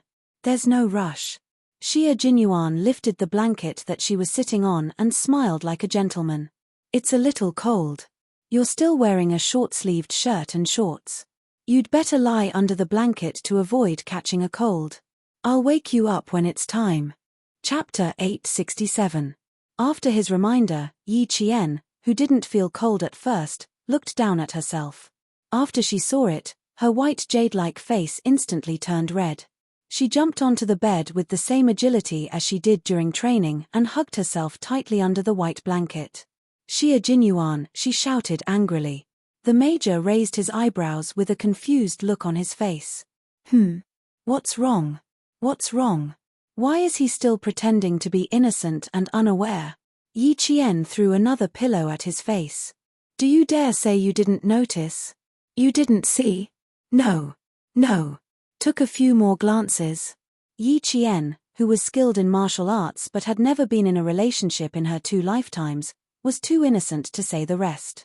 Once Major Xia got angry, Yi Qian, who hadn't let loose in front of him, couldn't defend herself. Xia Jinyuan caught the harmless pillow and shook his head helplessly. I noticed, I saw, I even took a few more glances. I really wanted to remind you at the time, but I was afraid you would be embarrassed, so I didn't say anything. Little Fox found out when he said, be careful of catching a cold. Yi Qian didn't want to talk to him anymore. Now she understood why Xia Yiwei said Xia Jinyuan was the most troublesome person in the family. She already felt a headache coming on. This man always made her mad, but she couldn't find a reason to be mad at him. In the end, she just had to hold it in. She was holding it in until she hid under the blanket and didn't want to come out. When it came to these things, Yi Qian was as pure as a piece of paper.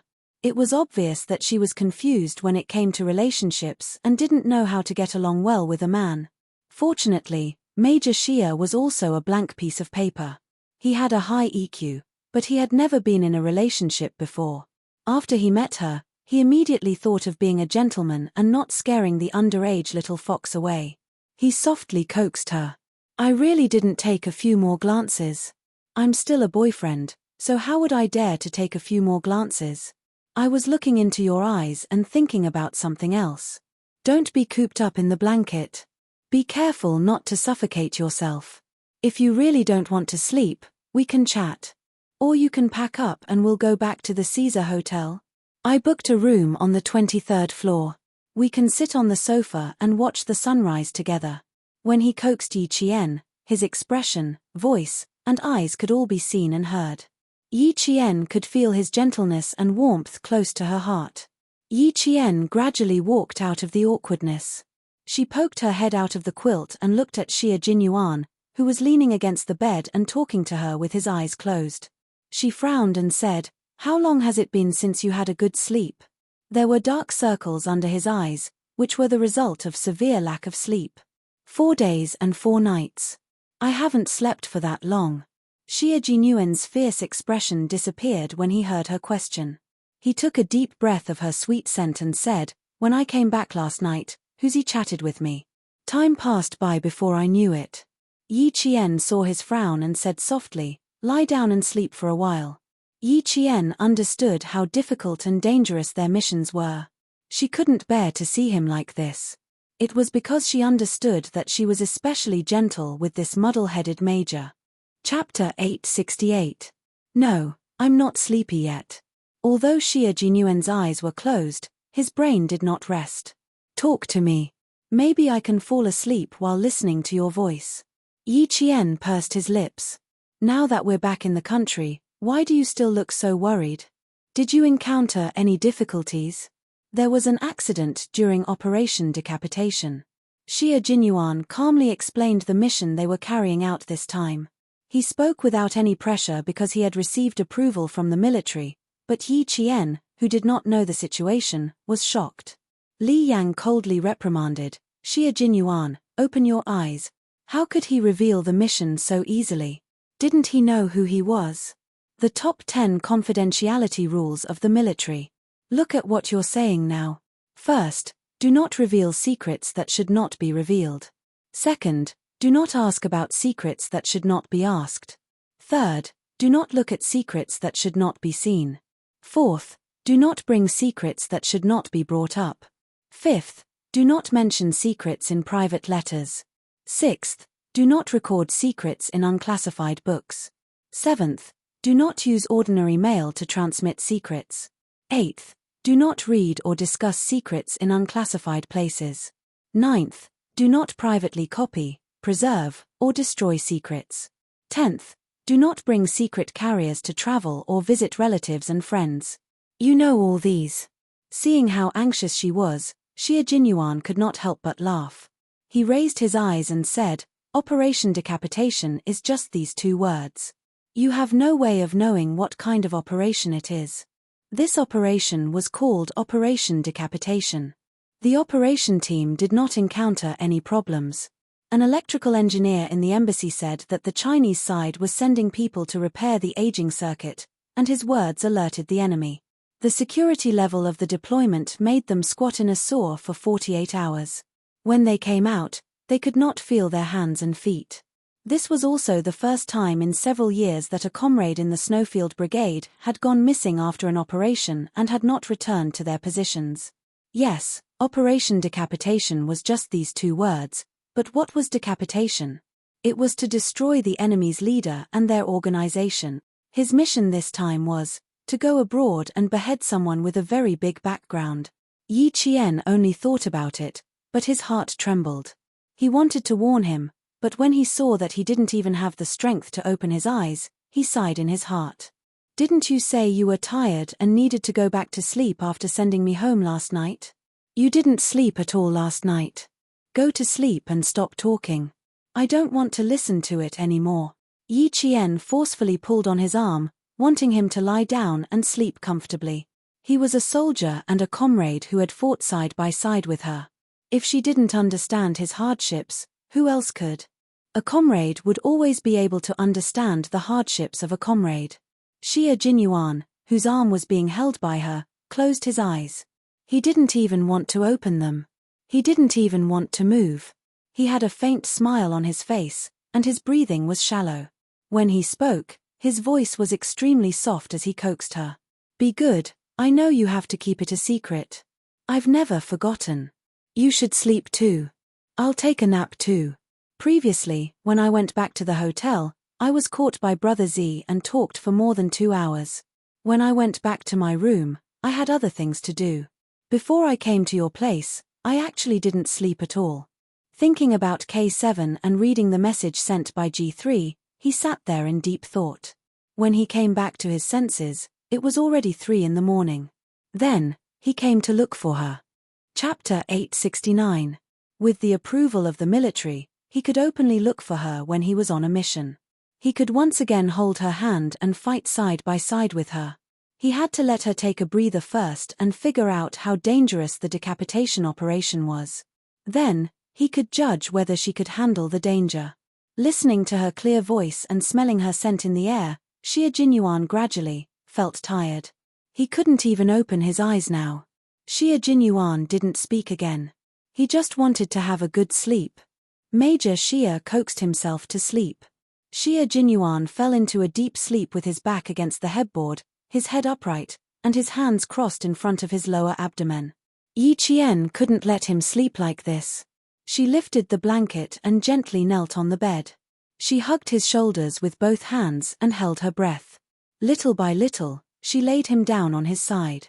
Yang Heng had reserved a double room for Xie Jinyuan, who was 1.86 meters tall, on the 1.88 meters wide bed.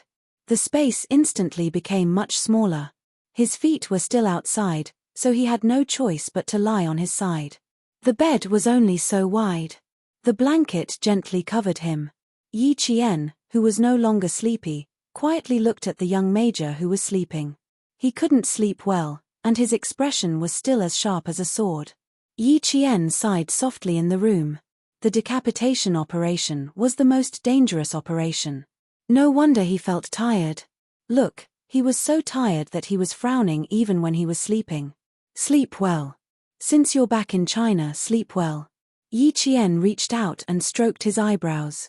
She focused on him until she smoothed his eyebrows. Then, she gently got up from the bed. She had to rush to the airport to get his military uniform. When she left that day, the uniform was still wet. It had been left in the airport's utility room for more than half a month. She didn't know if it had gotten moldy. The sooner she got it back, the sooner she could wash it and iron it. When he woke up, he could wear it. Yi Jian got up and changed her clothes. When she was about to go out after brushing her teeth and washing her face, she saw Xie Jinyuan, who was frowning in his sleep, moving his body uncomfortably. From his expression, she could tell that he was in a deep sleep and had no intention of waking up. She guessed that he wanted to sleep in a more comfortable position. Looking at his frown, Yi Jian's eyes flashed with a trace of pity. She walked to the bedside and wanted to pick up the short-sleeved shirt and shorts she had just thrown on the bedside, folded them, and put them aside. Who knew that just as she was about to make a move, she saw his long arms wrap around her clothes and blanket, directly covering his face. She even heard an extremely soft, yet exceptionally deep, comfortable sound. At that moment, Yi Qian almost ran. He covered his face with her clothes and by the sound of it. All the way to the hotel lobby, Yi Qian's face was still hot. Her eyes were so hot that they were like pools of spring water, revealing a touch of seduction. "Hey, aren't you Yang Heng's classmate?" Someone asked softly from behind, followed by the thump-thump of high heels. "What's the matter? Are you not used to sleeping here?" The person who spoke was Yang Heng's aunt, the boss of Venus. One of the hotel staff who was working next to her saw this and said softly, "President Song, I'll drive over now. Please wait for a moment." President Song recognized Yi Qian at a glance because he had a deep impression of Yi Qian. A clean and beautiful girl would leave a deep impression wherever she went. Chapter 870. Is the room not good? If it's not good, Auntie will change it for you immediately. She walked directly to Yi Qian and smiled kindly. "You are all guests, we have to make sure you sleep comfortably in the hotel." She was a capable woman. Yi Qian quickly composed himself and politely said, No, I have to go to the airport. That's why I woke up early. I slept very well and didn't feel uncomfortable at all." She could fall asleep anywhere. It was just that the hotel's security personnel had sent a special forces soldier over. She was startled awake at 3:30 in the morning. "Going to Jiang? That's great. I also need to go to the airport to pick someone up. Take my car." Manager Song, with her exquisite makeup, laughed heartily. She must have just woken up, as her eyes were still bloodshot. The staff helped me get the car. Let's go and wait outside. She turned to the front desk and said, Xiaofang, prepare 2 sets of breakfast for me. 1 set with coffee and the other with fresh milk. Yi Qian's indifferent face lit up with joy. He quickly thanked her. Thank you, Manager Song. I won't stand on ceremony then. This way, she wouldn't have to wait until 5 o'clock to take a ride from Caesar Hotel. She could pick up her military uniform earlier. Aya, child, you can just call me Auntie. Why are you calling me Manager Song?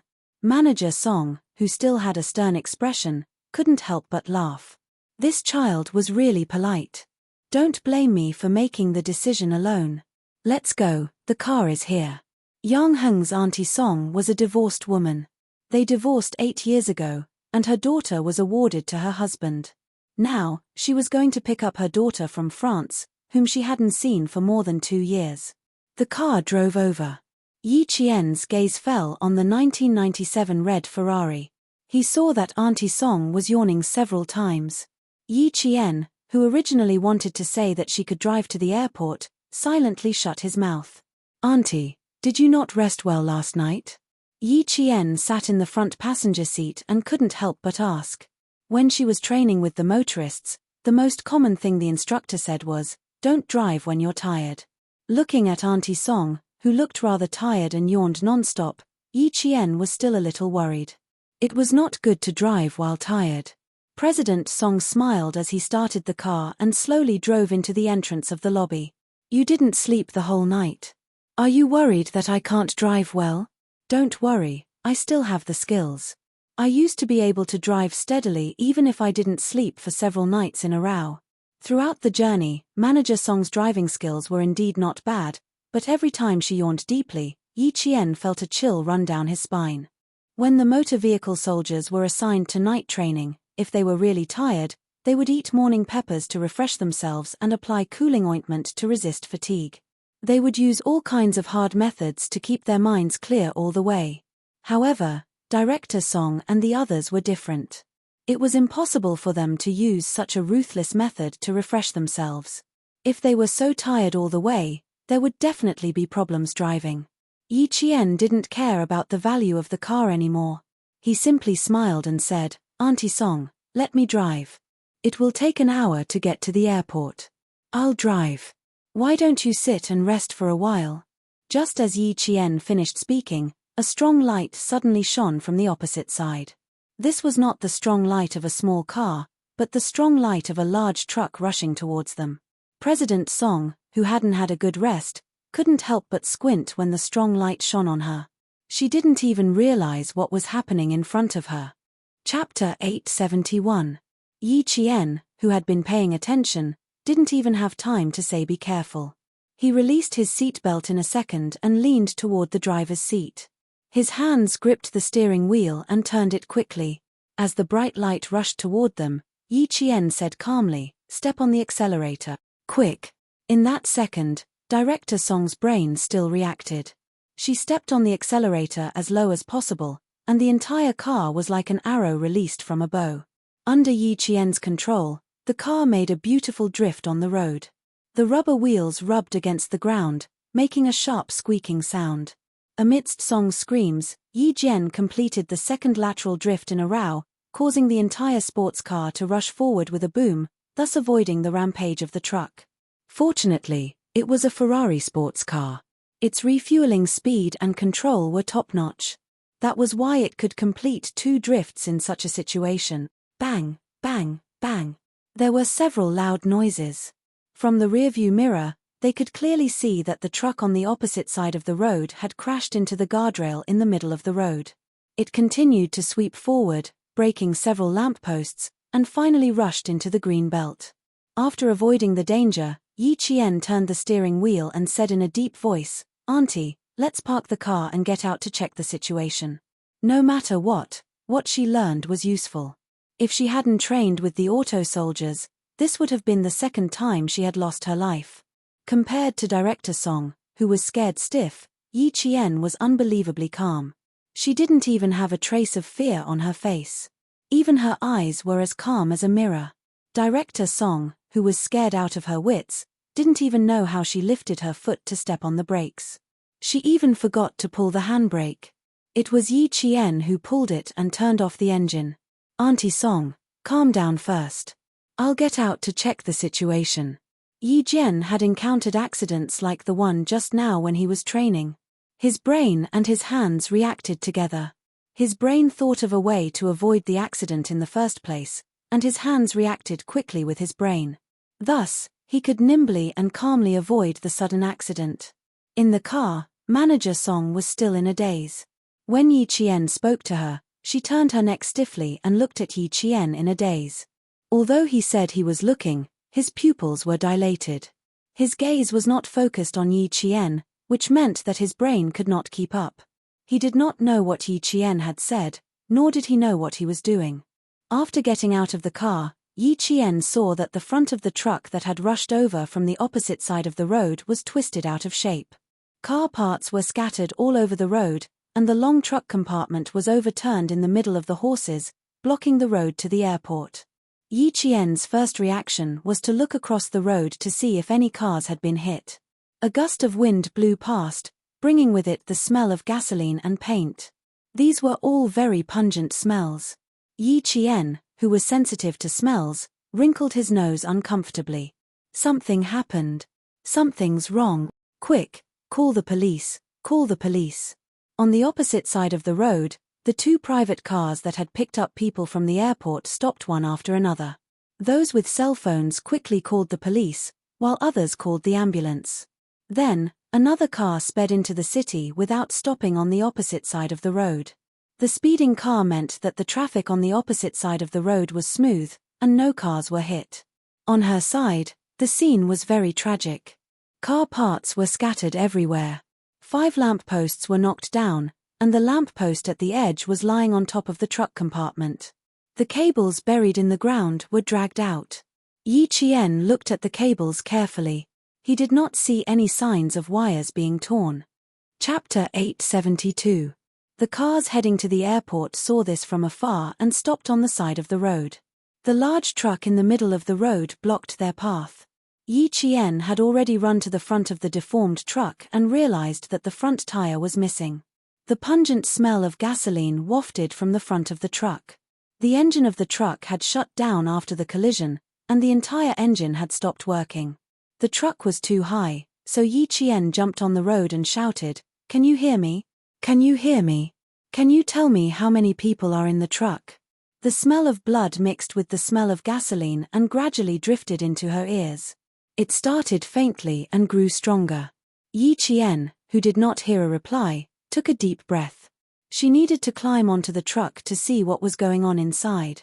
When she saw that the fuel tank was intact, she did not hesitate to climb onto the side of the humongous truck.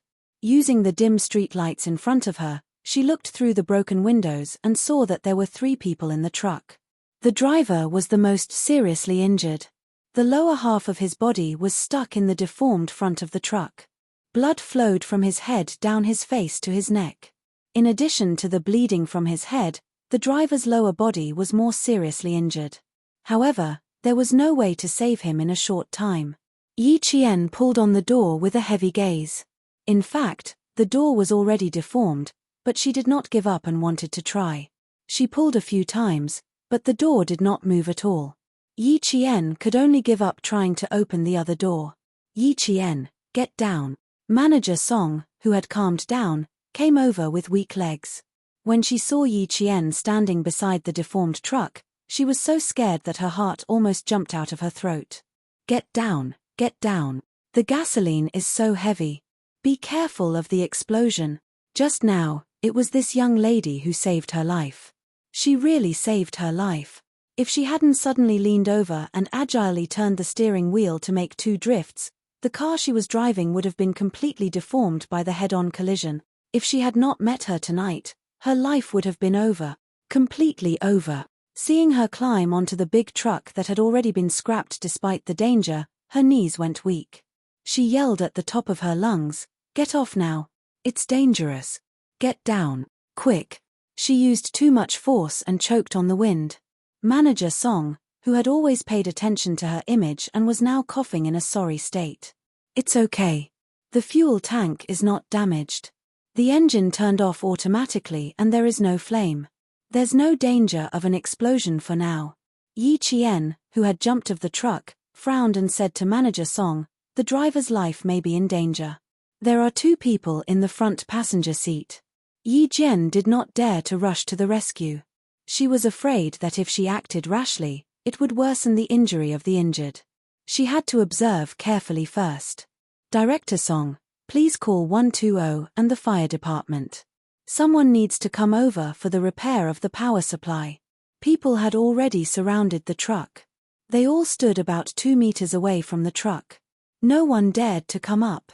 When they saw a young lady like Yi Qian jump out, they thought she had come out of the truck. Someone shouted, "Young lady, what's the situation with the truck?" Chapter 873. It's not good. There are 3 people in the car. The lower half of the driver's body is stuck, and the front of the car is deformed. The injured person sitting at the side of the front passenger seat should have lighter injuries. Yi Qian gave them a simple answer. She climbed to the front passenger seat and tried to open the door. The car was locked from the inside, so there was no way to open it. She took off her school uniform jacket and wrapped it around her right hand. She grabbed the broken glass and quickly pulled off one piece after another. She needed to reach into the car to unlock the door. Yi Qian pulled off the sharp glass piece by piece until she found the small lever to unlock the door. She pulled it, and with a click, the locked front passenger door opened. "Does anyone have a flashlight? Can you lend it to me?" When the door was pulled open, Yi Qian turned around and said to the pedestrians who were blocking the road, "I need a flashlight to check the injuries of the trapped people." The onlookers realized that the girl was not from the truck, but a passerby. 2 drivers did not hesitate and immediately ran back to their cars to take out flashlights. Some hesitated and chose to stand aside to watch. Chief Song was on the phone with his brother-in-law, Chief Yang. He said anxiously, "Brother-in-law, there was a car accident at the intersection of Zhongjian Road near the airport. A truck came from the opposite side of the road, and the front of the car was deformed. Yi Qian, this brave girl, is rescuing people by herself. Get someone here." Chief Yang was the chief of the Transportation Bureau. The traffic accident happened to be the Traffic Police Department's responsibility. Hearing this, he was not sleepy anymore. He did not even bother to ask why Yi Qian was with his aunt at night. He got out of bed and said, "Have you called the police? What's the situation? Give the phone to Yi Qian." "I called the police, I called the police. I also told the fire department." "Wait a moment, I'll give the phone to Yi Qian." Chief Song walked around the back of the car with the phone and saw a few people shining flashlights into the car. Yi Qian was holding onto the car door with one hand and peeking his head into the car to observe. Her heart was still palpitating as she trotted over. Before she could pass the phone to Yi Jian, she was shocked by the tragic situation in the car. She stopped in her tracks. Under the flashlight, the car was covered in blood. The 3 people inside were lying on the ground like they were covered in blood. None of them had any reaction. Brother-in-law, it's very bad. Yi Qian is saving people." She didn't dare to hand the phone over. No matter how strong she was in business, she had never seen such a bloody scene.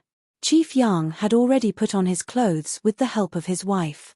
After hearing this, his expression became even more serious. "Remind Yi Qian that the car has an oil leak and caught fire. Tell the people participating in the rescue not to bring any fireworks. No smoking at the scene," Chief Yang instructed on the phone. At the scene, Yi Qian said, "The driver's right leg is stuck. We need to stop the bleeding. Who has a jack or a wrench in the car? Let's save the injured people on the outermost side first." Although Yi Qian had never participated in a rescue before, he had learned how to participate in a rescue when he was training with the soldiers. With a calm gaze, she calmly ordered the adults around her. She followed the rule of observing first before rescuing. After giving the instructions, she checked the condition of the injured people on the outermost side. Female, about 40 years old, slightly plump. Unconscious, breathing, pulse strong, head hit, no signs of bleeding. There was no major bleeding on the upper and lower body, but the person fell forward. There was a possibility of internal injuries or broken ribs. Chapter 874. Can you hear me? Can you hear me? After observing that there was no obvious serious injury, Yi Jian pressed her finger on the middle-aged woman's philtrum. Her voice was slightly cold as she calmly called out each word clearly. After about a minute, the middle-aged woman let out a low moan and regained consciousness. Do you feel any pain in your chest? Yi Qian immediately asked after the middle-aged woman opened her eyes. Professional terms came out of her mouth one after another, making the people involved in the rescue think that she was a medical student. No, I was knocked unconscious. My husband. The middle-aged woman said and turned to look at the driver's seat. She saw that her husband's head was bleeding and he was sitting quietly with his head lowered. Seeing this, the middle-aged woman suddenly became agitated. She grabbed Yi Qian's hand and begged, save my husband, please save my husband. 2 trucks on the opposite side of the road suddenly braked and stopped. The 2 drivers in the trucks jumped out and ran over. Old Guan. Before they arrived, they were already shouting, Old Guan. Old Guan was the driver of the accident. They were a family. The middle-aged woman was Old Guan's wife, and the one sitting in the middle was Old Guan's partner. With the help of the driver's friends, the rescue operation progressed even faster. The driver's friends kept saying with trembling lips, Daughter, you have to help us. Old Guan can't die. He can't die. Uncle, everyone is working together now. We don't want to see the worst outcome. You should comfort the anxious woman first. We'll use the tools to save her. Yi Qian held the flashlight and confirmed that Old Guan's wife's left leg was stuck and that the blood supply to her left leg was normal. Only then did he start the rescue operation. Straighten the woman's body. Stabilize her neck and spine. Give me the jack. At this time, Yi Jian had undoubtedly become the temporary commander-in-chief. She used what she had learned in medical school and what she had learned in the army to start the rescue. There was no way to completely stuff the jack under the car. Half of it was still outside. Even so, it played a rescue role. With the addition of the wrench, the first person rescued was the emotional middle-aged woman. After being rescued, no one dared to let her get out of the car. Instead, they carefully carried her out. After Old Guan's wife was rescued, she collapsed on the roadside and cried loudly. Someone gave her water and a clean towel to wash her face. Before the traffic police and firefighters arrived, the people who participated in the rescue were all silently contributing their own small efforts. 5 minutes later, 3 doctors who had entered the village for a volunteer medical consultation drove past. When they saw the situation, they immediately participated in the rescue. Stop the bleeding first, then inject the intravenous injection. The rest of the people can rest for a while. These 2 injured people need to be rescued by the firefighters. Prepare the tourniquet and intravenous injection. Quick. With the presence of professional doctors and their medical supplies, the whole wait was no longer as stressful. When Old Guan's wife saw the doctors, it was as if she had seen hope. She cried until her voice was hoarse. She sat weakly and did not even feel the needle pricking the back of her hand. With the tourniquet in hand, Yi Qian slowly climbed into the deformed car. With the help of the doctors, he first wrapped the tourniquet around the driver's injured right leg. Then, he took the intravenous needle and inserted it into the driver's arm. Chapter 875. The drip was still flowing, proving that the driver's vital signs were still there. Here, young lady, give this patient an intravenous injection. The doctor handed the intravenous needle to Yi Qian, who had ignored the danger and crawled into the car to save the person. He said to her calmly, We'll watch from the outside. Be careful inside. Thanks to this brave young lady, who was petite and extremely agile, they were able to carry out the follow-up work. Otherwise, even if they had the medicine, they were all male doctors. Without a nurse by their side, they wouldn't have been able to climb into the deformed car to save the person. When Yi Qian came out of the car, his clean school uniform was stained with blood. Even his face was stained with blood. The driver's life is in danger.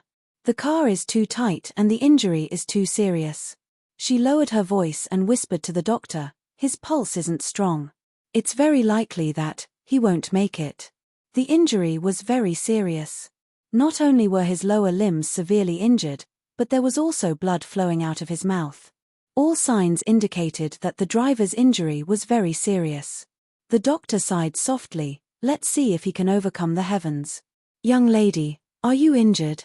Chief Song, who had been waiting by the side, watched as Yi Qian whispered to the doctor. Even a businesswoman like her, who was used to seeing all kinds of people, applauded Yi Qian's courage.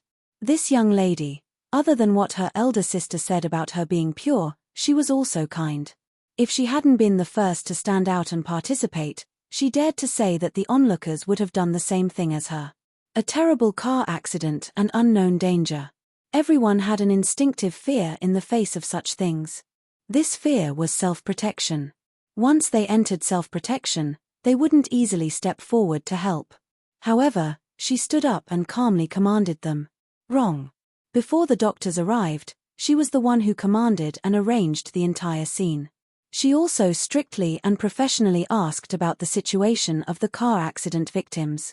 With someone taking the lead, more and more people came to help. Ambulances, fire engines, and police cars arrived one after another half an hour later. Yi Qian didn't stay at the scene. There were 3 doctors at the scene.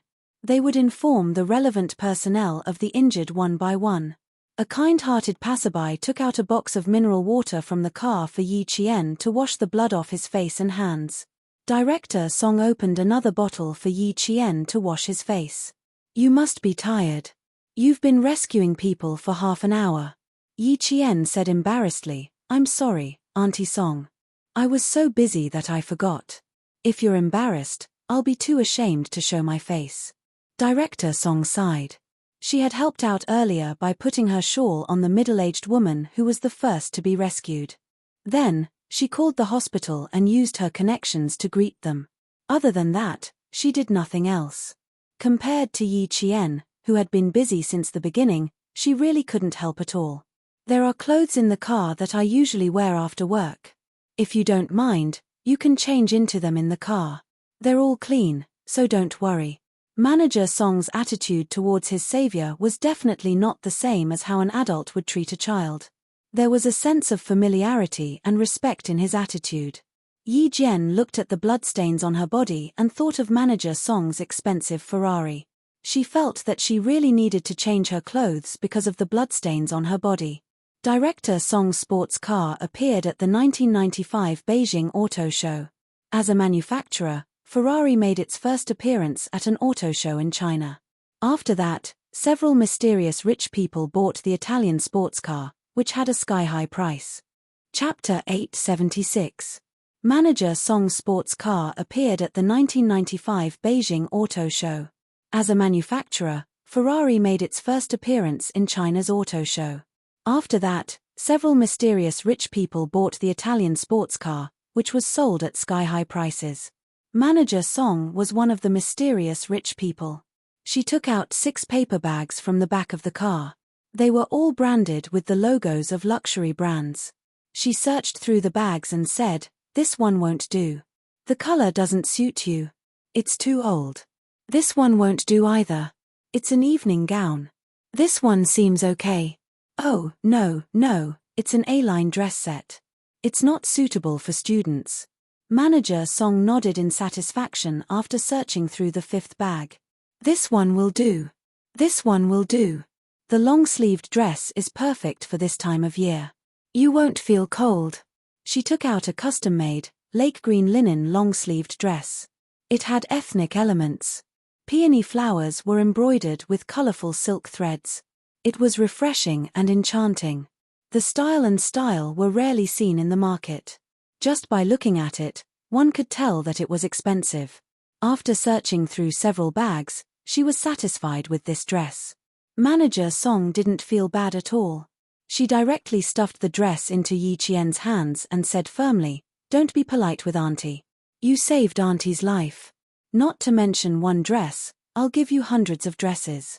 Go change in the car. I'll keep a lookout for you." She didn't give Yi Qian a chance to be polite. She said, Auntie isn't afraid that you'll dirty the car. Think about it. When we arrive at the airport, why would the airport staff let you in when you're covered in blood? Indeed, there was no reason to refuse. If she entered the airport with a bloody uniform, it would scare others and the airport staff. Manager Song was slightly shorter than Yi Qian. When Yi Qian put on the ethnic autumn cotton dress, her facial features were beautiful. She was tall and slim, so the dress came alive. It was a combination of innocence and enchanting. Large peony flowers bloomed alluringly from the side of the skirt to the waist and then to the chest. A few branches with vines curled up and then delicately extended to the neckline. A clear and seductive temperament assaulted one's senses.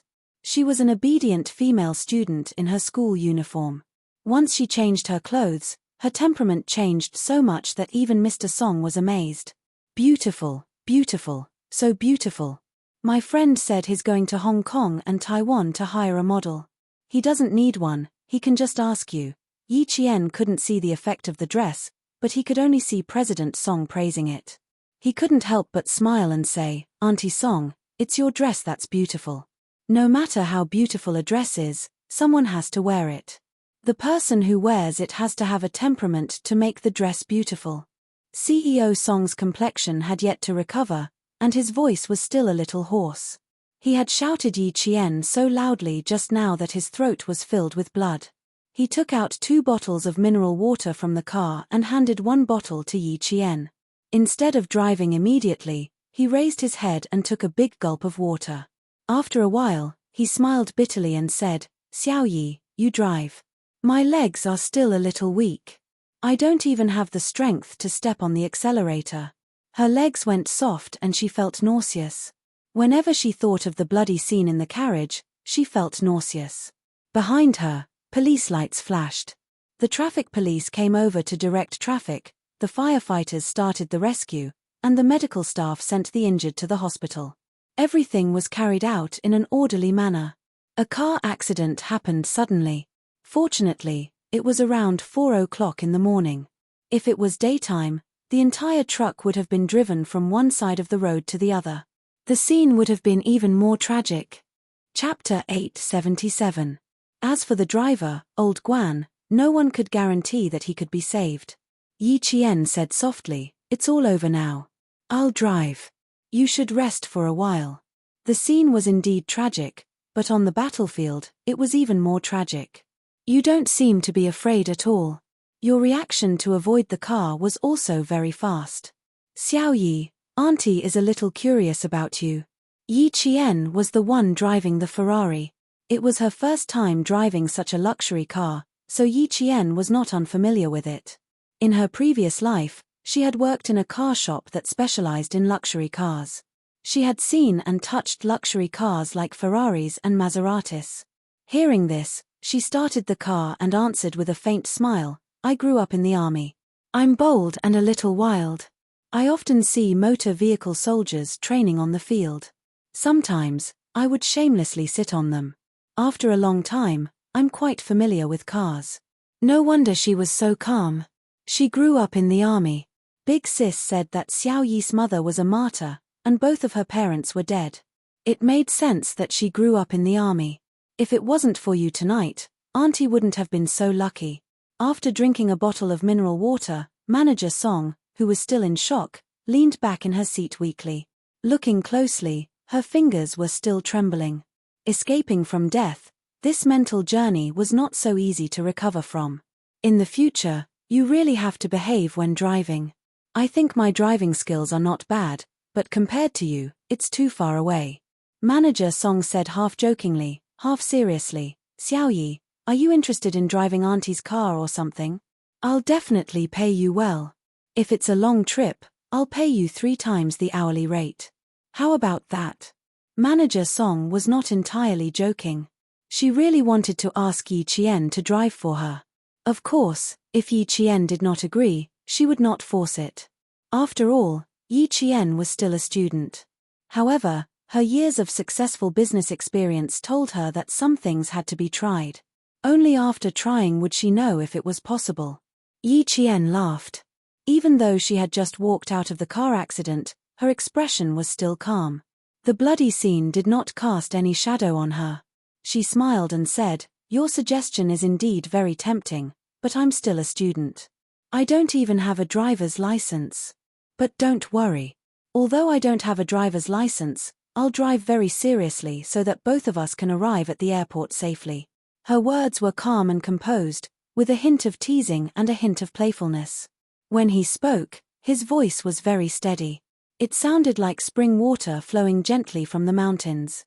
It had a mysterious power that calmed people's hearts.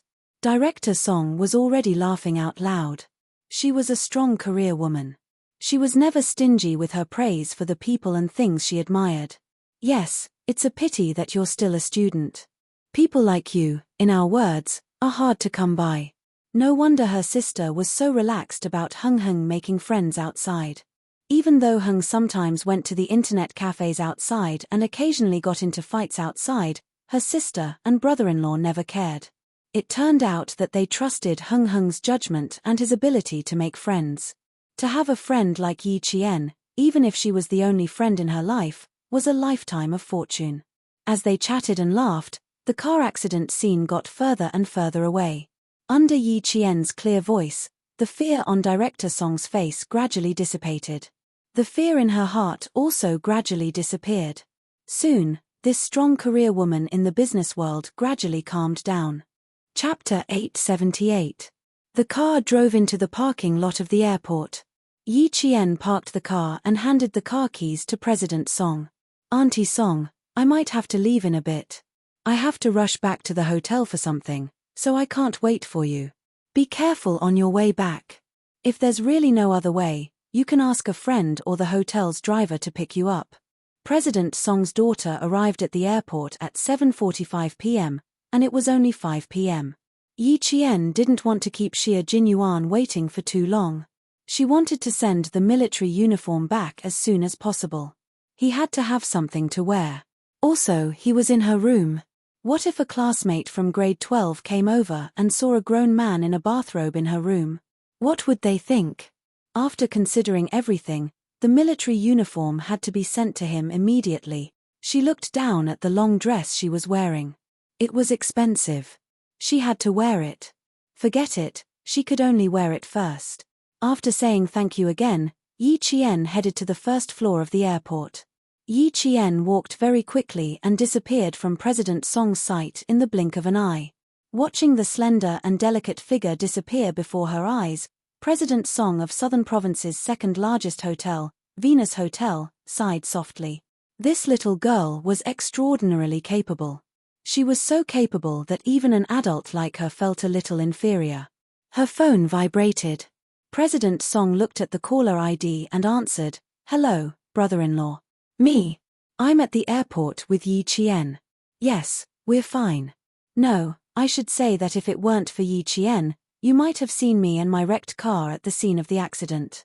President Yang rushed to the scene of the accident. He heard people saying, if it weren't for the little girl in the school uniform, the 3 people in the car might not have survived. They were all talking about the little girl in the school uniform. Even the 3 doctors who participated in the rescue said that it was all thanks to the girl in the school uniform. Otherwise, they wouldn't have been able to climb into the car. President Yang was deeply moved. Needless to say, the little girl in the school uniform they were talking about was Yi Qian. Yi Qian, who was full of courage, had a strong sense of righteousness about her. She was clear about good and evil, and she was flexible. Huiying said that she wanted to take her as her goddaughter. This was a good decision. Yang Heng had a younger sister, and Xiao Yi had an older brother. Both of them were sentimental people, so it was best for them to be brother and sister. It was a good thing to go back and ask his wife to settle the matter. He supported it wholeheartedly. "Why is Yi Qian at the airport so early in the morning? Why are you two together?" Feeling emotional, Director Yang asked his wife's sister, "I'm at the scene now. There are 2 traces left by drifting cars. Did you drive?" Mr. Song let out a long sigh. He still had some lingering fear when he mentioned the incident. No, Yi Qian was the first to notice the abnormal situation on the opposite side of the road. She reacted quickly and snatched the steering wheel from me. She drifted twice to avoid the truck that was rushing towards us. Yi Qian grabbed the steering wheel and drove his sister-in-law Song Tinglan's car, quickly avoiding the oncoming cars. Even Chief Yang found it unbelievable.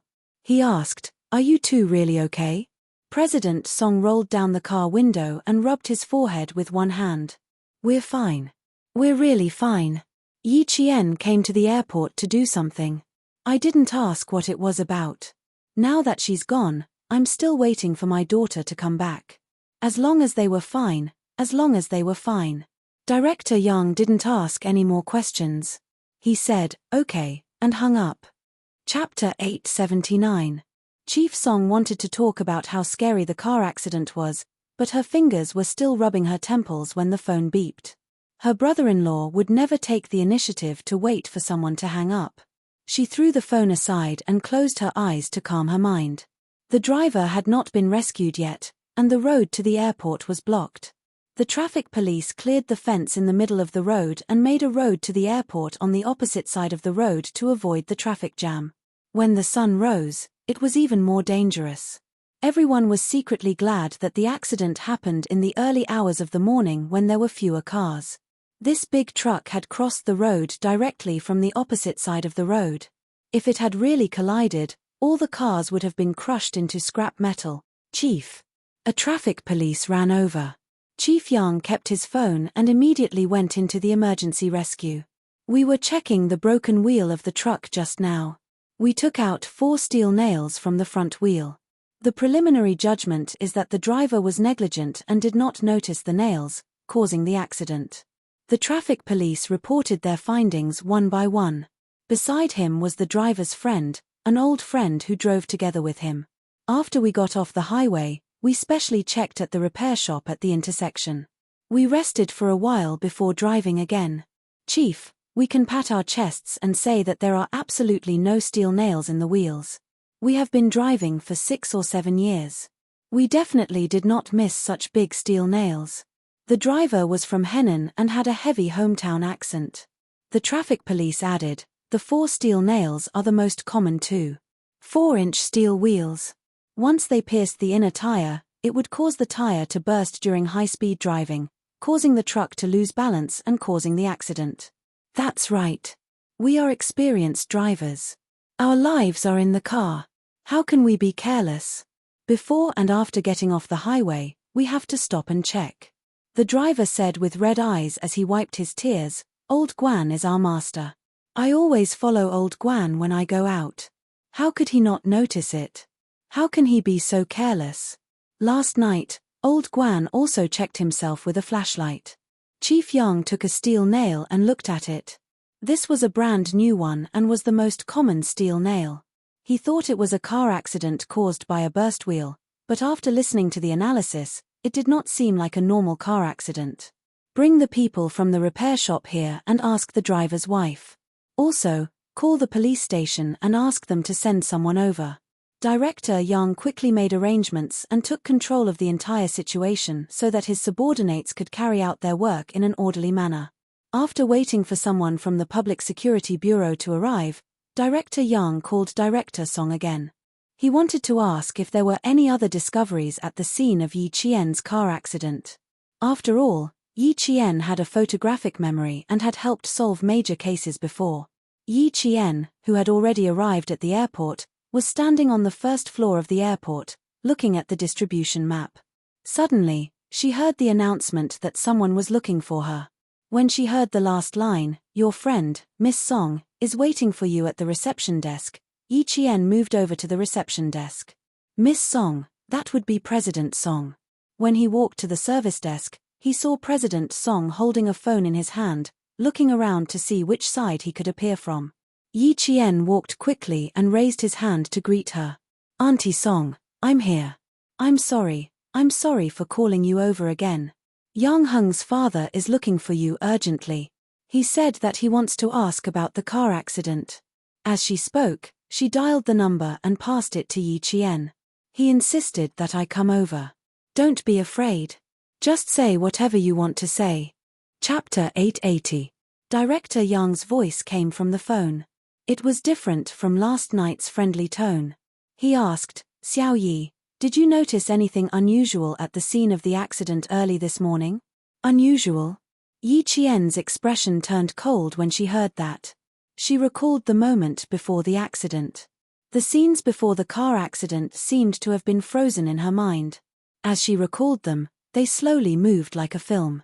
At that time, she first heard a loud bang, followed by a huge bright light shining from the front. She didn't have any other thoughts. She subconsciously grabbed the steering wheel from Director Song's hands and quickly completed 2 drifts to avoid the large truck that was rushing over. Then she got out of the car and rushed to the front of the stalled truck to check the situation. This was done by herself. As for the other side of the road, if there was anything unusual. Yi Qian closed her eyes and once again fixed the scene of her getting out of the car. Her gaze swept across the road. In her mind, she saw a car driving across the road. Because it was early in the morning, there were very few cars. There were only 2 cars in total, and both of them stopped at the same time. Wait, there was another car coming from behind. As she ran to the truck to check the situation, another car also drove across the road but didn't stop. After she finished recalling, Yi Qian said to Director Yang, who was waiting for her to speak, at that time, there were 3 cars across the road. 2 of them stopped, but the other grey car didn't stop. I'm not sure about the license plate number. You can check the nearby electronic cameras and see if you can find the car that appeared at this time and what the license plate number is. After such a big accident, logically speaking, the car would stop to take a look. Even if it didn't stop, it would slow down before driving over. However, in Yi Qian's memory, the grey car kept speeding by without stopping. Therefore, this was the strange thing about this car. Since Director Yang asked her this, it meant that there was something different about this accident. What exactly was different? Yi Qian pursed her lips and asked again, "Can I ask if there was something wrong with the scene of the accident?" Bureau Chief Yang paused for a moment, then nodded and said, "There are 4 steel nails in the front wheel of the truck. But from what we know, when they got off the highway, the repair shop checked the wheels. The repair shop workers also confirmed that they did check every tire and did not find 4 steel nails." You mean to say that the 4 steel nails were actually inserted by someone? Am I right? Yi Qian's voice was slightly tense.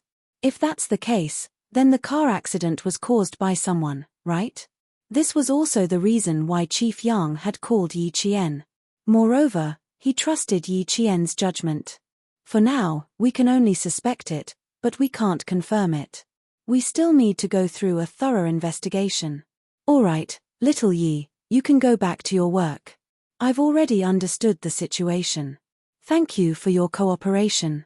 After Director Yang said that, he added, maybe he'll contact you. If there's anything I can do for you, I'll definitely do my best. If it was man-made, she would definitely help if she could. Director Song, who was next to her, got goosebumps when she heard that. She took the phone and said in a trembling voice, "Little Yi, my brother-in-law told you that the accident was man-made? Someone wanted to kill the truck driver?" Chapter 881. They said they found 4 steel nails in the wheel, but they don't know the details. Yi Qian couldn't answer clearly. They still had to investigate the scene to confirm whether it was man-made. The only thing that made her feel strange was the grey car that drove past the scene of the accident without slowing down at all. At that time, she only paid attention to whether there was an accident on the other side of the road, but she didn't notice the license plate of the car passing by. It was easy to find out, all she had to do was use her electronic eyes. President Song sighed and felt that it was better not to talk about this topic. Her mood was heavy when she talked about it. It was already 5:30. Yi Qian remembered that there were 4 utility rooms on the first floor of the airport, and Xie Jinyuan only said that his military uniform was placed on the ceiling of the utility room, so she had to search for it one by one. She said to President Song, who still didn't look too good, "Auntie Song, why don't you go sit in the lounge? I'm not done here, so I can't accompany you." Hey, you don't have to accompany me, I'm just scared. Go do your work, go. She was already an adult, so why would she need a child to accompany her? No. She really couldn't treat Xiao Yi as a child. This child saved her life. As she watched Yi Qian leave, President Song prayed in her heart, "God bless me. Luckily, she met Yi Qian before she left, otherwise she would be in trouble. At 5:30, the airport was empty, especially on the first floor, where there was no one for a long time. Yi Qian went straight to the first restroom. The 4 utility rooms were distributed on the sides of the restrooms, so it was easy to find. When she found the third utility room, Yi Qian carefully opened the ceiling and saw a black plastic bag in front of her eyes. She took the plastic bag down and opened it, and a moldy smell directly hit her in the face. Just as she had guessed, the military uniform was already moldy. The military uniform, military cap, and shirt were all neatly folded. Even though there was a moldy smell, it didn't affect the prestige of the military uniform at all. At that time, Xie Jinyuan left in a hurry, but his military uniform was folded neatly. From this, it could be seen how much a soldier cherished his military uniform, which represented the dignity of the country. Yi Qian gently stroked the national emblem on her military cap and smiled. In less than 2 years, she would also be able to own such an impressive military uniform. It's time for the next shift. Team leader, I'm off work. A woman's voice came from outside. Yi Qian quickly hid behind the door. 2 middle-aged women in airport cleaning uniforms walked in. Team leader, we don't have any more disinfectant. We need to replenish it for the day shift. Last night, the night shift staff handed over their work. When the 2 of them walked to the counter, Yi Qian quickly left the storeroom without alerting them. At 5 o'clock in the morning, buses had already started coming in and out of the airport. Yi Qian didn't stay for even a minute. She took the 5:40 bus to the city and returned to the Venus Hotel around 7 o'clock in the morning. As soon as she stepped into the hotel lobby, Yi Qian bumped into a few seniors from Class 3 who were preparing to go home. Yi Qian, who was originally fine, suddenly tightened her grip on the bag in her hand. She inexplicably felt guilty. Luckily, she was wearing the dress that Director Song lent her and not her school uniform. Lowering her head, Yi Jian, who felt inexplicably guilty, slightly avoided them and quickly walked to the elevator door before they noticed her. Chapter 882. After entering the elevator, Yi Qian breathed a sigh of relief. Fortunately, she didn't run into any other students. Otherwise, she wouldn't know how to explain herself. Actually, it didn't matter if she didn't explain. Who would ask her where she went? Guilty. Yi Qian didn't know why she felt guilty. In short, when she saw someone familiar, she would think of Xie Jinyuan's military uniform in her hand, and that there was an adult man hiding in her room. She would. Ding. When the elevator opened, she wouldn't stop thinking. Yi Qian was so shocked that she looked up abruptly. She watched the elevator slowly open and saw a few boys from Class 3 walking in, talking and laughing. Hey, Yi Qian, you're up so early? The boys didn't come in immediately. Instead, they reached out to block the elevator door. The breakfast is good. It's much better than the one in school. The pastry chef from Harbor City is really good. The baked cakes are delicious. They didn't notice that the elevator was going up from the bottom. They thought that Yi Qian had gotten up early for breakfast, so they enthusiastically introduced the food. There's a type of crystal dumpling that's not bad. It's transparent on the outside, but we don't know what's inside. We're a little embarrassed to eat it again. Roast pork buns are also good. You can try it. Yi Qian, who didn't plan to come out but was scared, came out of the elevator. She smiled at her seniors and said, "Thank you. I'll try them all later." It was only 7:14 a.m. The grade 3 students did get up early. They had already finished breakfast. Yi Qian walked faster with a smile on her face. Guilty. She felt guilty even when she was holding a military uniform. She felt guilty when she thought of Xie Jinyuan sleeping in her room. A student woke up. What if he went to her room and knocked on her door? What if Xie Jinyuan opened the door in a bathrobe? What if? Thinking of this, Yi Qian, who had always been calm, felt her breathing quicken. She walked faster and faster. If Xie Jinyuan opened the door in a bathrobe, she didn't know how to deal with it. She still had to take some breakfast back. She wanted to eat, and so did Xie Jinyuan. The cake was fine, but not the crystal dumplings. The skin would harden if it got cold. The rice cake was not bad. It was easy to absorb. Give me a bowl of porridge as well. Plain porridge can be eaten even when it's cold. After all, they were all soldiers. If they were hungry, they could even eat raw snake meat. Yi Qian, who was carrying breakfast for two, stood by the elevator. She prayed that she would not bump into any more students so that she could return to her room safely. In the elevator, Mother Yang was talking to her relatives. You don't have to eat out for lunch. Come to my house. Ting Lan picked Anchi up at the airport and asked her to come to my house directly. I haven't seen Anchi for a few years. Let's have breakfast first. If we wait any longer, Heng Heng's classmates will have woken up. Let's eat first so that these children won't feel uncomfortable when they see us adults. As the elevator next door opened, Yi Qian looked at Mother Yang, who was the first to walk out. His eyes twitched. The more one was afraid of something, the more likely it would happen. Mother Yang was very happy to see Yi Jian, especially when she saw that Yi Jian was wearing a traditional dress. There was a smile in her eyes and she laughed out loud. Good morning, Xiao Yi. You're so beautiful today. Auntie almost didn't recognize you. She then said to her relatives, don't you think she's prettier? She's wearing a school uniform and a long dress. She's obviously the same person, but I still like Xiao Yi in a long dress. She's so beautiful that it makes people's eyes light up. Chapter 883. The relatives standing next to Mother Yang looked at Yi Qian with a smile. Wasn't this the girl who played darts last night? It was said that her grades were the best in school. Last night, Heng Heng's classmates talked about her the most. At this time, Yi Qian's heart was beating like a drum. He tightened the bag containing Xia Jinyuan's military uniform. After being praised by Mother Yang, his face began to turn red. Feeling guilty and nervous, she could only try her best to maintain the smile on her face and not reveal anything strange. When the relative of the Yang family saw the little girl blushing after being praised by the adults, he smiled kindly and joked, look, you've made the little girl shy. All right, she still needs to go back to her room for breakfast. Stop praising her. It's not too late to praise her after breakfast. Amidst the laughter of the relatives, Mother Yang's gaze fell on the breakfast that Yi Qian was ringing. I like Xiao Yi when I see her. She's natural and capable. She's a good child. Then she said to Yi Qian, I'll ask the waiter to send it to you. Don't ring it yourself. Last night, she talked to old Yang in bed for a while and felt that it was a good idea to recognize Xiao Yi as a goddaughter. It would make the Yarrow family wary.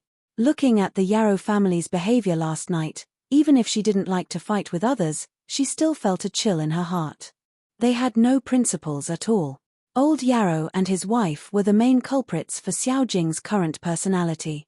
They were the ones who harmed Xiao Jing, but they didn't even know it. Yi Qian just wanted to leave quickly. He smiled politely and said, No need, Auntie. There isn't much food. Thank you. You're being too polite with Auntie again. The elevator is here. Go back to your room and eat first. I'll ask Yang Heng to come find you later. Last night, she said that she would let Xiao Yi come to her house for lunch. Now that she had to treat Ting Lan's family, she could only postpone it to tonight. Mother Yang smiled and said. In her heart, she was thinking about inviting Yi Qian to her house for lunch tonight. How could she ask Yang Heng to find her later? Yi Qian quickly said, Auntie, I have something to do later. I'll leave first. Last night's incident is over. I'm fine here. Thank you for your concern. She glanced at the elevator floor number from the corner of her eyes. There was one more floor. It was a long wait. Leaving so early? Then you go back to your room and have breakfast. Just as the elevator arrived, Mother Yang smiled and said, Go in quickly. It's late and breakfast is already cold. Watching Yi Qian say goodbye to her as he entered the elevator, Mother Yang's eyes had a warm smile. This child was afraid of troubling her family. In fact, in the end, it was Yang Heng who had implicated this child. That brat Jing saw that she was close to Yang Heng, and that was why she kept picking on Yi Qian. In the end, that brat Jing's heart was rotten to the core. Through the slit of the slowly closing elevator door, Yi Qian saw Mother Yang and the others leave while talking and laughing. The door hadn't closed yet. Yi Qian's whole body leaned against the cold metal surface of the elevator. There was a small amount of sweat on the tip of his nose. When the elevator stopped at the correct floor, Yi Qian stepped out of the elevator. She took a deep breath, and then, she held her breath all the way to her room. She took out her card and swiped the door. She didn't meet any classmates and finally came back smoothly. She wasn't nervous at the scene of the car accident. Returning to the hotel, she was nervous like a thief. Sure enough, as long as it was something related to Captain Xia, she couldn't let go of herself. Her heartstrings were stretched taut. The room was very quiet. There was no sound at all. After gently closing the door, Yi Qian walked in with light footsteps. She finally managed to catch her breath. Her breathing tightened again, and her face inevitably turned red again. Chapter 884. He actually maintained the same posture as when he left a few hours ago. He didn't move an inch and just covered his face with her clothes. What kind of habit was this? He even covered his face with someone else's clothes. After putting away the breakfast, Yi Qian, who had originally wanted to take off his clothes, took 2 steps forward and hesitated. She raised her hand and gently patted her slightly flushed face. She took out his military uniform and walked into the bathroom. He didn't wake up even when she came back. It was obvious that he was really tired. Forget it, let him sleep. When Yi Qian turned on the water, she lowered the volume to the minimum for fear of waking him up. She didn't immediately wash the clothes, but turned on the showerhead and washed her hair. Her hair was stained with blood. Other people didn't smell the blood, but she smelled it all the way back. The water flowed out gently, making a slight splash sound. After washing her hair, Yi Qian started washing the hat. She washed the military uniform until there wasn't a trace of mold. Yi Qian used the bath towel to soak up the water again, then began to dry himself with the hairdryer. She dried herself in the bathroom from 7 in the morning to 8:30 in the morning. Only her shirt wasn't dry. She hung the jacket and pants neatly on the hanger, then placed the tie together and hung everything on the hanger. Her movements were light and silent. She didn't wake up Xia Jinyuan, who had been sleeping for 4 days and 4 nights. Xia Jinyuan, who had used Yi Qian's clothes as a blindfold, slept soundly and peacefully. This was because there was a girl beside him. She had stood firmly and fearlessly by his side on a rainy night and said softly, "The relationship between the people and the people is thick in water. Comrades in the military, occasionally, as civilians, we can also be your shield. Protecting us is your unshirkable responsibility, so please allow me to contribute my meager strength to you." She knew to stand up bravely to protect him at such a young age. Now that she was a qualified reservist, he believed that she would protect him. The room was filled with her sweet scent, the bed was filled with the warmth of her body, and the tip of his nose was filled with the faint fragrance that belonged to her. These special effects medicine that allowed him to relax made him fall asleep on the bed, unwilling to wake up. He had to give up on sleep as soon as possible. If K7 still couldn't contact his team by today, then he and G3 would return to the battlefield to search for their missing comrades after completing the mission in the southern province. Outside the room, Yang Heng had a good night's sleep. His hair was wet, and he looked as handsome as a model in his blue and white striped uniform. He knocked on the door. "Yi Jian, are you awake? It was time to go down for breakfast. Breakfast is no longer served after 9 o'clock, so we can only eat outside." There were already students coming and going in the corridor. Some of them were carrying their backpacks and preparing to go home after breakfast. Some of them were still sleeping, like Wang Jin and the others. They had been singing and playing until 2 o'clock in the morning last night. How could they get up now? They were all sleeping soundly. Yang Heng, who had also slept until now, didn't know that his mother had already met up with Yi Qian. Hearing no sound from inside, he knocked on the door again and smiled. "You're still not up yet? Yi Qian, don't sleep anymore. Get up, get up." Yi Qian, who was drying his shirt in the bathroom, heard the knocking on the door. The second knock made Xia Jinyuan, who was sleeping soundly on the bed, frown slightly. On the fourth knock, he opened his eyes. Chapter 885. His face was covered by the clothes, and his breath was filled with Yi Qian's natural fragrance. Xie Jinyuan blinked and lifted the clothes covering his face. When he saw whose clothes it was, he couldn't help but chuckle.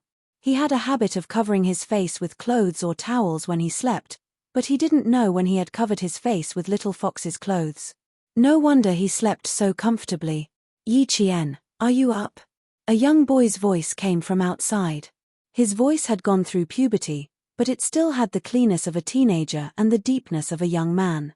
From his voice, he felt that the boy outside was quite good-looking. Xie Jinyuan didn't want to move, and he didn't dare to either. He was afraid that Yi Qian would open the door and step out. This was a huge misunderstanding. Yi Qian isn't up either, a classmate asked Yang Heng as he passed by. Xie Jinyuan heard the boy who knocked on the door laugh and say, "No, I asked her to have breakfast. You don't have to wait for us. Go down and eat first." The bathroom door opened, and Yi Qian walked out with a dry shirt in his hand.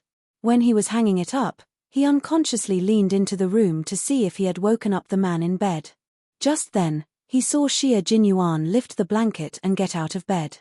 Yi Qian hurriedly hung up the shirt and said softly, "Did I wake you up?" He slept for less than 6 hours. If it was deep sleep, it was enough for a high-intensity Special Forces soldier. Xie Jinyuan didn't say anything. The moment he opened his eyes, he felt refreshed. His eyes were clear and there wasn't a trace of drowsiness in them. He didn't look like he had slept for a few hours, but more like he had exercised for a few hours. Now, his clear eyes were staring at Yi Qian. They were quiet and deep like an ancient well. As Yi Qian spoke, ripples appeared in the ancient well. Light floated in the depths of the well. Yi Qian was confused by his gaze. Dai Qing frowned. "What are you looking at? You're so strange. What are you looking at?" Xie Jinyuan was naturally looking at Yi Qian. At this moment, he only had eyes for Yi Qian. He knew that his little fox was not bad. No, it was not just not bad. It was just that when he first saw her, he felt that she was a stunning beauty.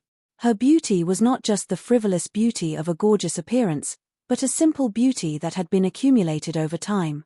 She had a connotation that could withstand the test of time, and even more so, she had the tenacity to withstand tempering. She, who was already so beautiful, suddenly changed out of her blue and white school uniform and wore a long dress with ethnic characteristics. She stood gracefully in front of him. The peony embroidered on the edge of the dress was originally exquisite, but now it only served to set off her beauty. It made her look like a girl who had walked out of a world of purple and brilliant red. She suddenly appeared with an enchanting charm, and in an instant, she had bewitched him for the rest of his life. The dazzling beauty remained in his eyes for a long time. He said, "I'm looking at you. I'm looking at you. When I look at you, I see that there is no one else in your eyes. When I look at you, I see your heart and engrave it in my heart."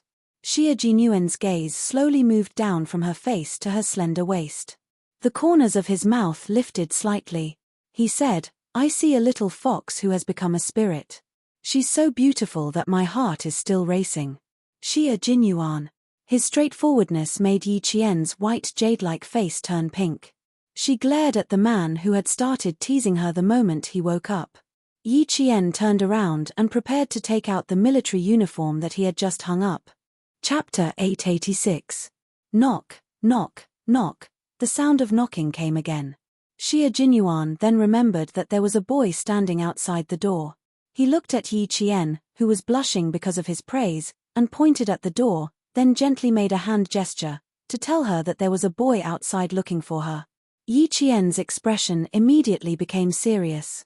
She pursed her lips and said softly, "Why didn't you say so earlier? I wanted to tell you when I woke up, but I didn't see a little fox suddenly appear, so I forgot." Xie Jinyuan looked at Yi Qian, whose body had stiffened. Not only did the smile on his thin lips not fade, but it also deepened. Last night, she didn't want her classmates to see him, but now, what's going to come will come. Little fox, how do you explain having a grown man in a bathrobe in your room early in the morning? Yi Qian saw that he could still smile and gritted her teeth. Sure enough, she couldn't go on a date with Xie Jinyuan, in a place where she knew many people, and she definitely couldn't leave him to sleep in her room. Now, She was flustered and felt guilty. In her 2 lifetimes, she had never been alone with a man in a hotel. In her 2 lifetimes, she had never had so many classmates come to look for her. Moreover, when they came, there was a man in a bathrobe in her room, revealing a large portion of his muscular chest. Clothes. Put on your clothes properly. Yi Qian pointed at his chest and glared at him with her dark eyes. You're no different from being naked right now. Fasten the belt of your bathrobe. Captain Xia's complexion was the same as hers. No matter how much the wind blew or the sun shone on him, he was still very fair. The light at the entrance was a spotlight, so she could clearly see the beautiful lines of his chest muscles. His sexy chest muscles were so tight that she could feel the shocking explosive power hidden in his body. I'm in the room, and he's outside. What are you afraid of? Xia Jinyuan looked at her anxious expression, and his thin lips curved even more seductively. He chuckled and said, I'm clearly wearing a bathrobe. Why is it no different from being naked in your eyes? Little fox, do you have X-ray vision? Can you see, under the bathrobe? Yi Qian took a deep breath and walked up to the man who was so muddle-headed that he wanted to punch him. His hands reached for his waist. She had to tie his robe for him. She could feel his hot breath above her head. She was sure that if she looked up now, she would only see her figure in those unfathomably dark eyes. Because, even if she didn't raise her head now, she could feel his deep gaze on her body, not a single trace of his gaze away. She pulled the loose belt of his bathrobe into her hands and fastened the Yi Qian tightly with her lips pursed. Then she pulled the lapel tightly to cover his chest. X-ray vision? Even without X-ray vision, I can still see it clearly. Xia Jinyuan lowered his head and looked at her slender hands tidying his robe. She was obviously nervous, but she still pretended to be calm. He teased, you can see clearly even without underwear. Before the smile on his handsome face disappeared, Yi Qian's head mercilessly bumped into his chin and almost bit off his tongue. As he gasped in pain, Yi Qian raised his hand and smiled innocently. Sorry, I didn't do it on purpose. If she didn't do it on purpose, then she did it on purpose. Xia Jinyuan rubbed his chin and said in a gentlemanly manner, I know. You were able to gently soothe my brows when I was sleeping. How could you bear to hurt me when you care so much about me? Chapter 887. Yi Qian didn't say anything. His face was red and his teeth were chattering. She had never been Xia Jinyuan's opponent when it came to these kinds of things. Why should she make things difficult for herself? She had to endure it for now. When she grew up, she wouldn't have to be so cautious anymore. Haha, Major Xia, just you wait. When do you plan to open the door? Don't let your senior wait too long. Major Xia Jinyuan's jaw hurt, but his heart was filled with sweetness. He stood in front of the door and pushed it open. She could see him standing in the middle of the hallway. In order to maintain a good image, he even raised his head and puffed out his chest. He was wearing a bathrobe to give off a sense of déjà vu while waiting for Yi Jian to open the door. He was waiting for her classmates to see him. Yi Jian didn't feel like talking to him anymore. She turned around and gently closed the wardrobe door. Then, she quietly went back to the bathroom. She scooped some water and wet her face. Then, she walked out with a towel to wipe her face. Good Lord, he was still standing straight in the middle of the hallway. He didn't seem to have any intention of moving. She pushed him all the way into the room and pushed him towards the corner of the wall. Stand still and don't move. Future boyfriend who can't see the light of day. Future boyfriend who can't see the light of day, that was a problem. He watched as she took 2 steps, then turned around to check if he was standing in the corner. Her cute behavior made Xia Jinyuan rub his aching chin and laugh until his chest trembled. She was really a pure little fox. She was like a piece of white paper. In the future, every stroke of her would be left behind by him, Xia Jinyuan. She was 17 years old and didn't understand much. When she grew up, she wouldn't have to hide her feelings anymore. It was almost time for the little fox to rebel. Then, before that, he had to work hard to fill in the color of a man named Xia Jinyuan in her pure white world. He had to make sure that only he existed in her world, and only she existed in his world. Xia Jinyuan only loved Yi Qian, Xia Jinyuan only wanted Yi Qian, and Xia Jinyuan only had Yi Qian in his world. It was that simple. Everything he did, said, and presented now was the real Xie Jinyuan. On the battlefield, Xie Jinyuan was a strict and cold man. In real life, Xie Jinyuan was a little rascal, a silly Xie Jinyuan who liked to tease his loved ones. Little Fox could see what kind of man Xie Jinyuan was in his military uniform, and what kind of man Xie Jinyuan was without it. This was the real Xie Jinyuan. He needed her to get used to the Xie Jinyuan who lived a different life from the one on the battlefield.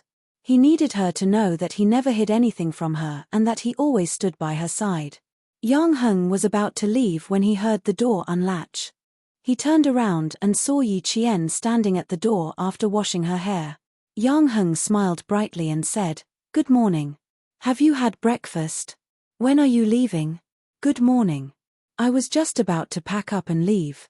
Yi Qian, who pretended not to hear him while washing her face, looked at him calmly. There was a grown man in the room, so she had no choice but to open the door a little and use her body to block him. Yi Qian gradually accepted this version of Xie Jinyuan. Even when she was teased helplessly, Yi Qian never got angry. Sometimes, she even felt guilty. Because the real Yi Qian was hiding a huge secret.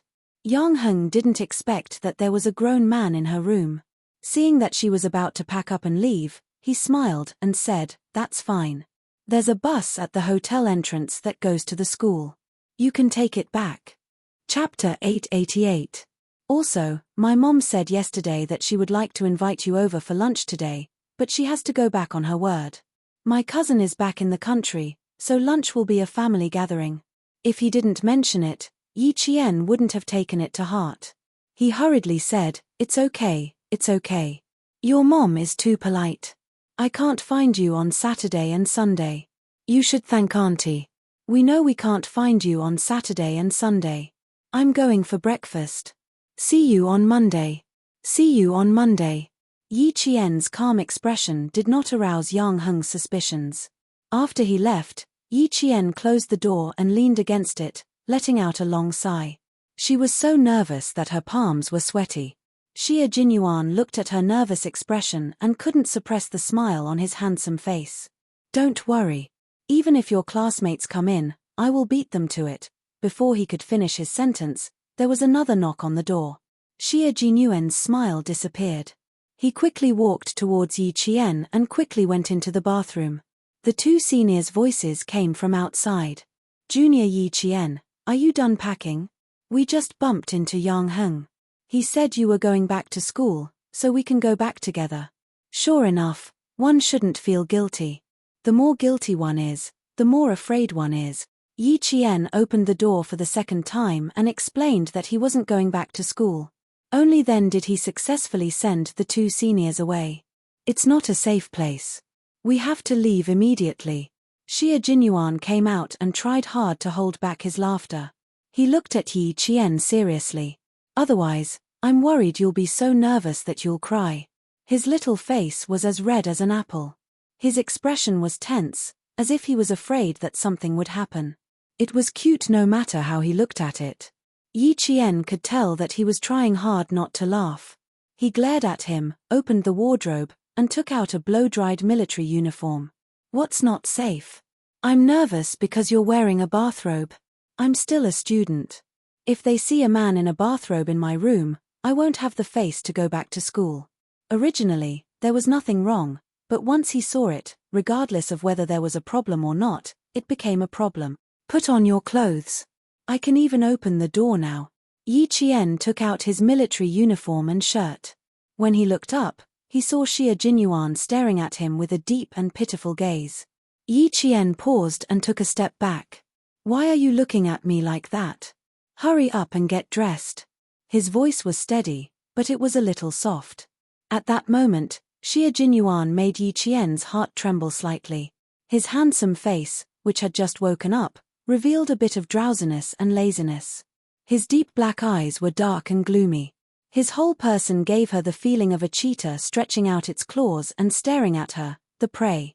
You change into your clothes. We'll leave after you change." Her breathing was a little tense. He could feel that she was a little nervous. Xie Jinyuan walked over and took the clean, fragrant military uniform. His gaze was locked on her face and did not move at all. After I fell asleep, you immediately went to the airport. Didn't you say that you didn't have any clothes? Then the only thing I could think of was to get your military uniform back. His expression was very calm. It was impossible to tell why his eyes had suddenly darkened.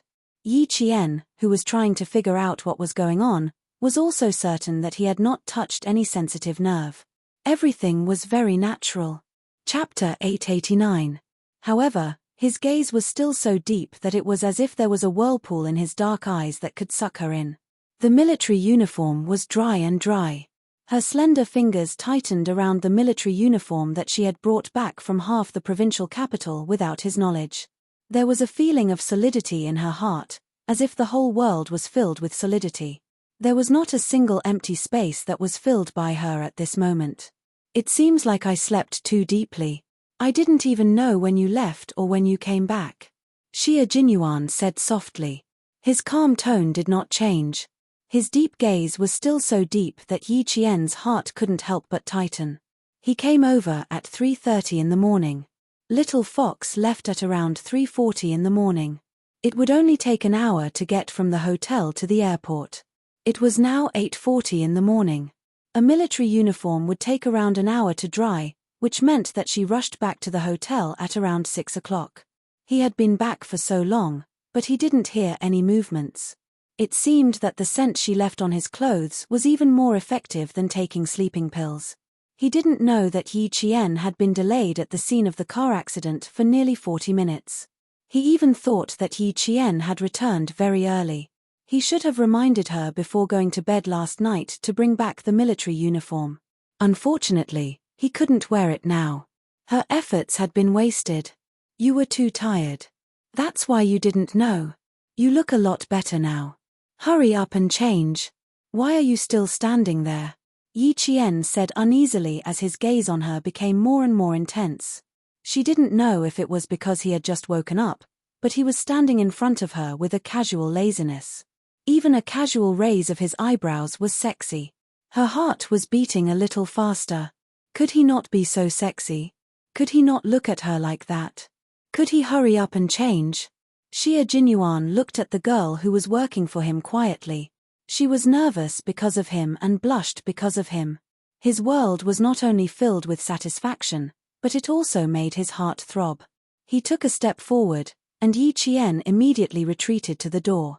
His dark eyes widened, and he looked at Xie Lei warily. At the same time, he maintained his calm and said seriously, "Captain Xie, this is a hotel. There will be students outside looking for me at any time. Don't do anything rash. Act recklessly." What did she mean by messing around? But why was it that every time the little fox was alone with him, she would always have that "what are you trying to do?" expression on her face? Simply put, she was trying to seduce him even when he clearly had no intentions of doing anything. "What do you think I will do?" He raised his eyebrows and asked with a smile. Yi Qian waited solemnly. "I don't know. You know." He took another step closer, and his lazy aura began to surround her. "You know, that's why you're telling me." He shook his head firmly and replied with an even firmer tone, "I don't know." Even if he knew, he couldn't say it out loud. The air began to thin, and his masculine aura was flamboyant and scorching. His eyes were getting darker and darker, making her feel as if her soul was being sucked into his dark eyes bit by bit. Looking away was a sign of weakness. In front of him, she had to get used to looking him in the eye.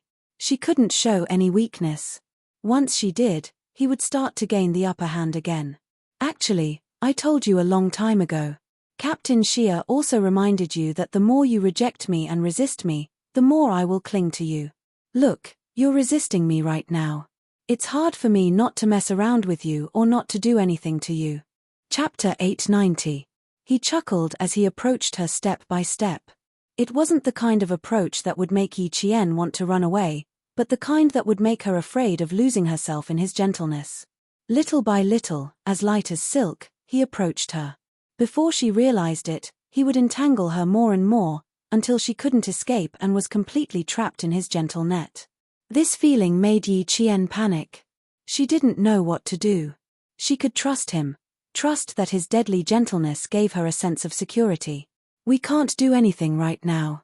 Don't forget, we have an agreement. We have to get to know each other first before we interact. This is our agreement, Captain Shia.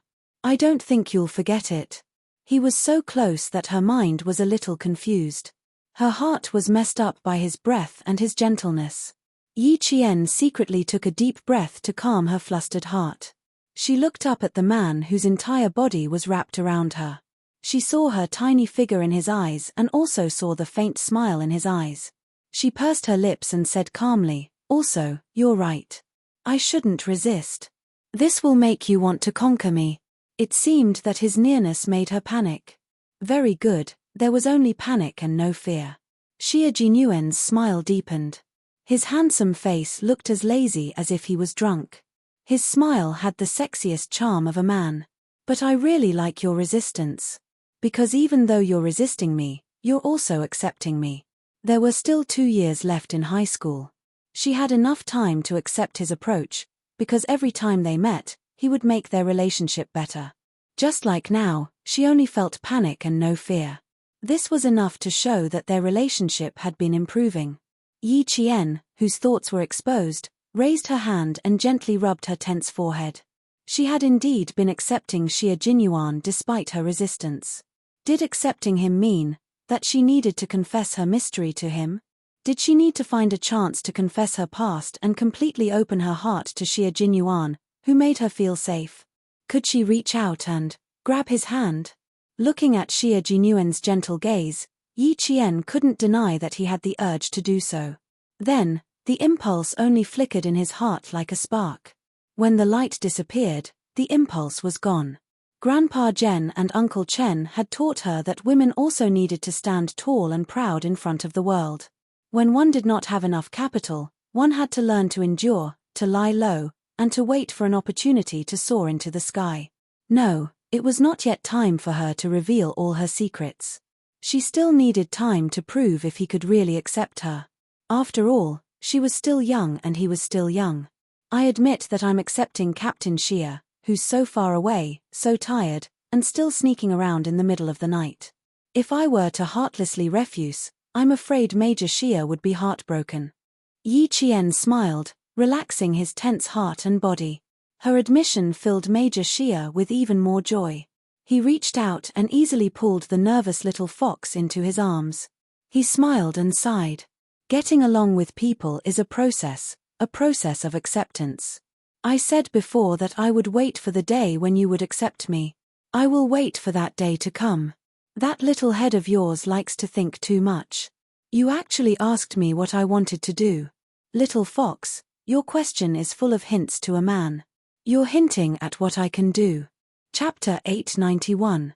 Yi Qian bit his shoulder, but couldn't bear to bite his flesh, so he could only vent his anger by rubbing his bathrobe with his teeth.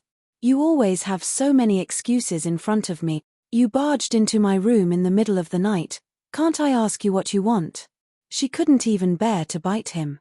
Xie Jinyuan's thin lips curved even higher as he gently hugged Yi Qian, who was gradually relaxing in his arms.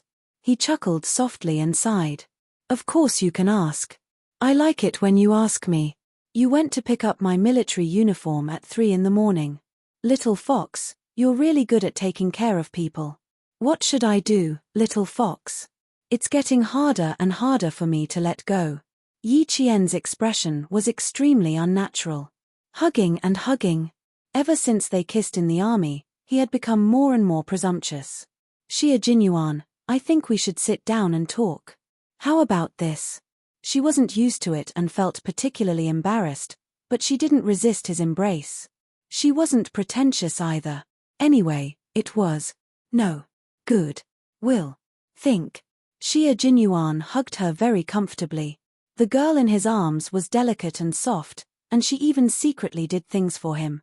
He couldn't tell from her expression that she was tired, but she was naturally considerate. That's right, she was considerate. Considerate that made him happy. If it's not like this, then what is it? He asked softly. His voice was as deep as the sea, and his breath blew by her ear. Yi Qian gritted his teeth and made a huge decision in his heart. This decision really shocked Xia Jinyuan. She actually hugged his neck and took the initiative to kiss him. She even kissed his lips.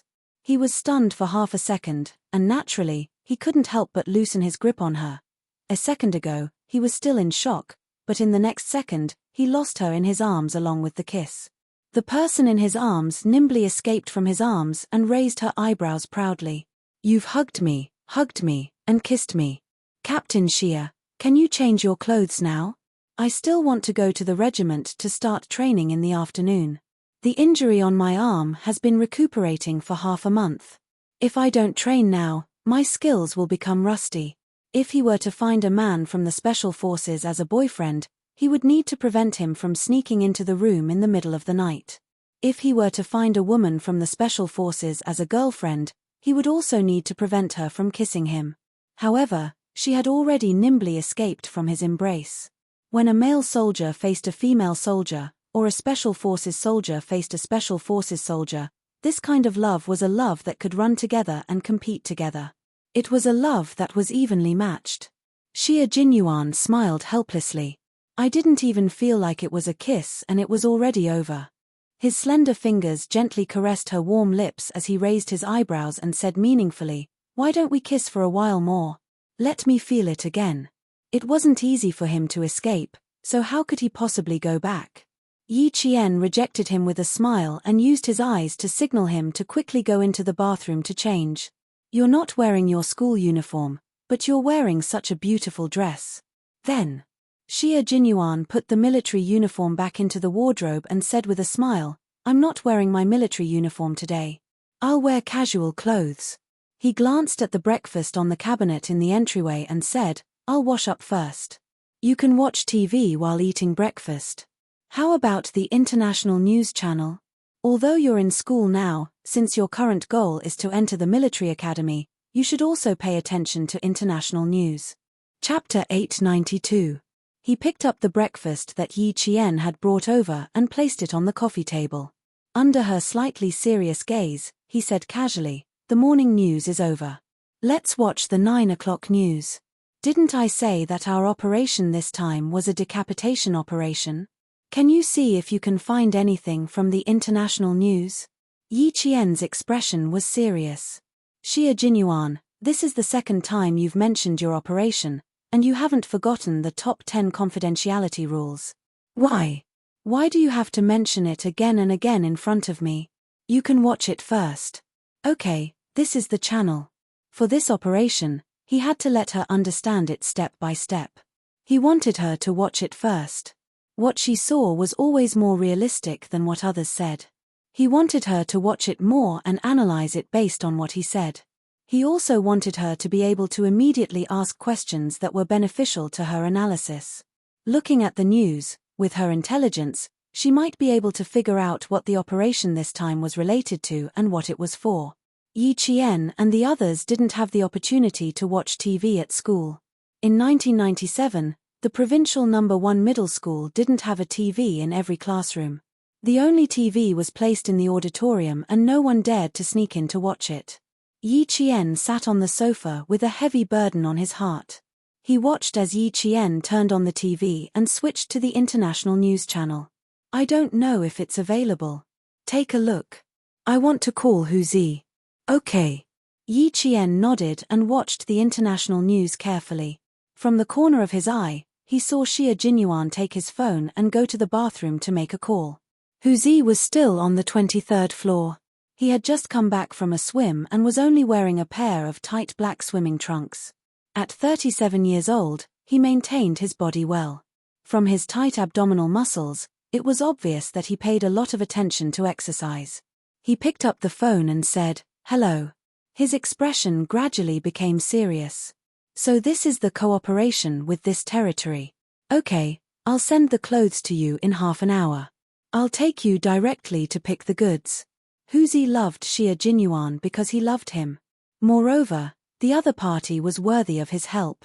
Today, if Xia Jinyuan had asked him to bring a gun to help, Hu Zi would have agreed without hesitation. Xia Jinyuan couldn't help but raise his eyebrows at such a straightforward answer. He said with a faint smile, "I killed someone overseas and fled back to the country. Brother Z, I'm in big trouble. What am I afraid of? Who do you think you are? Killing people was not done for personal reasons. Alright, stop trying to scare me. Other than your sister, there's no one else who can scare me. Huzi smiled, her beautiful phoenix eyes filled with killing intent. She smiled and said, "Thank you." What's there to thank? He had two thanks. First, he was thankful that Xia Jinyuan thought of him at this time. Someone like Xia Jinyuan went overseas to kill people, and he killed people for the country. Since Xia Jinyuan could come to the southern province to find him after killing people, he had to help him. Helping Xia Jinyuan was equivalent to helping the country. Second, he was thankful that Xia Jinyuan gave him a good opportunity to start reshuffling the cards and wash away all the past. Xia Yiwei wanted to marry some bullshit designer. When did he agree? What was so great about studying abroad? He, Huzi, did not study for many years, but he was still doing well. He was still going to marry Xia Yiwei. The place to pick the goods is a little far, but you won't regret it if you go. Huzi was not afraid that Xia Jinyuan would find out where he hid the goods. So what if he found out? He did not take these goods out to endanger the peace of the southern province. It was just a hobby. He liked to collect them. Chapter 893. Xia Jinyuan knew that Huzi had weapons. It was normal for a gangster like him to have weapons. But he didn't expect that Huzi could say the word pick. He could tell that Huzi had a lot of goods just from this word. That's right, he wasn't afraid of having a lot of goods, but he was afraid of not having any. ZGE, you know the consequences if I go to your collection place. Although he wasn't afraid of Huzi having a lot of goods, some things had to be made clear. Xia Jinyuan's expression became serious. You know who I am. If I go, I will take your goods, but it's very likely that. Huzi took the towel from the bodyguard and wiped his hair with one hand. He walked towards the cloakroom with his phone in the other. Since I dare to take you there, why would I be afraid of you seeing my goods? I've known you since you were 16 years old. I've never given you anything that can be used against me in all these years. Even your sister can't find anything that can be used against me. Besides, you said that I'm helping you, but I know that you're helping me. You're helping me to reshuffle the cards openly. ZGE, I'm not afraid of you finding out. In fact, I should be thanking you. Besides, since you're asking me for goods, you must know that I have the goods. Given our relationship, there's no need to talk too much nonsense. If you want the goods or the people, just say the word. He had to help Xia Jinyuan now. Helping him was also helping himself, Huzi said casually. His tone revealed the decisiveness of a decision-maker. With just a few words, he decided on such a big matter. A gangster bringing a soldier to his own armory to pick out goods. Wasn't he courting death? If it was in the past, he would be courting death. But not now. This was an opportunity for Huzi. There were countless people who wanted to cooperate with this territory, and this opportunity was now in Huzi's hands. He would be a fool if he didn't seize this opportunity. Xia Jinyuan laughed. Xia Yiwei, you've completely won. You've really won. Based on his understanding of Huzi, he would definitely give him the goods if he asked, but he would never bring him to pick out the goods himself. As Huzi said, even Xia Yiwei didn't have any direct evidence of the person sleeping next to her. Why would the cautious Huzi suddenly think of bringing him to pick out the weapons? There was only one answer. Huzi heard what he said last night and used his actions to tell him that he had decided to give up his country for the beauty. ZGE, you decide. I need the goods urgently. I have to get them this morning. Xia Jinyuan didn't give Huzi a chance to reconsider. He didn't have time to wait. I'll send the clothes to you in half an hour. I'll be waiting for you in the underground parking lot of Venus Hotel. Huzi, who was getting some clothes for himself, had a relaxed expression on his face. He had to seize the opportunity to cooperate with this territory. If Xia Yiwei had the intention of marrying someone else, why would he need worldly possessions? Last night, every time he compared his current status to that of a fickle woman like Xia Yiwei, he realized that no matter how he compared himself, as long as he thought of another man sleeping next to Xia Yiwei, he would burn with anger. He couldn't wait to buy a ring and run to her to propose. I still have to do it one by one. I have to do it slowly. Suppressing the anger in his heart, Huzi's handsome face, which was so beautiful that it was close to a demon's, was not filled with a charm that made people's eyes linger, but with a gloominess that made people tremble. Xia Yiwei wanted to marry another man? No way. Chapter 894. It was 8:50 a.m. Yi Qian was focused on the TV. She wasn't curious about what Xia Jinyuan and Huzi were talking on the phone in the bathroom. It was 8:50 a.m. and there were still 10 minutes before the 9 o'clock a.m. news. The news that could be shown on TV had to be edited and reviewed before it could be shown. She never thought that she would be able to find out what mission Xia Jinyuan and the others were carrying out from the news. After hanging up the phone, Xia Jinyuan came out of the bathroom and said to Yi Qian, "Someone will deliver the clothes in half an hour. Let's go out for a walk then." Go out for a walk in half an hour? Then she wouldn't be able to watch the entire episode in detail. She just hoped that she would be able to find some clues from the trailer. Must we go out for a walk? Can't we go to the training ground? Yi Qian raised her head and looked at the man who had decided on the itinerary for the day. She frowned slightly and said, "Captain Xia, why do I feel like you're hiding something from me?" Xia Jinyuan raised his eyebrows and said, "We really can't go to the training ground today. As for what it is, watch the TV first. I have breakfast, right? I'm suddenly a little hungry." He immediately changed the topic, which made Yi Qian even more suspicious. "There's breakfast. You can eat it and tell me why you must go out with me today." Xia Jinyuan smiled at her. His deep eyes were deep and mysterious. "Continue watching the TV. Eat your breakfast slowly. I'll be there soon to accompany you." Little Fox's curiosity was piqued. Hopefully, she wouldn't be so scared that she would cry. Cry? That didn't seem likely. How could a strong little fox cry? Less than 10 seconds later, Xia Jinyuan walked out with a cold expression. He was holding Yi Qian's blood-stained school uniform in his hand. "What happened on the way there?" he asked in a low voice. He even sounded a little anxious. "Did you meet any suspicious people? Did you get rid of them directly?" Ever since he entered the country, he had been on the lookout. It was impossible for a snake from outside the country to discover his whereabouts in such a short time. Could it be that he had been too careless? Had someone already made a move to kill the little fox? Yi Qian, who was watching TV intently, looked up and saw his handsome face tensed up as he held the blooded school uniform she had left in the bathroom. She was a little surprised by his reaction and immediately explained, "I was on my way to the airport when I bumped into a car accident. The blood on my uniform wasn't mine. It was the blood of the injured people in the car when I participated in the rescue." So that was the case. He was really frightened just now. She looked at the school uniform in her hand. Although the dried blood on it did not belong to Yi Qian, her heart sank. He didn't show any strange expression on his face and said with a smile, "So that's how it is. It seems that this car accident is very serious. You participated in the rescue and were stained with so much blood. It's pretty bad. I wonder how the driver is doing now." Yi Qian furrowed his brows when he saw that Yi Qian's brows had loosened after his explanation. Even his expression had relaxed a lot. What exactly happened to their team during this operation? Why were they still so tense when they were back in China? Also, did he just say that he met any suspicious people? Did she get rid of them directly? How could she get rid of anyone directly?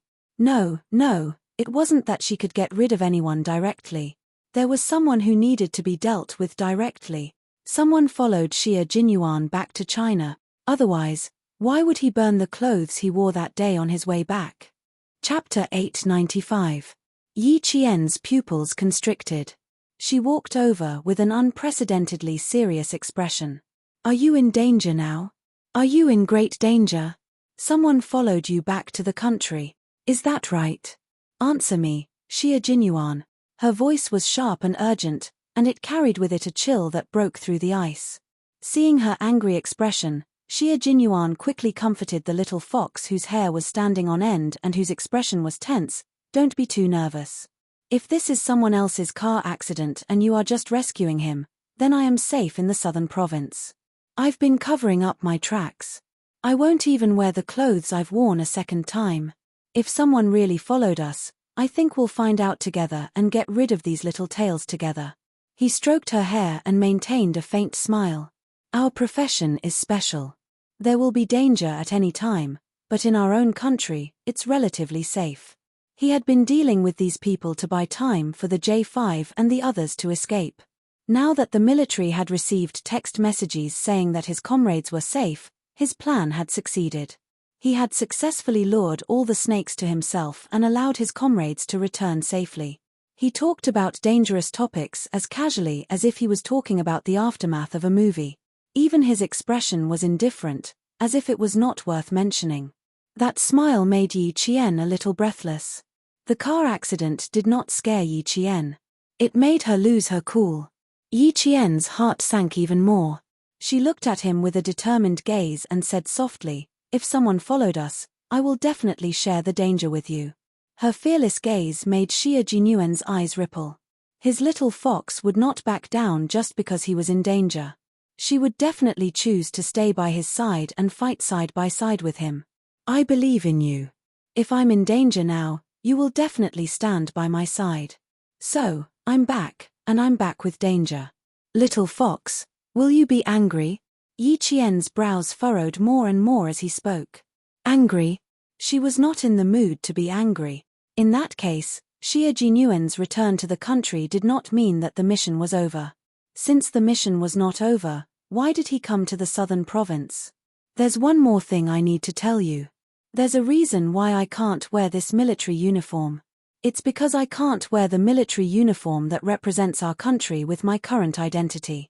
This bastard. Since he couldn't even wear his military uniform, he was 100% sure that he still had a mission to complete. Why didn't he make things clear when he sent her back to the hotel last night? Why did he have to wait until today? Why didn't he tell her in advance that he was coming back with danger? He was sleeping so soundly when she went to the airport. What if the danger came at that time? If she had known that he didn't need to wear his military uniform, she wouldn't have gone to the airport so early in the morning. She couldn't think that way.